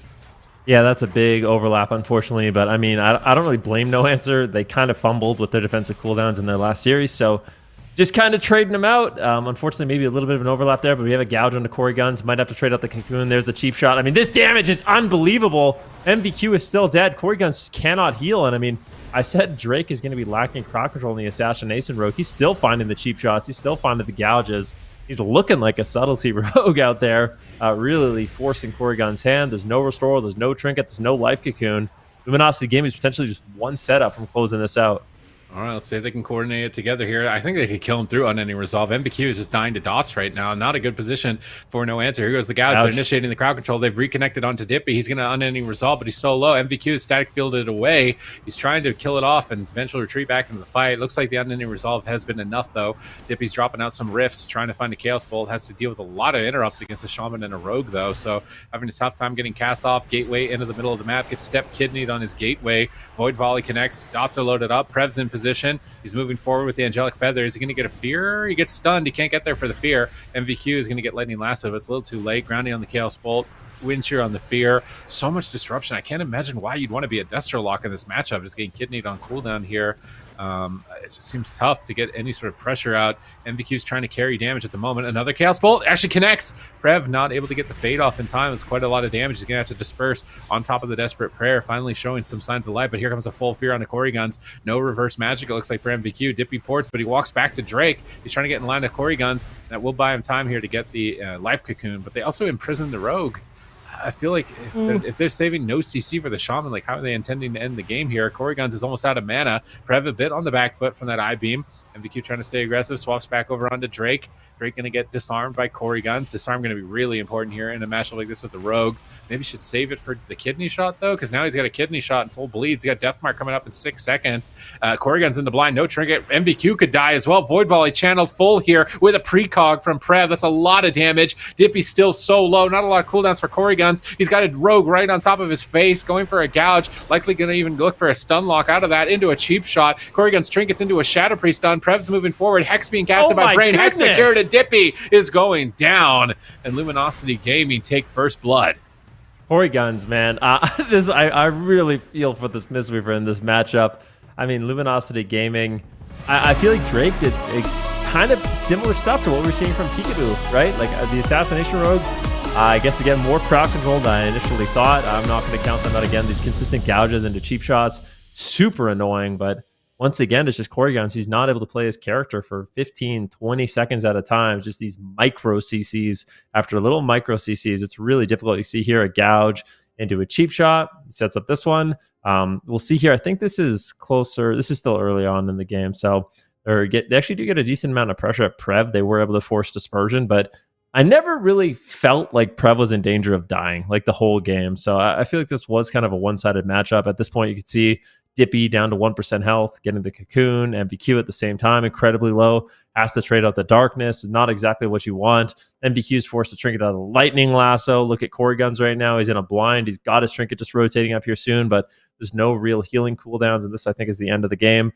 Drake goes for the gouge, kind of just hangs out, gets the cheap shot out of the gouge, then he trinkets the cheap shot into a Psychic Core, into a Silence, into a Hex, and I'm not gonna lie, no answer needs a new answer because this comp is looking not great into RPS. Like, I don't believe in this composition right now. I feel like it's too easy to isolate the Warlock as well as the Demon Hunter and get crowd control on the Korrigan. So I would actually rather just see Korrigans go on the Shaman. Like, do something different. Like, I really feel like they need to mix it up because if they continue to run this composition, I can't help but feel like they're just gonna lose.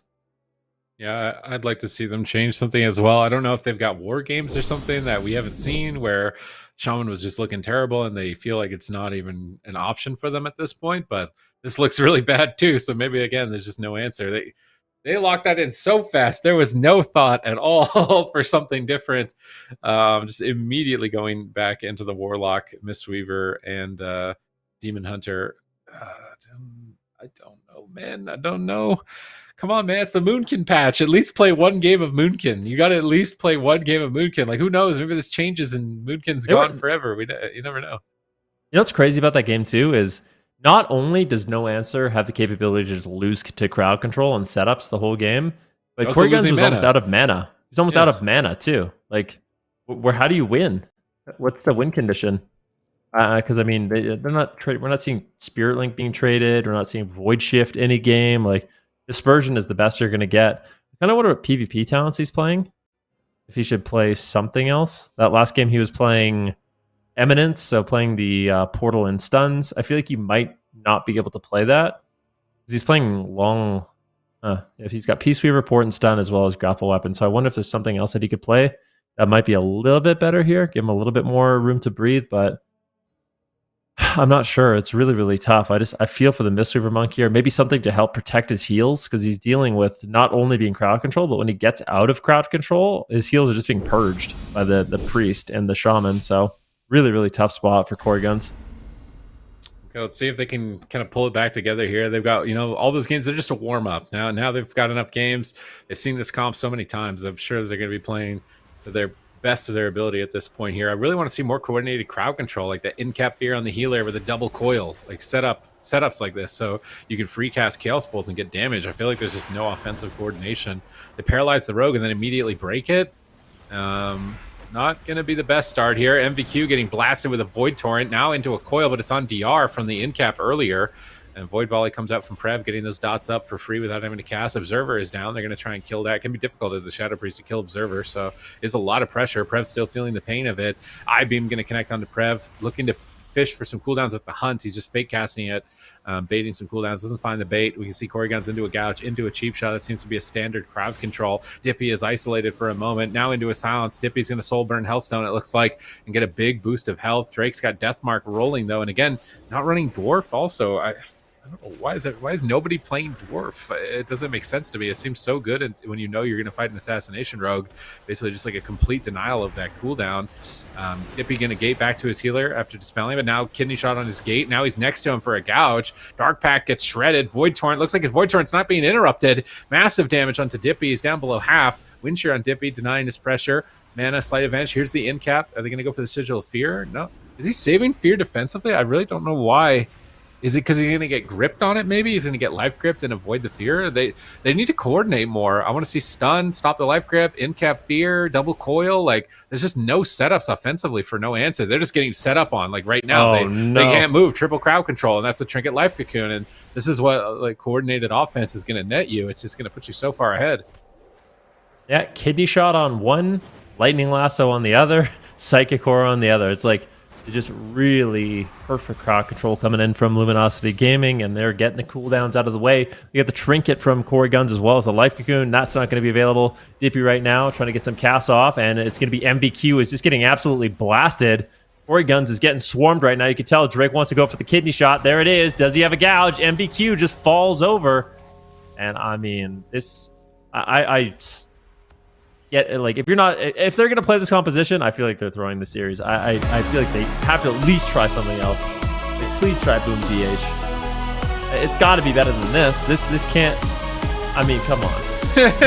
Come on, man. I don't like the Mistweaver. I feel like you run it. Guns I'm pretty sure I've ran into Dragon Guns on the ladder, right? Like, does he play a Preservation Evoker? Like, maybe that would be better. I think Evoker still has some problems. With like getting spam purged and stuff could be difficult. I don't know what they're expecting to have happen. Like, there's just no offense at all for their team. It's like an occasional imprison on the shaman. It's like you're not gonna win the game. There's no way you're gonna win the game with just an occasional imprison on the shaman. What do you think is the hesitation to play Moonkin? Because I feel like when we're in Europe, every single team that's won is playing Moonkin, and in the upper bracket, we're seeing Samheim absolutely dominate on Moonkin. Like, why are some of these Moonkin mains just not opting to play it? Like, what do you think the logic is there? I mean, the Demon Hunter is definitely limiting their options with the rogues, but like if they had Warlock Moonkin, but against Assassination, I don't think it's a terrible idea. I think it can win. I think it's probably still hard, but it's not as hard as Subtlety for sure. I don't know. They must have like wargamed as Boomkin or something and been totally demoralized, and just like the fact that they're double alting into Luminosity Gaming, which is another thing, right?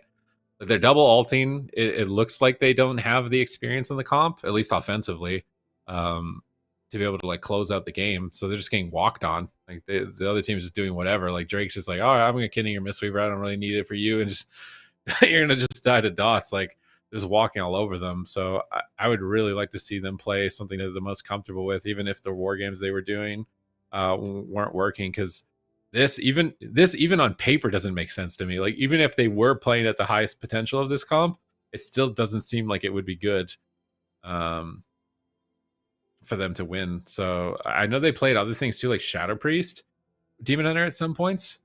Like, even Shadow Priest might be better than Warlock. I feel like it'd be a little bit more tanky.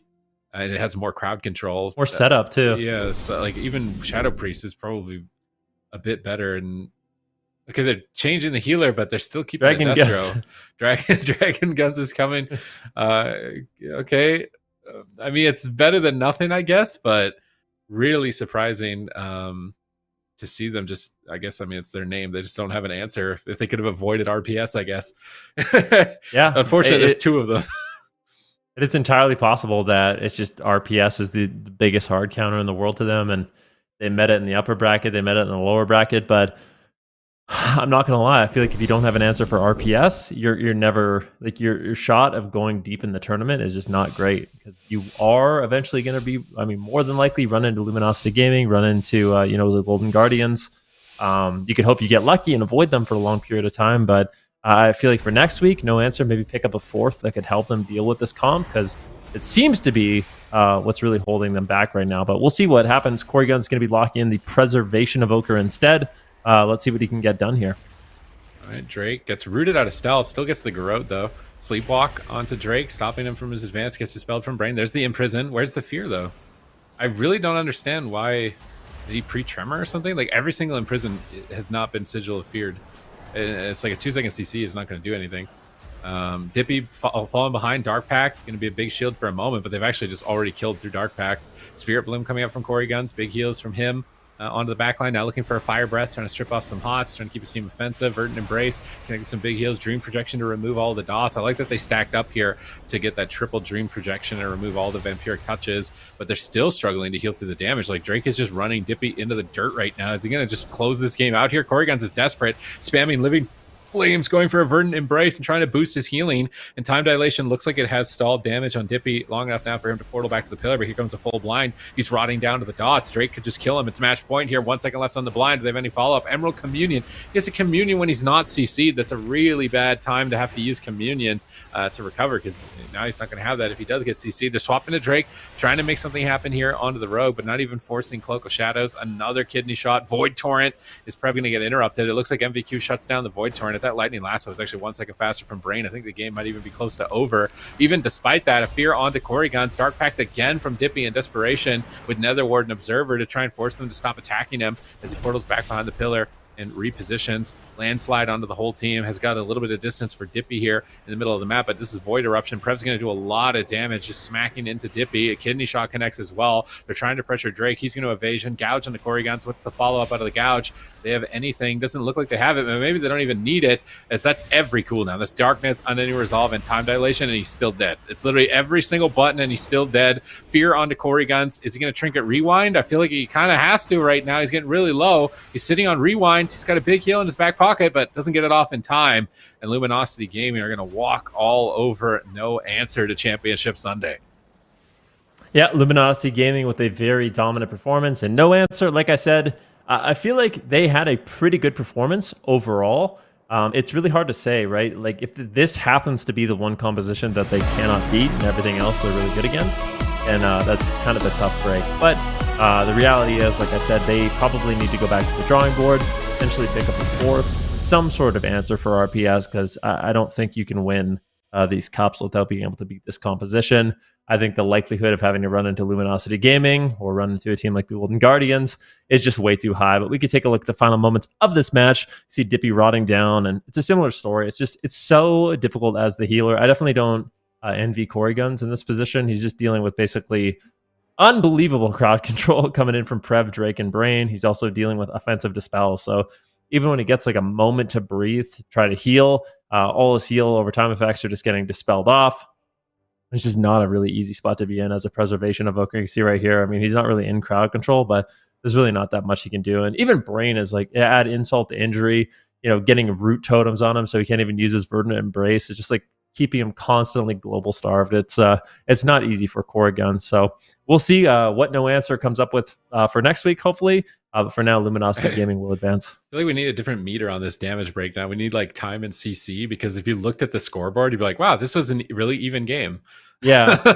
So if you had time and CC, I would love to see that. I would love to see that. Corey Guns would be like 50 seconds and Brain would be 2. We really should put healing received or CC received up. I want to see that. Yeah. Does it track time in CC though? Yeah, Details? time and okay. Never had to use that. Yeah, that'd be cool to see. Maybe. But either way, here's a damage breakdown as well. And yeah, I think, just to add one last thought, I do also feel for No Answer. Making it to the top 8 is definitely hard to do in and of itself. And then to have to face 2 teams in a row that are just kind of hard opponents anyways, Golden Guardians and then Luminosity Gaming against a composition that is just going to be difficult to face either way. Obviously, that's a pretty hard counter for them. And this being their first tournament as well. So just, chat, just lay up. They're doing their best here. We're going to see them come back for cup number 2, I'm sure. And hopefully they have a little bit of a better luck next time around. Luminosity Gaming, 3-0 for them. They're going to be moving forward in the lower bracket. We'll see them for Championship Sunday in that lower finals against Super One-Shot Frogs. I'm excited. I'm excited for the NA region, I think, more than EU. Just looking at the schedule that we have for tomorrow, we've got some really incredible teams left in the NA region. Luminosity Gaming versus Super One-Shot Frogs is going to be that lower finals. And then we've got Team Liquid versus Golden Guardians. And these are 4 really, really strong teams. I mean, we've only had a day of games for both regions so far, Supatees, but this season for NA and EU, but we're talking about NA right now, NA is shaping up to look really, really competitive and fun. I think this is the top 4 from last season, right? I'm pretty sure. Yeah, like the overall I top think so. 4. So they're still showing that they're ready to go in season 2. Feels like Liquid and Golden Guardians are particularly more threatening in this patch in this season. Luminosity Gaming are looking to try and make sure that they can maintain their position of power, and Super Frogs they're just flexing on a bunch of different comps to try and make it work, it seems, in this meta. Yeah, most definitely. But we've also got EU tomorrow. We can take a look at the schedule for that as well. We've got 4 teams left over there. Echo versus Admiral Esports. That's going to be the upper semifinals. That's going to be an explosive match also. And then Bamboozle versus the Agents. Bamboozle is the only team up there that you may not recognize. That is a 3-man roster. So very impressive. They've made it this far with basically only one composition, but you can bet that they're very strong on that one. That's Mansell, Kreiser, and Ray. So definite shout out to them for breaking through on the scene for their first cup. Well done to them. We're going to see them play against the Agents in an elimination round, Ben. Yeah, I mean, that's going to be an exciting one. Like you said, kind of a newer roster or a new roster to the AWC. Bamboozle coming in. They are playing the Shadow Priest Warlock Restoration Druid. That is the only thing we've seen them run. And they have made a deep run in this tournament with that composition. They had a very impressive performance against the casual dads. And I'm really curious to see how far they can take it. Kind of no surprise, we have Echo and Admiral Esports in that upper bracket. Echo obviously going to be Raikou, Chanimal, Waz, and Meh. And then Admiral Esports, some household favorites. We got Swapsy, Blizzo, Jamie, and Next. A very strong roster. And I feel like early on in the cups, when you have these kind of Titan teams, I'm really curious to see who ends up kind of pulling ahead, because it can kind of set the tone for the rest of the cups and the season. So if Echo ends up going down, Echo is my personal pick to win the whole thing. But if they do end up going down and Admiral Esports can pick up an early lead, I think it really makes things interesting for the season. Yeah, they were definitely favored amongst the casters here to win this cup. So we'll definitely have to see if that prediction is correct. So it's going to be a very long, very intense day of games tomorrow. We'll start off the morning as we always do in the EU region, and then the second half of the day is going to be in North America. So you guys definitely want to tune in for that. It's our first Championship Sunday of the first 4 cups. And just as a reminder for those watching from home, we do have the same format as we have in previous seasons. These teams are trying to get into that top 3 of their region, and then if they don't, they have to go to that Gauntlet Cup, which was just like a slaughter fest last year. So definitely be keeping track of these teams. We'll update you as we go along. Over 400,000, that's a shocking number, $1,000 in prize pool available to these players over the course of the season. So that is also super impressive. So you can bet these teams are playing for money as well as points. So thank you everyone that has tuned in so far. We hope to see everyone tomorrow as well for Championship Sunday. Make sure everyone is following us on Twitter. There's a lot of good information that's getting shared over there on the WoW Esports Twitter. And make sure you're tuning in here, same time, same place. It's going to be at twitch.tv/Warcraft, 10 a.m. Pacific and 7 p.m. CEST. Thank you so much, and we'll see you tomorrow.